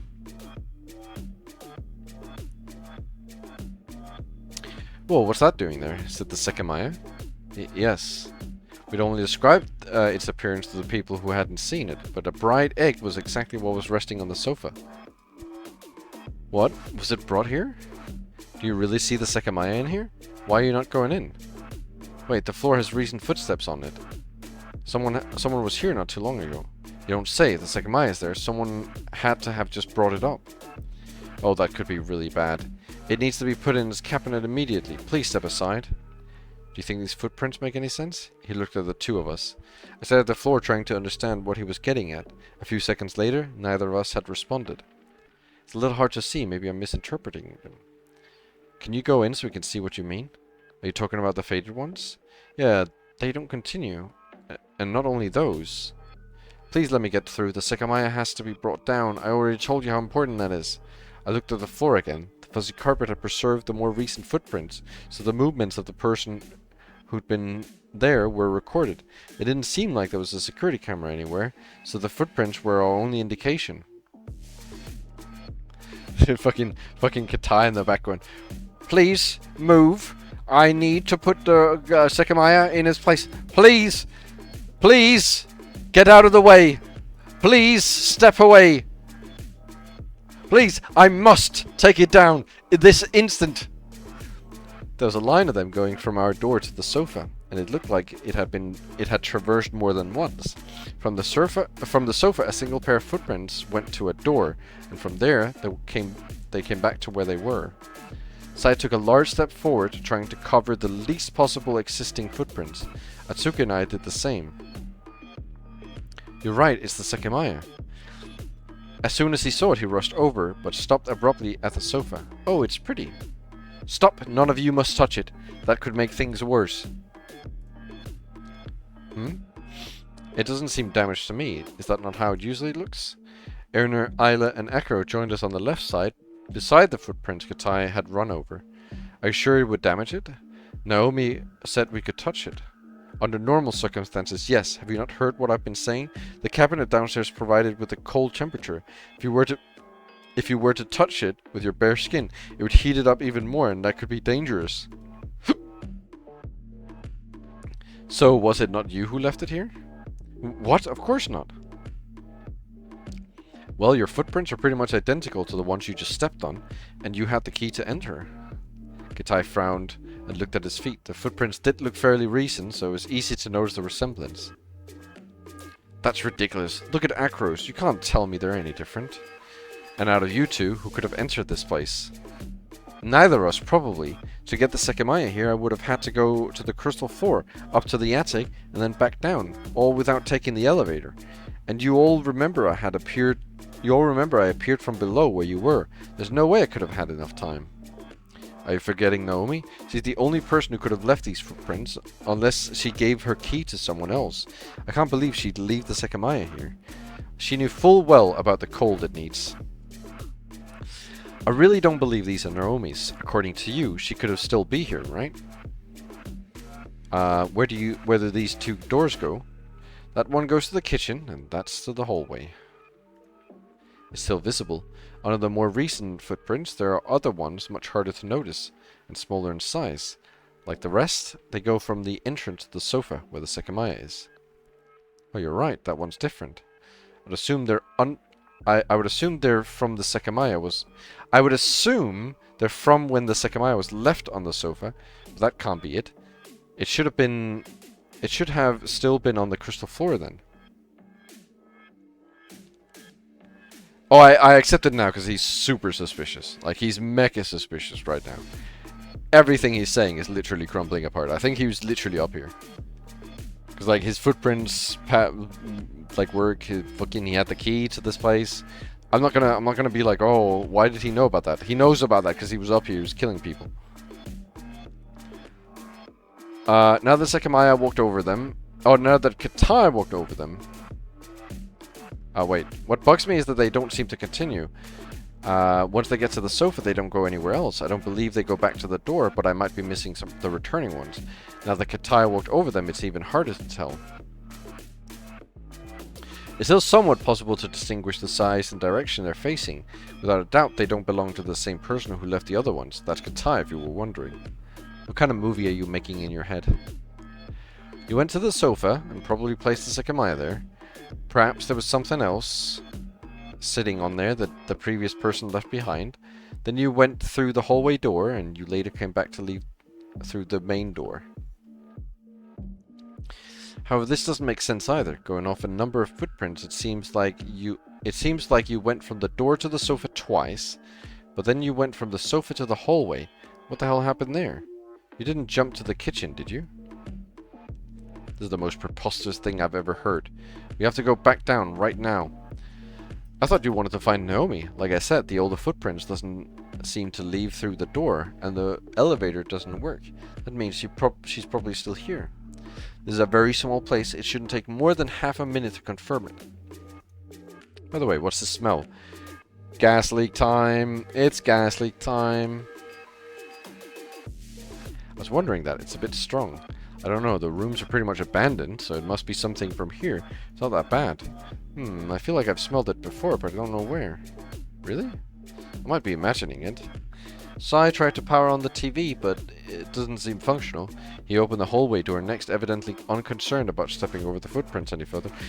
Someone's going to touch the Sekimeiya in a second, and we're all going to think they're going to disappear, but actually in theory, and actually in reality, it's just a fucking gas leak again. Well, let's see if Naomi's here. Come on. Every room was quickly checked. The entire attic was arranged like a modest apartment, but it was well preserved, probably thanks to Naomi. I finished at the higher level of the left bathroom. Aside from the bedrooms, there's only one bathroom. There's only a bathroom, a kitchen. Wait, I didn't know the kitchen had a door. I'm pretty sure it didn't before, did it?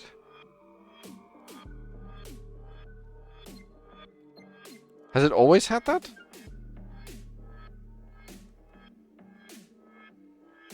Oh, I guess it did. Surprisingly, there were security cameras even in the bedrooms. And Naomi was nowhere to be found. To make sure she couldn't have left unseen, Katai and Akira were left in the hallway and living room respectively. We could be certain the attic was empty by the time we arrived. All of us reunited. I don't get it either. What the hell is Naomi doing? You're right, it's bizarre, but only because of the footprints I pointed out. You have Naomi's keyring, so you must know where she is. In addition, it seems like your own footprints did the same thing as hers. At least one of the times they went from the entrance to the sofa. I will repeat myself. Those were not mine. Honestly, the question is there no matter who they belong to. From the sofa, the only way to stop the footprint would be by jumping to the kitchen, which isn't carpeted. Suddenly he turned around and entered the hallway. I peeked in and saw him walking toward the elevator. He grabbed the handle and tried to open it. Just like on the crystal floor, it didn't budge. Or he checked if it was there. Once some silent second passed, he pressed the elevator button, sighing after nothing occurred. This doesn't make any sense. Unless I misinterpreted it, the person who left the footprint should still be here. Maybe even two people. Was it a trick in case we noticed them? What if the first person stayed on the sofa, and when Katai came, they exited through the main door, stepping over the footprints and taking advantage of the bigger shoe size? Everyone went quiet. To Sai, it probably seemed like we found what he was saying to be a bit out of reach. I know that still doesn't explain the set of Katai's footprints that didn't continue. That could have been fabricated by him all at once if he wanted to make it seem like he walked to the sofa twice. Nobody said anything in response. When he realized we were all staring at something, he turned around to find the spot, but failed to notice anything important. What the hell are you all looking at?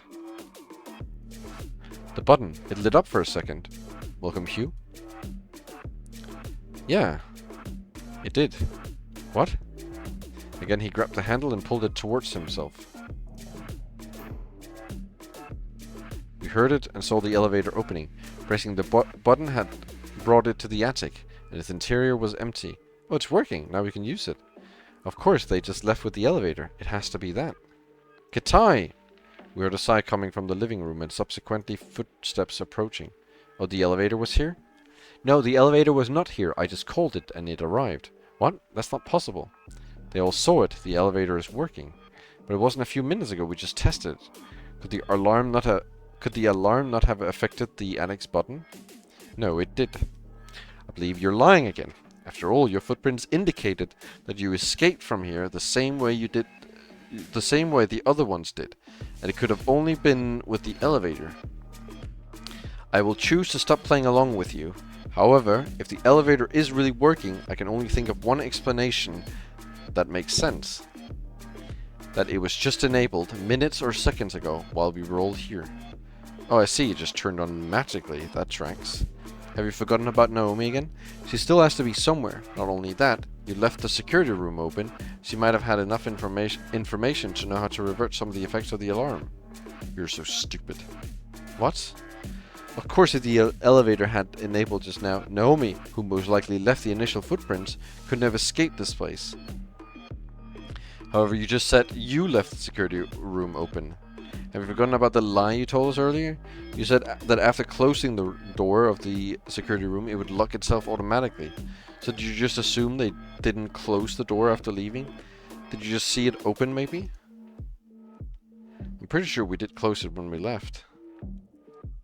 I know it was closed when I went back up. That's why I'm saying all this. Of course, it didn't lock itself automatically, which is why he said that you'd left it open, completely ignoring the contradictory claim he made earlier to cover his previous lie out. I'm not sure why you sound so excited. So am I wrong? You're on a wrong streak. We already determined earlier that the alarm underwent an error and didn't lock the security room after I left, did we not? Why would I assume that it worked after they closed it? I figured the error probably repeated and the door wouldn't have locked itself after they closed it. I don't know what your problem is, but cut it out. As I said, Naomi might have just re-enabled the elevator. How do you pretend to explain the footprints then? Hell if I know. I barely get what you're talking about, and I'm inclined to believe it's another delusion of yours. Now, for the love of God, let's go to the crystal floor. Naomi might be there, and the Sekimeiya needs to be put in its cabinet. We have to contact the outside as well. Alright, we'll take the elevator. Oh, not all of us will be able to at once. Only 4 people can use it. As soon as she heard that, Isla rushed inside, dragging Erna by her shirt. Me, I'm going. Elevator. You still have the attic key, right? Yes. We'll walk down then. It's very important that this floor remains locked even if Naomi has her own key. I don't want any of you coming in here without my knowledge. Sure. Sai and Acro entered the elevator. Hurry up and leave now. You won't be able to make it back up without the key. As you see, it is required to enable the floor 7 button. We won't leave until you're gone. Sai rolled his eyes and let go of the door. A few seconds later, Katai checked that the elevator had left. He spent a few seconds in thought before lightly pushing Mai and Atsuki's shoulders back. Since he had left the living room, Atsuki went there through the kitchen, confirming that the attic was empty. Although it was clear that nobody had gone there just by looking at the floor's footprints. Katai stared at the Sekimeiya for a few seconds, then crouched, lifted up, and held it in his hands, using the long sleeves of his uniform. He knows that you teleport with it. Why would he pick it up with the sleeves of his uniform? Actually, no. I guess he could excuse it by saying that he just doesn't want to like put fingerprints or something on it. I don't know. He doesn't need to know, but it is sort of suspicious that he uses his sleeves.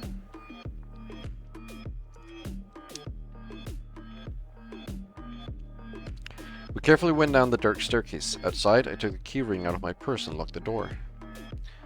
Through the silence, we descended. I caught a glimpse of Atsuki's face again, and trying to avoid looking at it.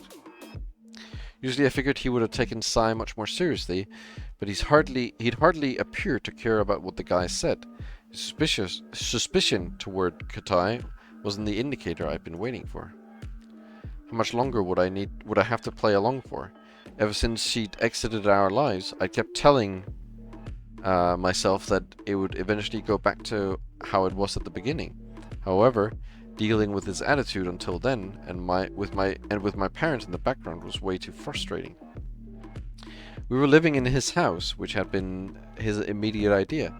If it weren't for that, I would have assumed his mental state wasn't going to get any better soon, and that he wanted to remain alone. Behind Atsuki was Katai, who my focus switched to.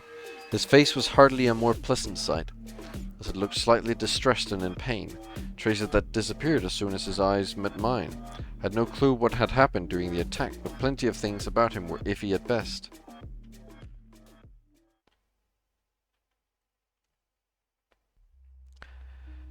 As soon as we began to step down the last staircase, we saw a few people in hallway A, who immediately gestured at us to hurry toward them. Take a look at the security room. Eren and Isla were next to its door, peering inside. Katai paid no mind to Sai and pushed open the door to the event room. With one hand, he raised the curtain and opened the glass and put the Sekimeiya inside. "Oh, give me the keys." I took them from my purse and handed them to him. There's a manual lock, right? Does it shut the cabinet without needing the key?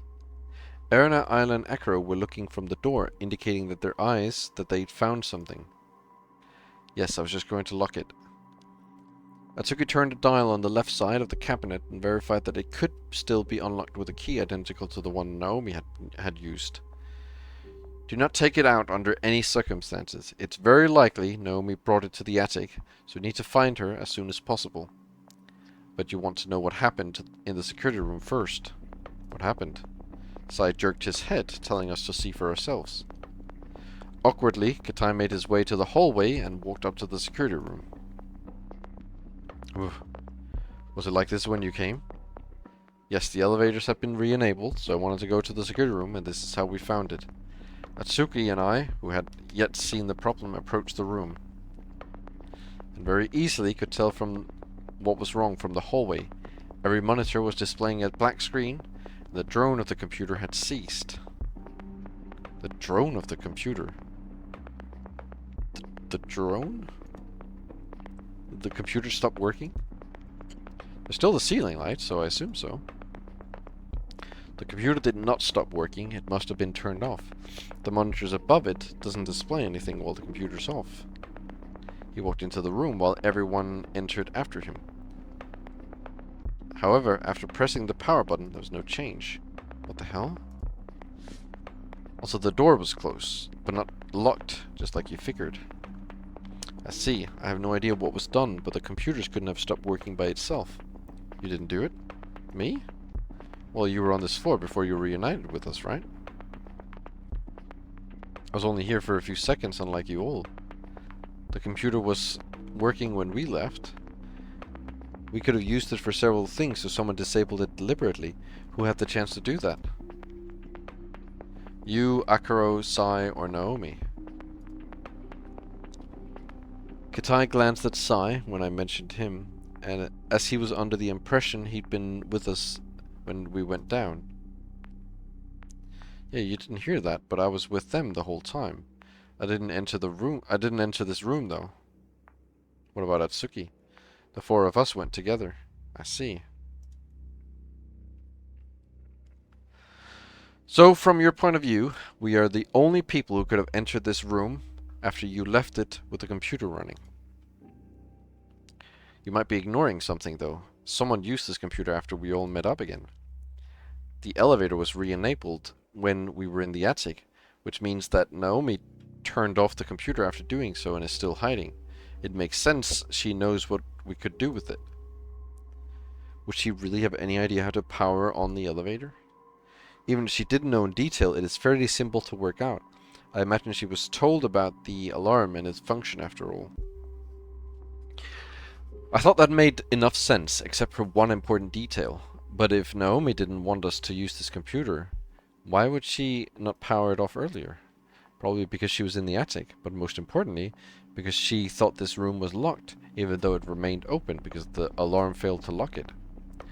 If it's true that the alarm should have locked it after leaving, sure, but even if it did malfunction, the only reason why we didn't enter it before was because you left your key inside, right?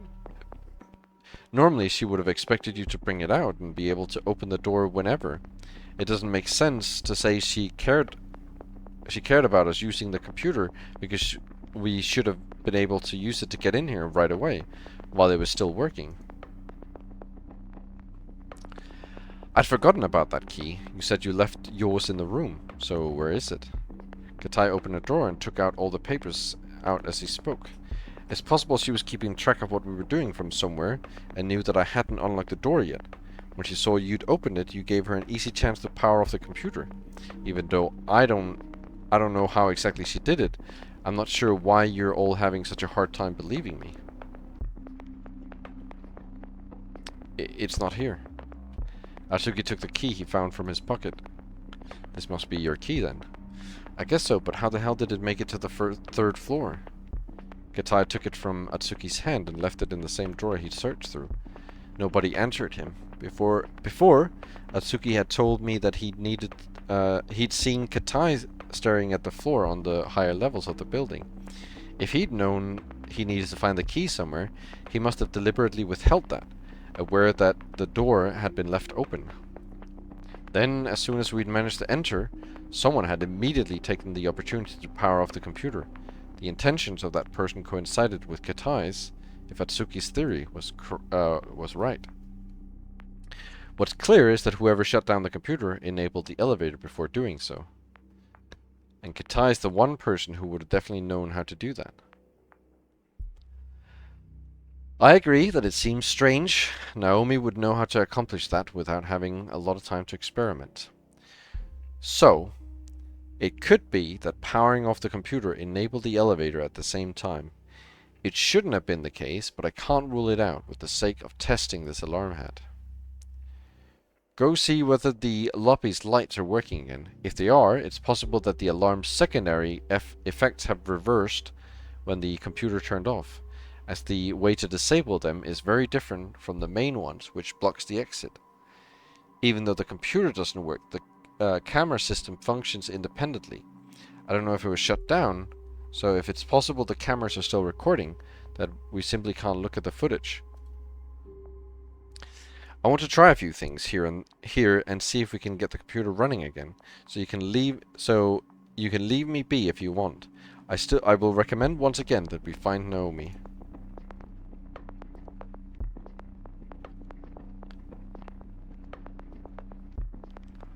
After a light shrug, Sai spoke. Sure, we still haven't looked through this entire floor. We can't find Naomi here. We'll have to search the entire building in more depth. Oh, there's something else I meant to ask you. Inside the elevator, there's a stop button that's supposed to enable communication with the outside. Would that help us? No, it won't. The alarm's effect may not have worked perfectly, but one of them was to disable that connection. If you press the button, you'll get locked inside until 2100, so I advise you not to do that. I see. I'm glad we didn't go for it then. This is consistent. This was the same thing he said last time. Sai moved to hallway A and the others followed him. I was about to leave as well, but Katai's look stopped me. Once he and I were alone, he spoke in a quiet whisper. How well do you know Atsuki? The two of you are friends, right? Oh, yeah. We hadn't spoken much, but we'd been together in the lobby and we're the same age, so it made sense for him to assume that. Do you trust him? Huh? I don't know if you're working with him. If you are, I'm warning you to stop whatever you're doing. But if you aren't, I'll tell you directly. He is lying. This is opposite of what happened in the first one, right? Wasn't it Sai that took us aside and told basically this? In the first one?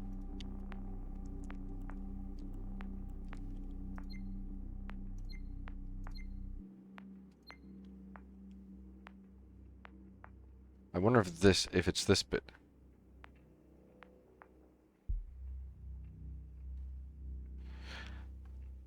But I know there was like a part where we were inside. I think it was also these rooms. Inside the security offices. I think it was this room. And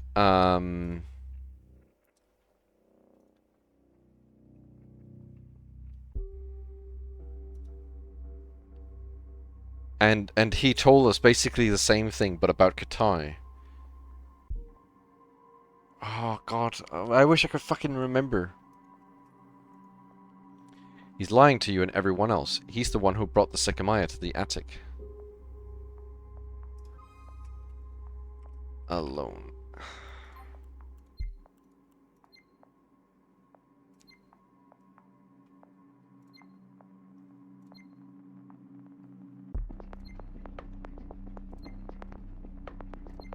No, it doesn't seem like it.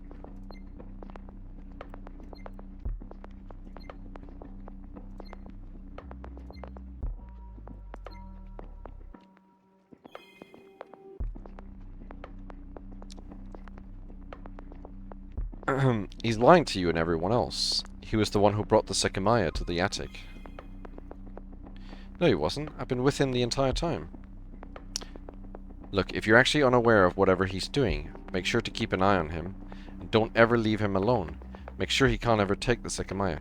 Maybe it was Katai who brought us aside and told Shiroya was suspicious. I don't remember. But there was someone who told us someone else was suspicious in very similar manner like this. Like basically one-to-one the conversation.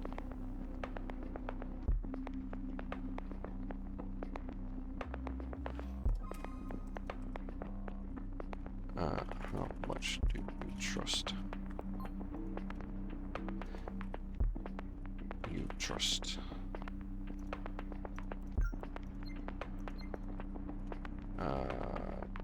How much do you...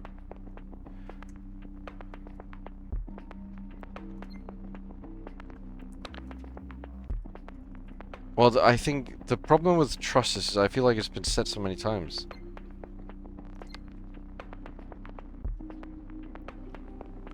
I think I'm thinking of this. I think I'm thinking of the Katai and Sai bit early on. Like it was super early. Well, you can see he's like 10% into the into the game. I guarantee you that everything he's said has been a lie. Don't trust anything he's said.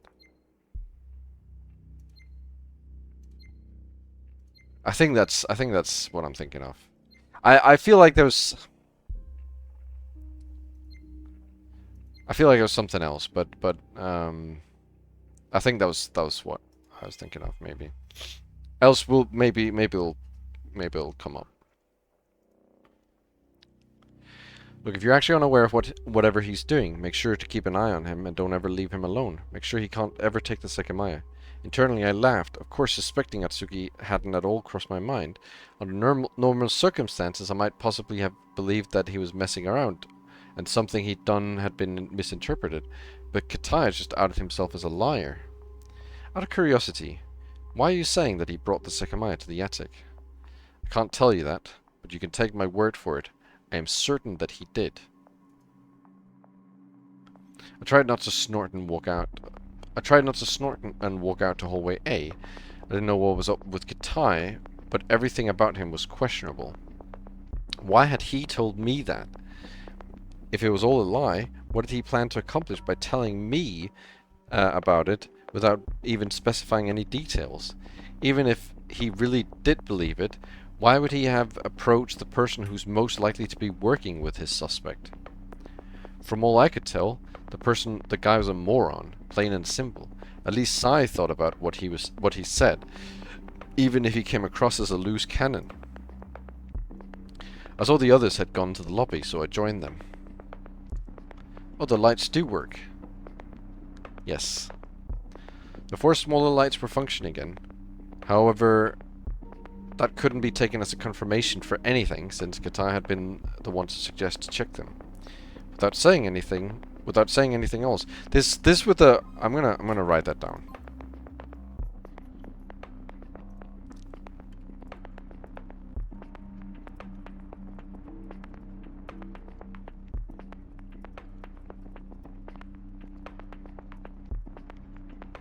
Also, I need to do something else real quick.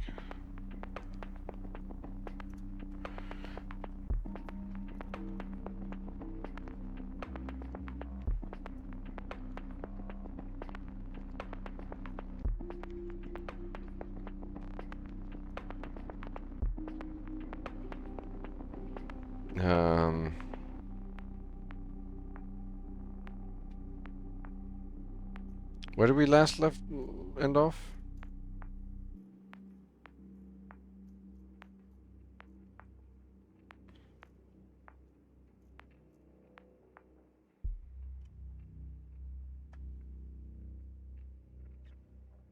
Oh, here.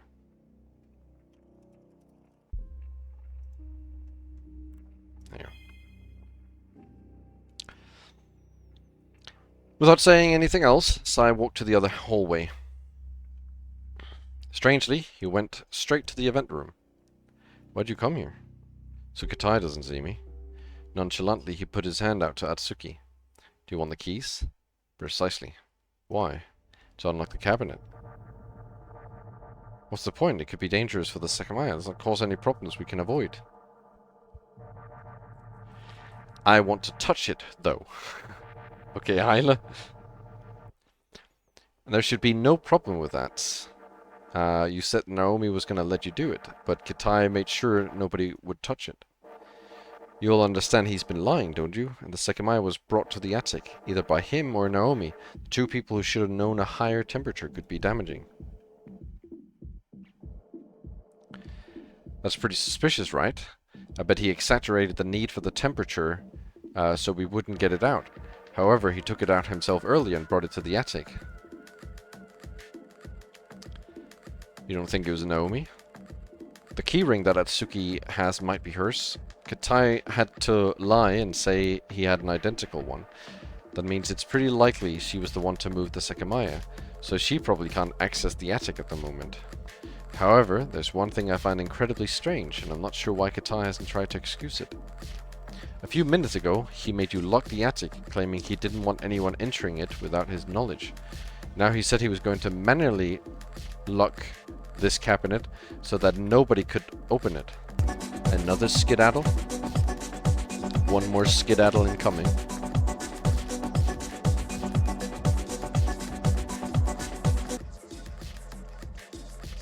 It's gonna be up here. About the same size.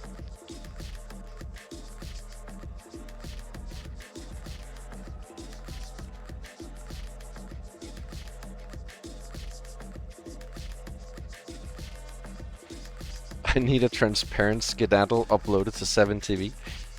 I can see if I can do that. You mean like the welcome Sully? Welcome in. I'll shout you out. Quick shout out. Welcome in. Welcome in everyone. Yeah, with just Hornet? I think I'll check if I can do that. You were playing Final Fantasy? Oh, immediate curse of Sully.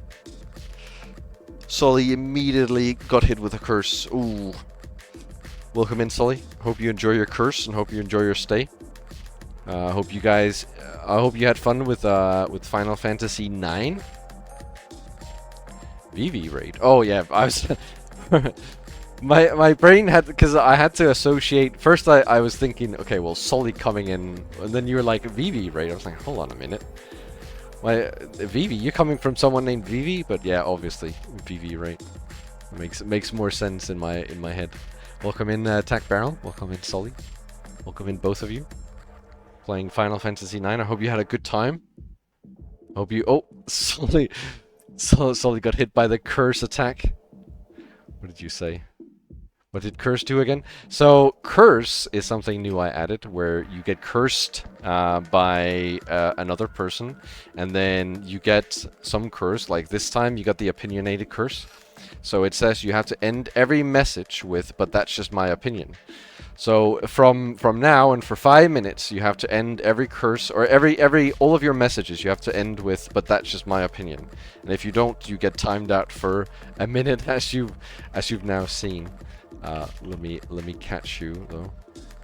There you go. So you're no longer timed out. So now you get a second chance. You get a chance to avoid the curse. You get a chance to redeem yourself.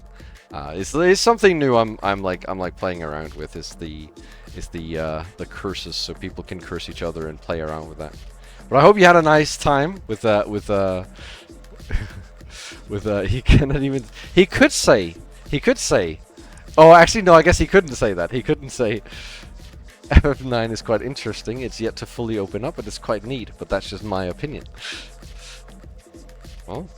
That is a good opinion. I do like Final Fantasy 9. It is quite interesting, and I guess Tack Barrel is correct. You can't physically say that VV is objectively best anymore. You can't say anything is objectively best anymore, because that would just be your opinion. And I hope you enjoy Final Fantasy 9. We are playing more of this visual novel. If you have caught any of it, if you haven't, then you are dropping in at a very confusing time. Not to say that if you had dropped in at any other time, it would be less confusing, because it's literally confusing no matter what time you're dropping in. Because I have played this game. In fact, let's have a gander, shall we? I have 31 hours on this game. Which I don't know if that includes today's hours as well, because I think Steam does something. I think it doesn't count the hours until you close the game. I have 31 hours, and I'm still confused. So if you're confused after just merely 30 seconds of being here, that makes a lot of sense. I will add this screen. I will add this picture to the screen. A WebP. 31 hours of absolute cluelessness. That is literally how this game has been. But yeah, if you have to go, feel free to skedaddle, as you can tell with the all the skedaddles on the screen. Feel free to skedaddle, or whatever they say. Skedaddle. All right. I think we read this. Now he said he was going to manually lock this cabinet so that nobody could open it, but he didn't ask for the key ring and let Atsuki keep it. That's just plain contradictory, and not something he would ignore. You're actually right. He should have made sure to keep it for himself after locking the attic. Which leads me to a single conclusion. Katai is, to put it politely, of low intelligence. Sai has some of the fucking most banger sentences in this game. Like, he says the best things. He might just be working with Naomi, who does have an identical set of keys. It's fair to assume he wanted the attic and this cabinet locked to give Naomi a way out. She can still unlock both of them, and by letting Atsuki keep the keys, he'll always be a possible suspect for Naomi's actions. If it's a while, you can see if you type !curse. Oh well, it's gone now. you are no longer cursed. It starts at 5 minutes. When you first get cursed, it's 5 minutes, and then if you get cursed again, it will add another 5 minutes to it, indefinitely, I will say. Some people have been. I think I would enjoy ending all my sentences. That's actually not a bad idea for a curse. I will keep that in mind. I will absolutely keep that in mind. Ending your sentences with Kupo. You can still unlock both of them, and by letting Atsuki keep the keys, he'll always be a possible suspect for Naomi's actions. Otherwise, it doesn't make sense. He must know how hard it is to believe that the key ring Atsuki has is Naomi's, and is taking advantage of that to make us think that only Atsuki can use it. It sounds like he made up that the Sekimeiya has to be kept here for a reason, right? It was in the attic and nothing happened to it. Atsuki walked forward, unlocked the cabinet with the key, and scrolled open the glass. This compartment is definitely kept pretty cold. What the hell? That hardly matters. Take it out. There's something I'm especially curious about. Atsuki sighed and looked at the useless camera that wasn't recording him. With both hands, he grabbed the cushion and took it out. Then he placed it on top of the cabinet, with the Sekimeiya resting in the middle. He stepped back. Katai had made it clear he didn't want us to touch it, so Atsuki didn't lay a hand on it himself and simply allowed Sai to do so if he wished. Of course, nothing's happening to it. This is a bad idea, Sai. I'm playing on a lower resolution. It's not that big of a deal.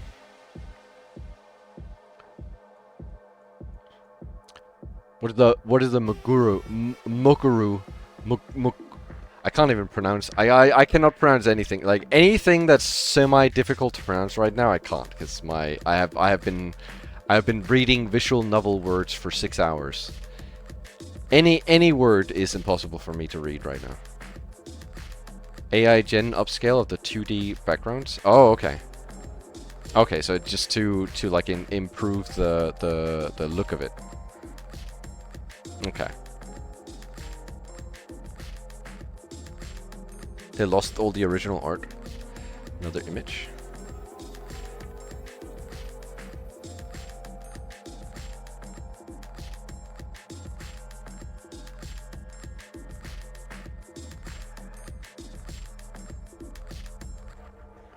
This can go down here. Right here. The remaster's only higher resolution models, really. Ah, okay. I see. Some other stuff I'm probably forgetting. Nobody was sure why he pushed back against Katai's orders so much, but Ayla walked up to the cabinet and tried to reach the Sekimeiya with her arm. You are here. I haven't been up. What the hell? What are you doing? Seeing his expression, Ayla dashed away before Katai ran to the cabinet. I said many times how important...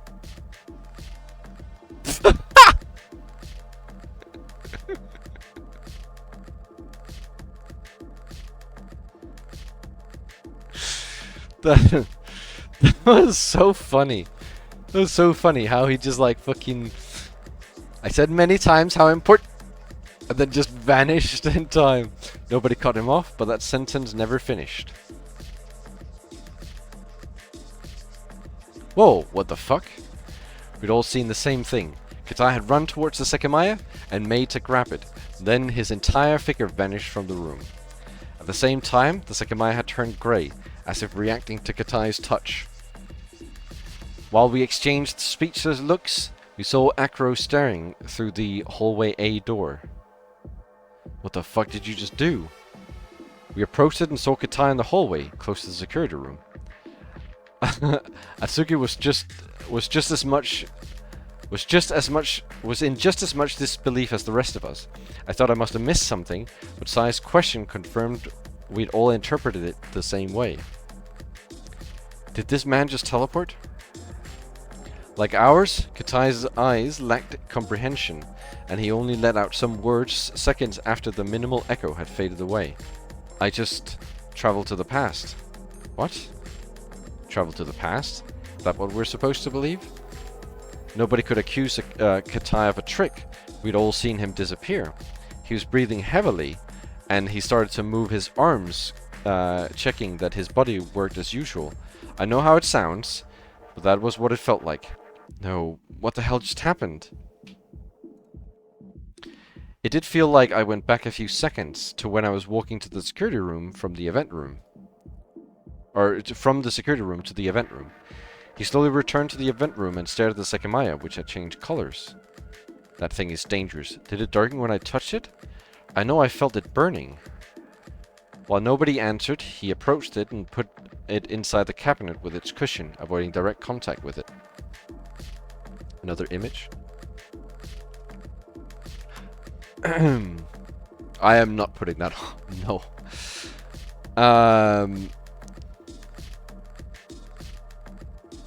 Yeah, the main character... Well, of people we know, it was the main character, yes.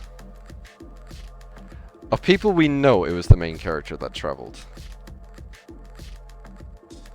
While nobody answered, he approached it and put it inside the cabinet with its cushion, avoiding direct contact with it.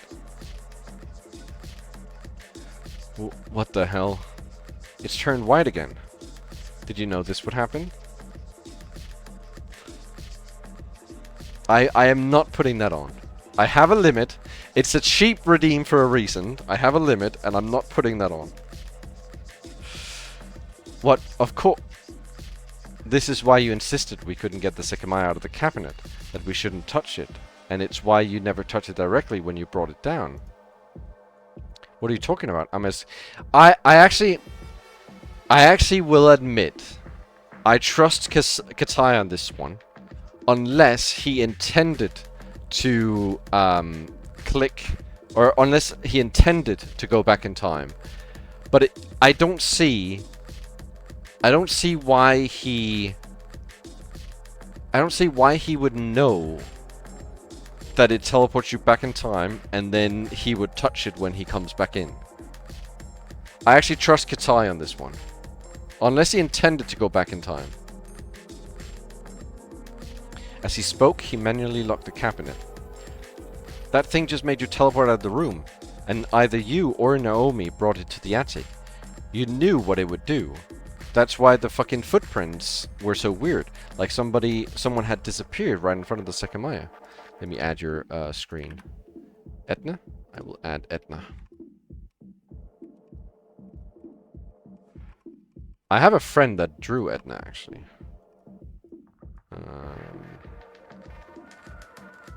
Where the hell do you go, Etna? You can go down here. Right here. Size of putty mouth. Isla's right there.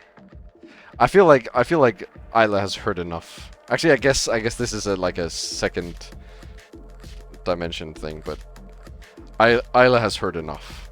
Isla has heard a lot of curse words. The conversation began to sound utterly surreal, but Sai was making sense. If the Sekimeiya had really teleported Katai, it recontextualized a few things. What are you even accusing me of? I touched it and instantly found myself in the hallway. I've no clue how it happened. I can't believe what I'm saying. I couldn't help but agree with Sai. Katai had rushed to the Sekimeiya as soon as he'd seen it above the cabinet, and he touched it with his own skin in his panic despite his previous caution on the top floor. That is a good point. That is a fair point, actually. I came here after hearing voices to inform you that I hadn't been able to power the computer back on. And unbelievable as it seemed, it sounded like you were trying to change the subject. Hello, Ember. I still have more things to try, though. I know I've repeated myself quite a few times, but... Image. Add the backpack.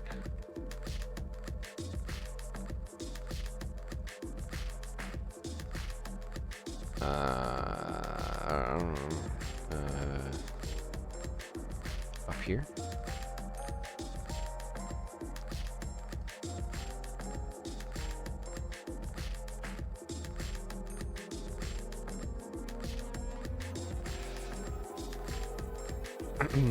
I still have more things to try, though. I know I've repeated myself quite a few times, but it's clear now that the Sekimeiya must be kept here. You said it made you travel to the past, but you're just going to ignore that? I know I don't want to try it again, whatever might have really happened. I have very little information about the Sekimeiya, but this is no ordinary gem, as expected. It has to stay here until the shutter opens. There's no way it isn't dangerous, and the cold temperature must keep it stable in some way. I wasn't given any information on why it's essential, but Naomi might know more about it. So we come back to the same point. We must find her. He's lying about that as well. I don't know if he's lying about that, but in chapter 1 he had a lot more information about it. In order to win our trust over, he told us a whole story about it. Which is strange, he suddenly doesn't know about it. Like he's forgotten all about that story. He walked toward us and then to hallway A. If I manage to power the computer and the cameras back on, it'll be the best way to find her. Then he walked to the security room and left our field of vision. What the fuck? He did it again. Does he think we're idiots? He walked away from a stone that made him teleport and didn't demand the keys. You're right, yeah. If he wanted to keep it locked in his cabinet, he would have made sure to ask for those right back. He's definitely working with Naomi. Whatever it is, he isn't being truthful in the slightest. Another image. J5.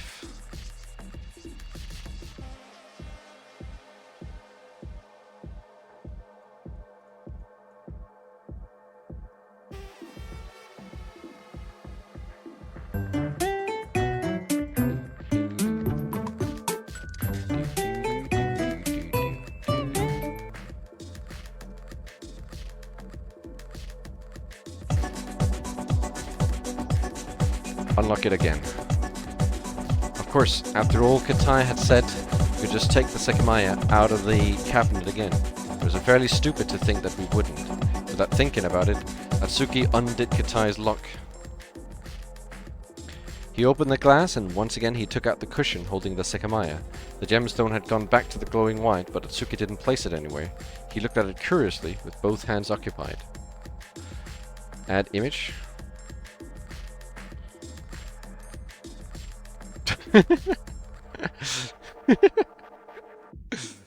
Alright, I will add this image.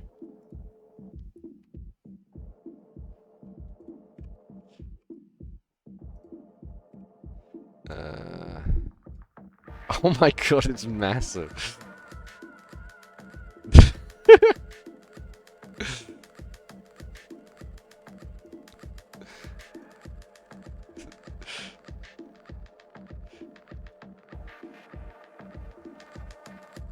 It can go down here.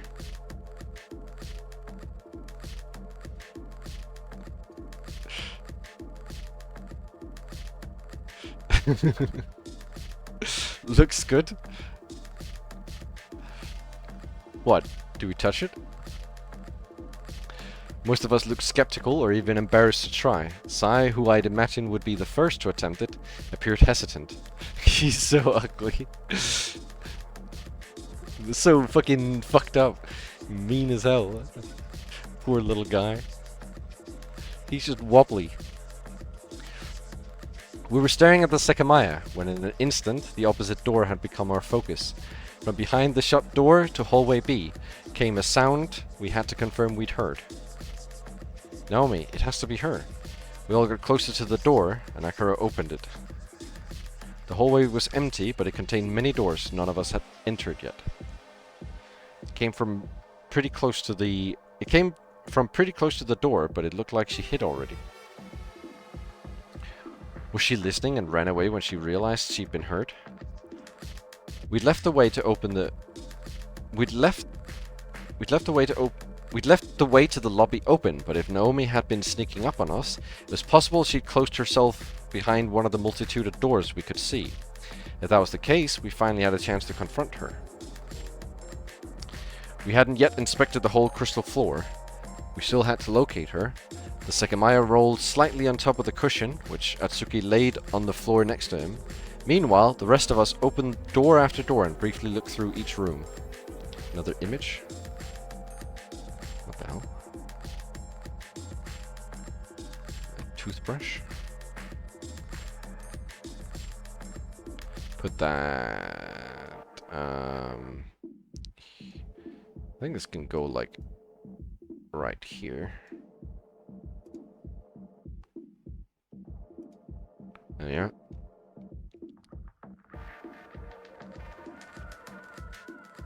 All the crystal rooms were empty, and midway we noticed that some of the cabinets could have been opened to reveal spacious interiors.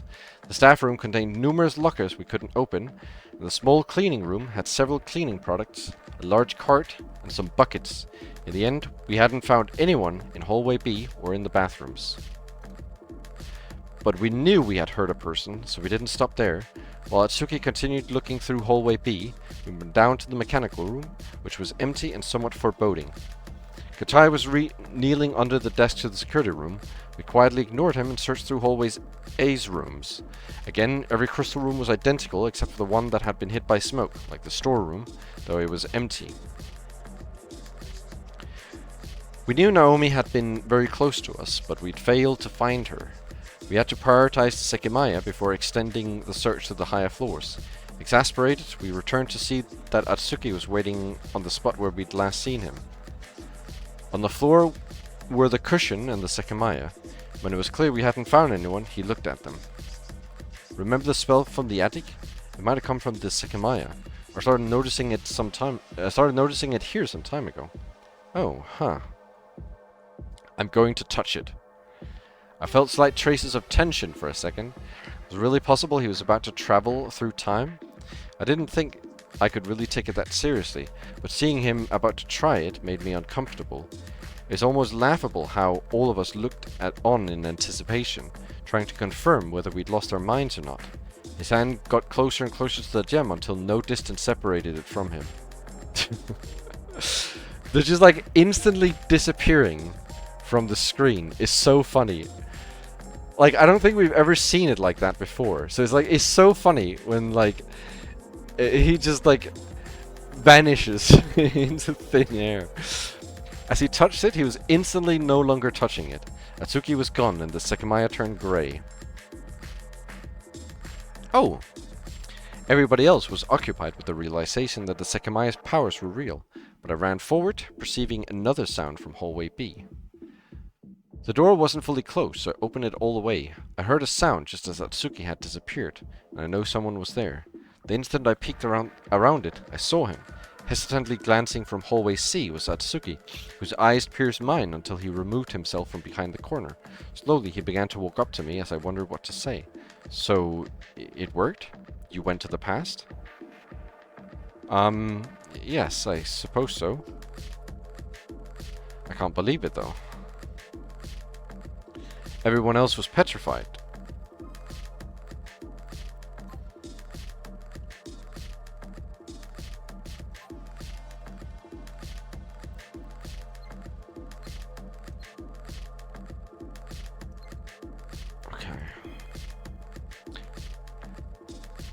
Everyone else was petrified, suppressing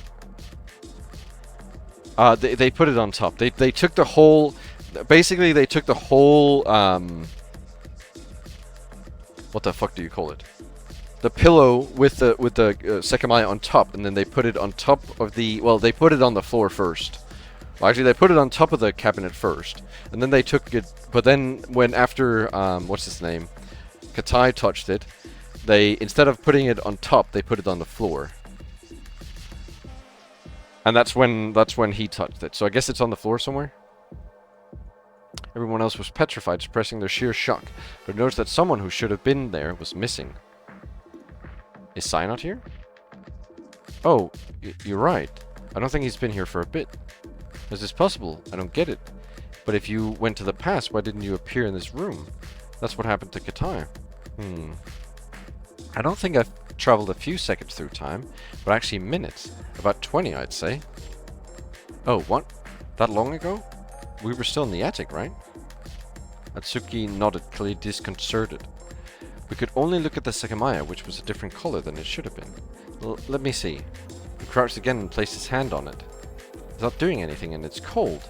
It must do nothing when it's this color. It's just a thought, but maybe I traveled farther because it spent more time out of the cabinet. When Katai touched it, it had barely been out for any time at all. He grabbed the cushion with both hands and walked to the cabinet. Mere seconds after he put it back in its place, the Sekimeiya started glowing again. This again. We could only stare at it in confusion as he closed the glass. The keyring had been left in the keyhole, so he took it out before thinking about how to phrase what he wanted to say. I still can't believe what just happened to me, but I think we should go along with what Katai said and leave this in the cabinet until we can leave. I frowned a little while he locked the cabinet with the wheel. He held out his arm to hand me the keyring, which I put in my purse without question, even though it confused me. I mean, what else would we do? Atsuki didn't answer, but I imagined the way he'd internally responded to that question. A few days ago, I'd heard the words, "I wish I could go back in time," coming out of his mouth. I couldn't believe that he was actually going to casually leave the Sekimeiya locked away. Honestly, that would have been ideal. I'd been expecting a much different reaction, and I couldn't discard it entirely. He could have easily been trying to fool the others by giving the keys to me. No one spoke up, probably only thanks to the fact that Sai wasn't around. Akuro had indicated he wasn't in hallway A either, so we had no idea if he was even nearby. Did you make the sound in hallway B earlier? Oh, yeah, I did. That was when I realized that I had really traveled through time. I moved to the second floor fast enough to stay out of sight. That's just insane. Were we actually searching for you? Where the hell is Naomi then?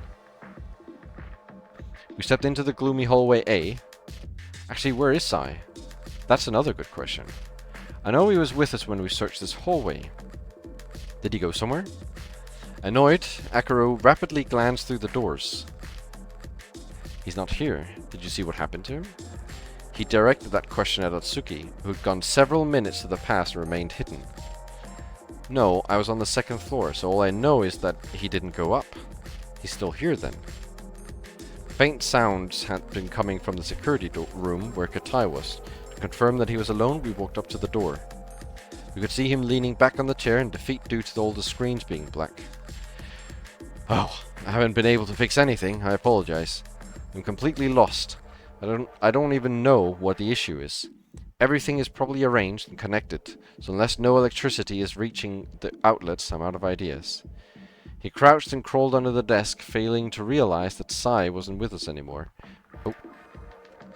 We approached him and silently stared while he kept repeating how confused he was from the floor. And you still haven't found Naomi? You were inspecting this floor just now, right? Yes, she wasn't here. That's very strange. She might have been able to keep dodging us. There's no way that'll work for too long. There's no place where she could hide forever. She crawled out and let himself fall back onto the chair, looking exhausted. Behind him, all of us kept silent. We were all digesting the fact that time travel had occurred right in front of us, but it didn't seem like Katai found that particularly relevant, as he only looked concerned about his computer. I noticed that Atsuki was remaining by himself next to the door. I wouldn't have approached him, but I saw him staring curiously into the distance. Is there anything... Oh, the elevator? As soon as I glanced that hallway I could see that the elevator's door was slightly open. It's not closed yet. What? Akuro approached us with a frown, but Katai addressed it before he got too far. Oh, it's been like that for a while. I noticed that when we walked out from the attic and figured that the others purposely left it like that. We didn't. It must not have closed properly when you got off it then. I've seen it happen in the past. I see. I didn't notice it. Me neither. Wait, I just remembered the hallway B camera. The one that had its lens completely clean. Going by their looks, Akuro and Katai didn't know what I was talking about. Excuse me? Right, the ones above the door to the lobby. Yeah, its footage was being displayed up there. Are you serious? Both of them hurried out of the room while the rest of us awkwardly stayed put. Isla, clinging to her mother's leg, had become a little more relaxed. She inquisitively looked around. Time travel evidently not much of a weight on her mind. Yeah, she's like a kid. Let me add these images to the screen.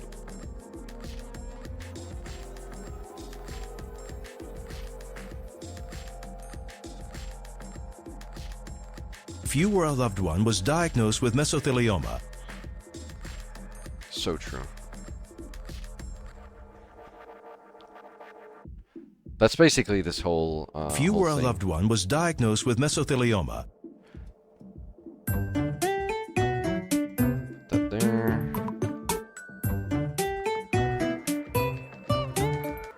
Put that. That there. If you or a loved one was diagnosed with mesothelioma. You cannot use the double gulp cup for the fucking Slurpee. During the silence, I approached the computer. I was slightly interested in its mysterious shutdown, but I didn't examine it too thoroughly. It didn't take the others long to return. You saw it, right? What the hell? Was it cleaned? There's no way we would know. We looked at Katai, who'd put his hands in one of his deep pockets, but took it back out empty. I don't have it anymore, but do you remember when... Wait, where the hell is Sai? You cannot use After looking at each other, we let him know we'd recently lost track of Sai. Before Katai could get too alarmed, Akuro cut in. With mesothelioma. What were you gonna say? We already searched for Sai, and the Sekimeiya is located in the cabinet. The duct tape, remember? Sai took out my keyring and had a piece of duct tape attached to it. That piece had smoke residue on it. If you or a loved one was diagnosed with mesothelioma. We all remember what he was talking about and began to understand why he brought it up. You cannot use the double gulp I know it was the cup duct for tape the fucking Slurpee. Because I know it was duct tape because one side was still sticky, which means that it only hit on the front side. In other words, it was still stuck somewhere when the smoke was released. Where did they even come from? When I walked down to the crystal floor searching for you, I found it hidden behind a handrail and put it in my pocket to inquire about it. That's when it got stuck to the keyring. So it was placed on the lens of the camera, which prevented the smoke from hitting it. Afterwards, it was removed. I'm confused about a few things. Why would someone do that? They had to already know the smoke attack would happen. And it was removed before we entered the security room. Additionally, leaving it behind a handrail seems strange. If they wanted to throw it away, flushing it down the toilet seemed ideal, as fingerprints could present a problem. That logic led to the thoughts that Katai, who might have orchestrated the whole thing, had the opportunity to place the duct tape himself and keep it in his pocket, unaware that we'd find it, and not opted to speculate about that out loud, and let everyone else come to the conclusions they wanted. In the end, Katai sighed and sat on his chair again. What the hell is Naomi doing? We can't even use the computer to figure anything out. Do you all think Sai ran away on his own? Now we need to find both of them. We lost track of him when we were searching this hallway, which would have been a good opportunity to sneak away. I have no idea why he'd do that though. Once again, Katai pressed the computer's power button in frustration while looking at all the powered off screens. Maybe now you can believe that he was the one up to something. I'm just trying to do my job. Whether they believed him or not, nobody spoke up for a while. Even if 2 people had traveled through time, we all had our own reasons to keep still in the narrow room, prioritizing internal thoughts before going out to find 2 missing people.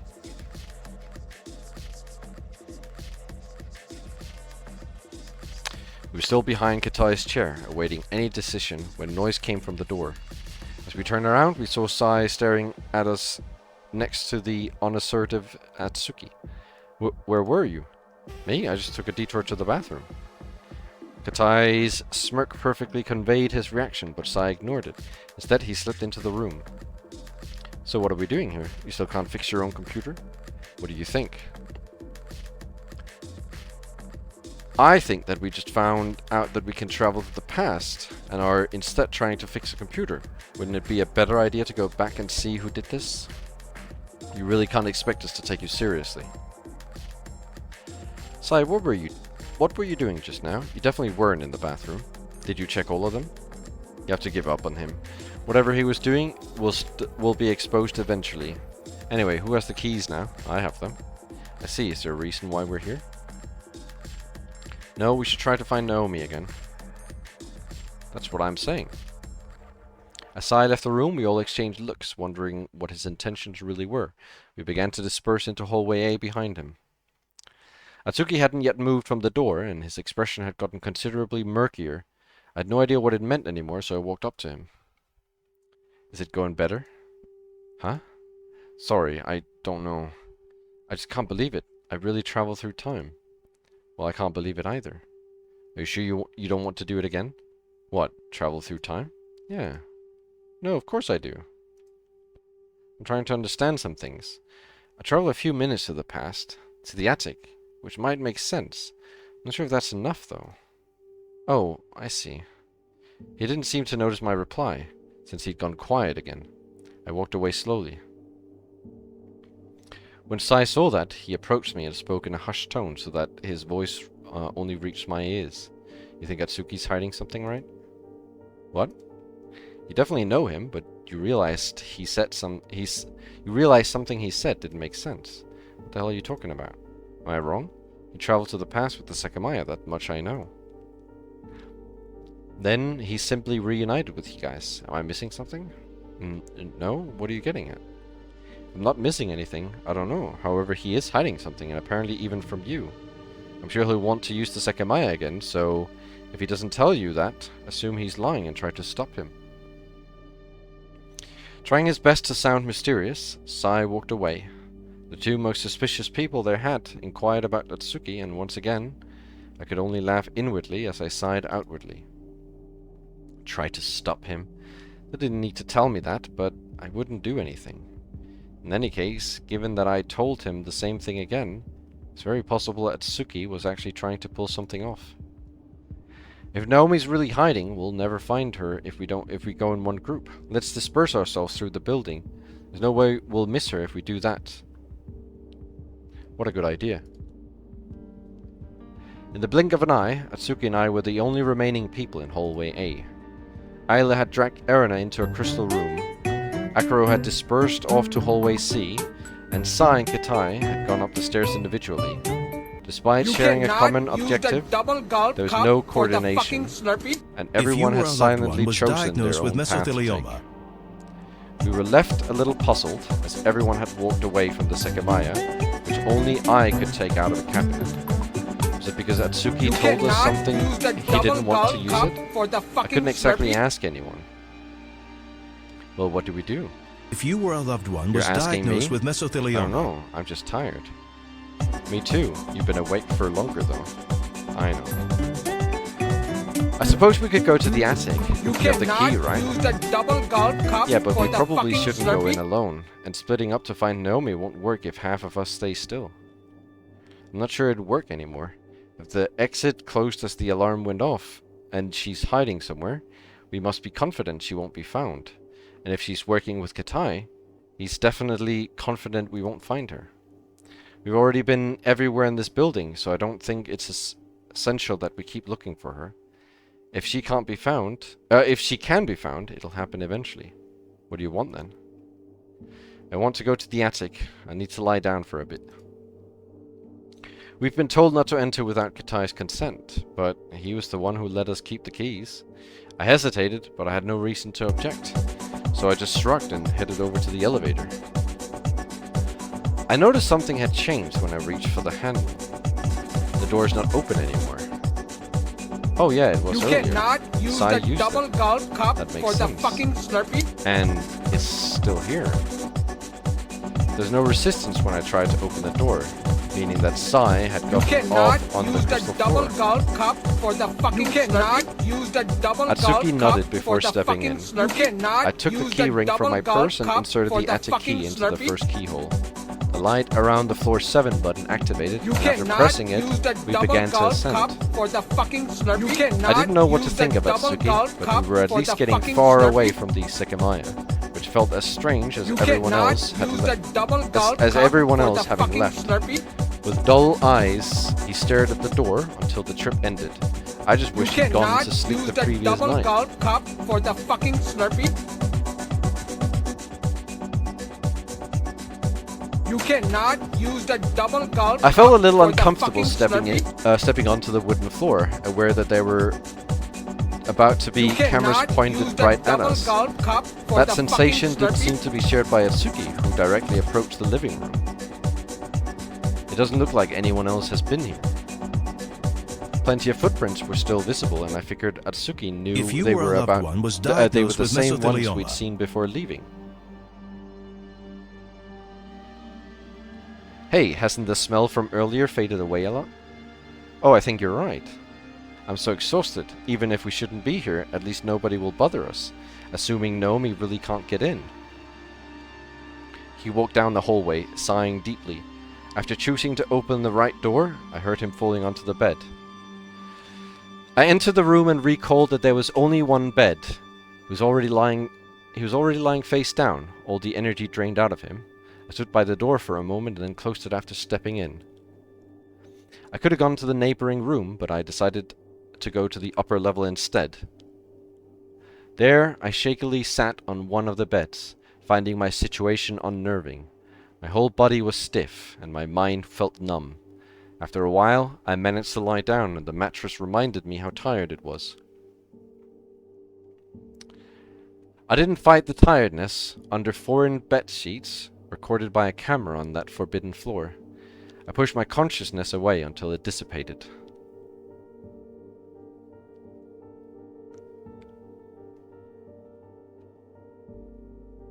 When I woke up, I realized I must not have slept for a very long time, as I didn't feel like I had dreamed at all. I was still uneasy, and I hadn't turned off the light. While I didn't know the time, it was fairly likely that people were looking for us and couldn't get up in the attic. I didn't care anymore. My back hurt, and I was just as tired as before. I slowly stood up and approached the light switch. This proves my back hurt. This proves that she's at least 30. So that I think that's a good sign. But my hand stopped before touching it, and so did my whole body. Did I just do this? I noticed something very important next to the bed. There's only one thing I did before falling asleep. Look at my purse. I stared at it, and I forced myself to look away, nervous that it was so out in the open. Because if I'd fallen asleep, something could have looked inside, and that was something that couldn't happen. I crouched very slowly, and then looked at it from the same position as before. It moved. It wasn't like that when I fell asleep. The difference was minimal, but I noticed that immediately, and it was no mistake. No, did he? Or did I just poke it when I stood up? I widened the opening with my fingers and looked inside. Everything's here. What? What is that supposed to imply? Nothing's been taken out. Nothing had been taken, but that didn't settle it. The keys were inside.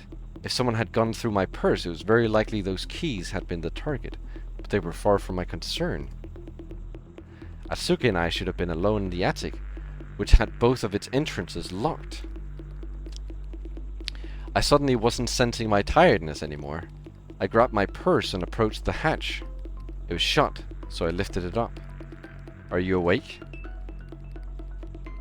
Yes, I only slept a few minutes and I couldn't do it again. How do you know it was only a few minutes? Huh? That's just what it felt like. Did you just wake up? I took a few seconds to reply when I climbed down the ladder. The light was on. The light was turned on, and the sheets over him were in disarray. Yeah, I don't know how long it's been. I spent a very long time trying to sleep again, so I think at least 2 hours. Oh, really? Yeah, I don't think it'll happen. Are you still tired? No, I'm fine now. I see. I felt as if part of my mind had cleared up. We'd seriously gotten trapped in this building, and Atsuki had traveled through time. Could that be true? Could that really have happened? He sat on the bed and stretched his arms. It was so absurd that I hadn't been able to react when I'd seen him teleport. It had all suddenly happened with no room for doubt. But what was going on? Only after waking up had I begun to comprehend how strange it was that he'd wanted to go to the attic. Did you hear anything outside the bedroom? No, we might really have the only key to this place.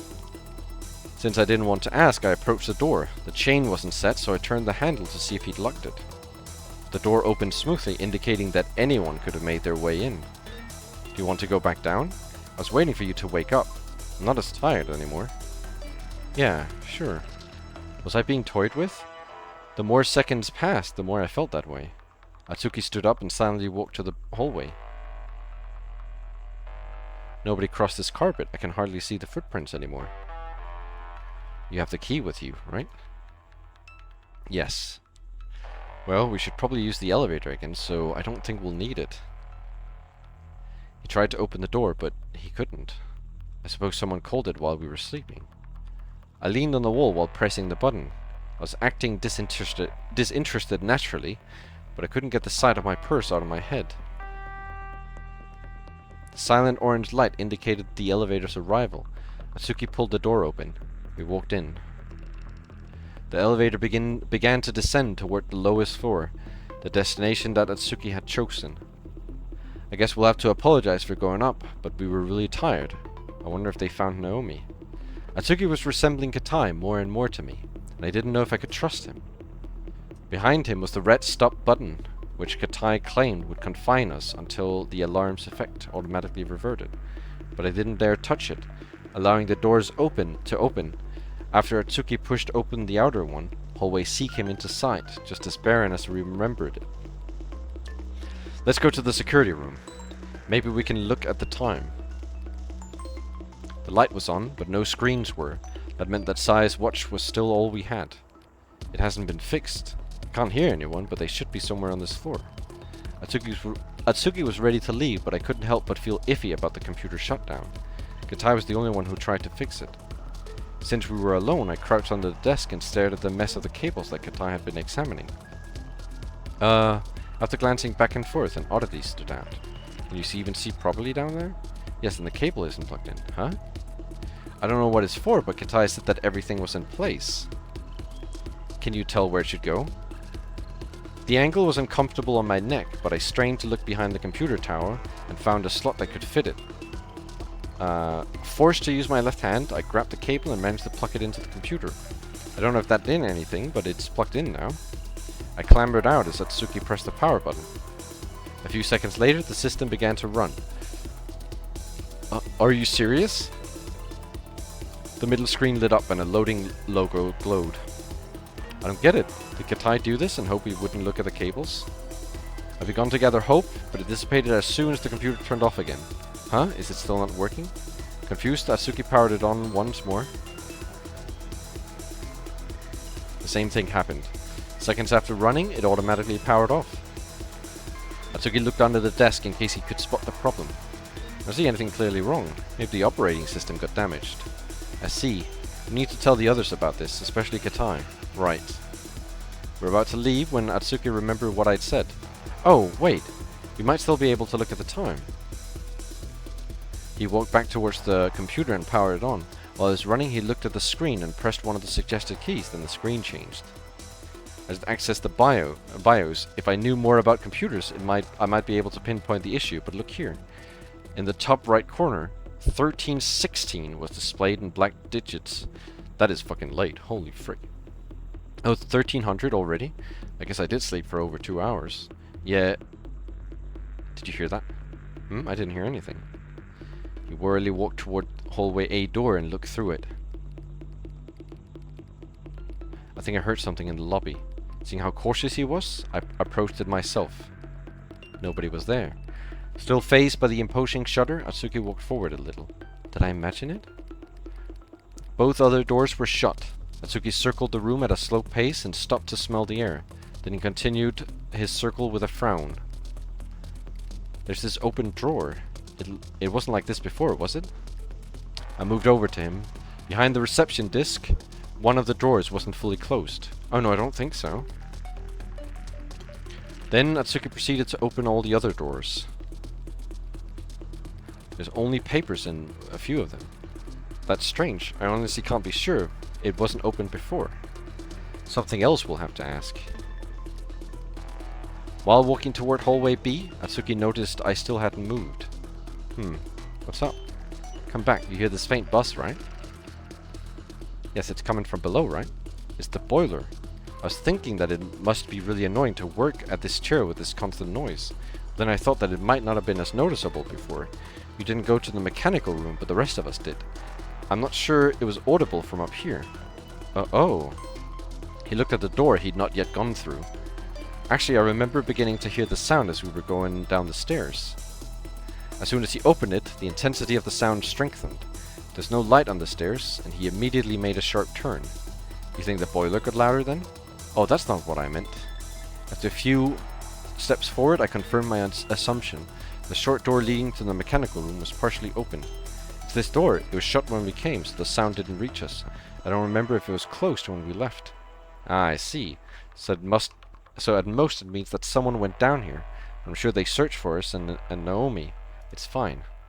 He began descending the stairs. If he really heard a sound coming from the lobby, it was possible someone was under us.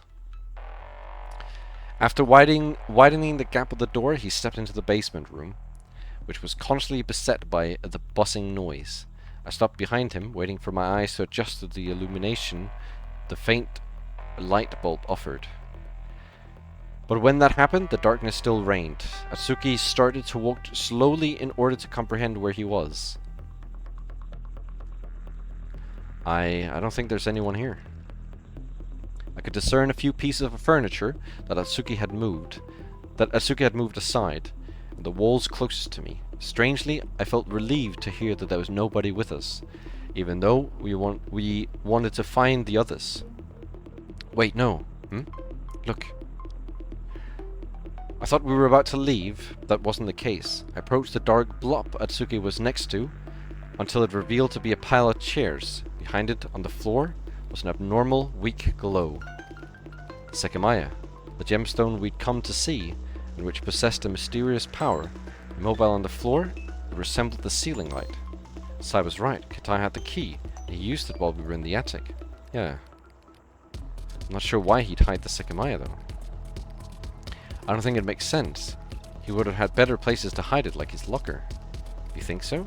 You'd force him to open it at any time, and it would easily be found after the exit opens. Atsuki crouched next to the Sekimeiya and stared at it. Are you gonna use it?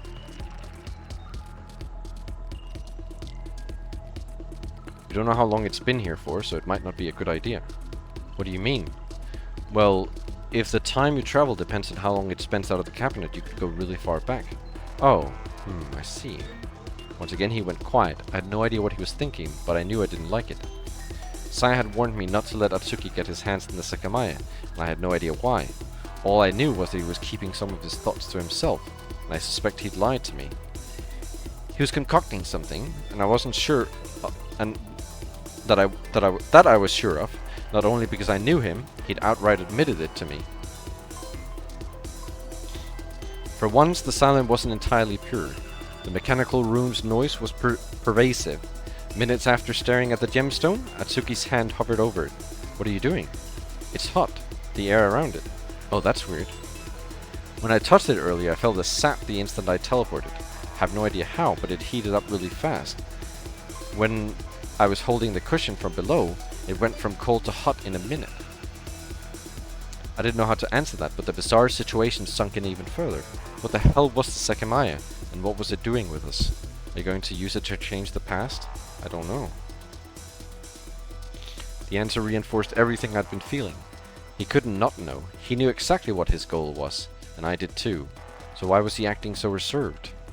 But didn't flesh out his answer, opting to resume his silence. Even though I couldn't see his face, his slow breathing told me all I needed to know. I might have pushed the issue further if something hadn't hit me. When he teleported, after mentioning the time he touched the Sekimeiya, a glaring contradiction that I previously ignored reared its head. You traveled to the attic, right? Yes. He's lying. There's no way he traveled to the attic. Did he not realize that it doesn't make sense? He said he traveled 20 minutes to the past. At that point, all of us were in the attic as well. That's fine, depending on where he appeared. It's not like he erased his past self, right? So if he appeared in one of the rooms after he'd investigated, we wouldn't have seen him. But there's a big problem. Where in the attic did you appear? In the kitchen. I'm pretty sure that's because I went there before we left. It's something I was trying to figure out earlier. Ah. No, he's lying. The only part of the attic where he could have appeared is the staircase at the entrance. Every other place doesn't make sense. When we searched for the whole floor, we made sure nobody could sneak past us. Katai waited in the corner at the hallway, and Akro in the living room. As Aaron has said, 20 minutes before the time he traveled, all of us were still in the attic, and were about to leave. Atsuki, who had traveled, didn't deny that. According to him, he appeared in the kitchen, and then we left. That's not right. For some reason, the elevator started functioning again, and Sai called it. Then he, Akuro, Erina, and Ayla went to the crystal floor with it. However, Katai, Atsuki, and I left through the main door and locked it. Atsuki, after appearing in the kitchen, would not have been able to leave the attic. He couldn't have left through the staircase before us, because there were no footprints that started from the kitchen. When we left, we locked the main door, but most importantly, we learned that the three of us arrived at the crystal floor. Katai saw the door of the elevator slightly open. How does he not understand what he's saying is impossible? The elevator remained open on the crystal floor until a time after he already reunited with us. If he was in the attic, he couldn't have called it. It just doesn't work. When we were in the security room, the elevator was still open, and it had to be either Sai or Naomi who finally closed it. Could it be that it wasn't the group of four who left the door open? Is it possible Atsuki used the elevator immediately after them and it was actually him who didn't close it properly? I don't think he would have had enough time to call it back and go all the way down. It's very unlikely the others wouldn't have seen him. It's even possible we would have heard the elevator going up and down from the offices. So how did he leave the attic? It's not possible, he couldn't have. Both methods were unavailable. The only way would have been with a key that I have. Even if he somehow got out, maybe by Naomi unlocking the door, he should have mentioned that it was unlocked when it wasn't supposed to be. He's definitely lying. I became aware of the smell surrounding me, the one which almost seamlessly blended in. Its cold sensation had persisted in my nostrils since the first time we'd encountered it, so it hadn't immediately been evident that it had strengthened again.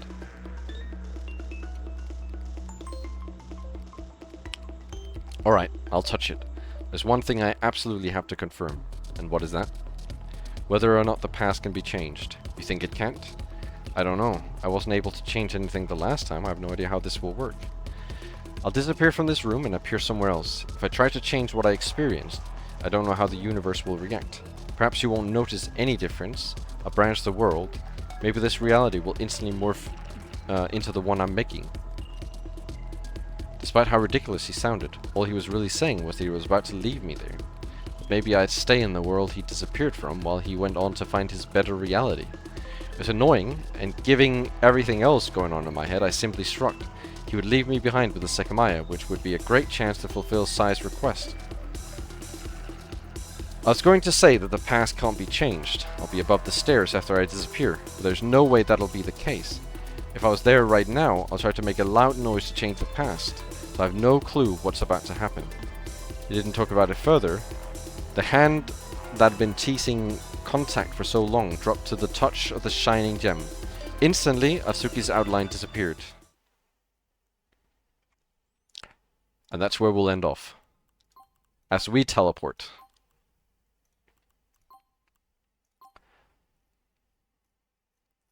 Then I can actually... wouldn't I be able to write here? Left off... I don't know. Left off afterwards. That's where we left off today. That's where we left off the last time.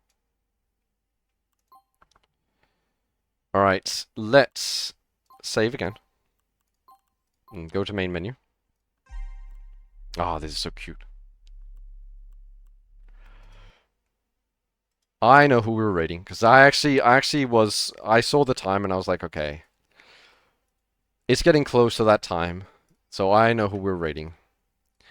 We have managed to put in 7 hours to this game, and I literally am more confusing. Or more confusing. I'm more confused.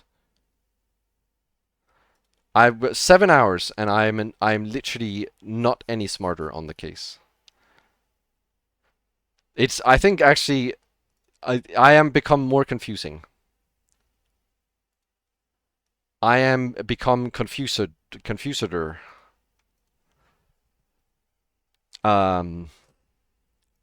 Alright. Choco Jacks. Rating Choco Jacks. Is she live? Yes, she's live. Okay, good. We're rating Choco. She's drawing?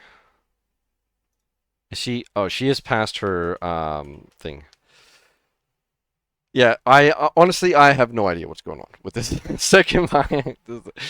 I feel like I'm not gonna lie. I thought chapter 1 when it was ending, I was like, oh, we're gonna know what's happened now. We're gonna know everything. We're gonna learn everything there is to learn about it. We'll know, and then chapter 2, it's gonna be like showing us all that we were confused about. But the ending of chapter 1 just confused me even more. And now we're going straight into chapter 2, which is even more confusing. So I have made 0 progress on anything. Alright. Thank you guys for dropping by to another Sekimeiya stream. Thank you guys for hanging out. Thank you guys for chatting. For spending time. For... I'm only now going into chapter 2. What you saw there was chapter 2. What you saw at the end there, that was chapter 2. Alright, the raid is going. Thank you guys, and bye-bye.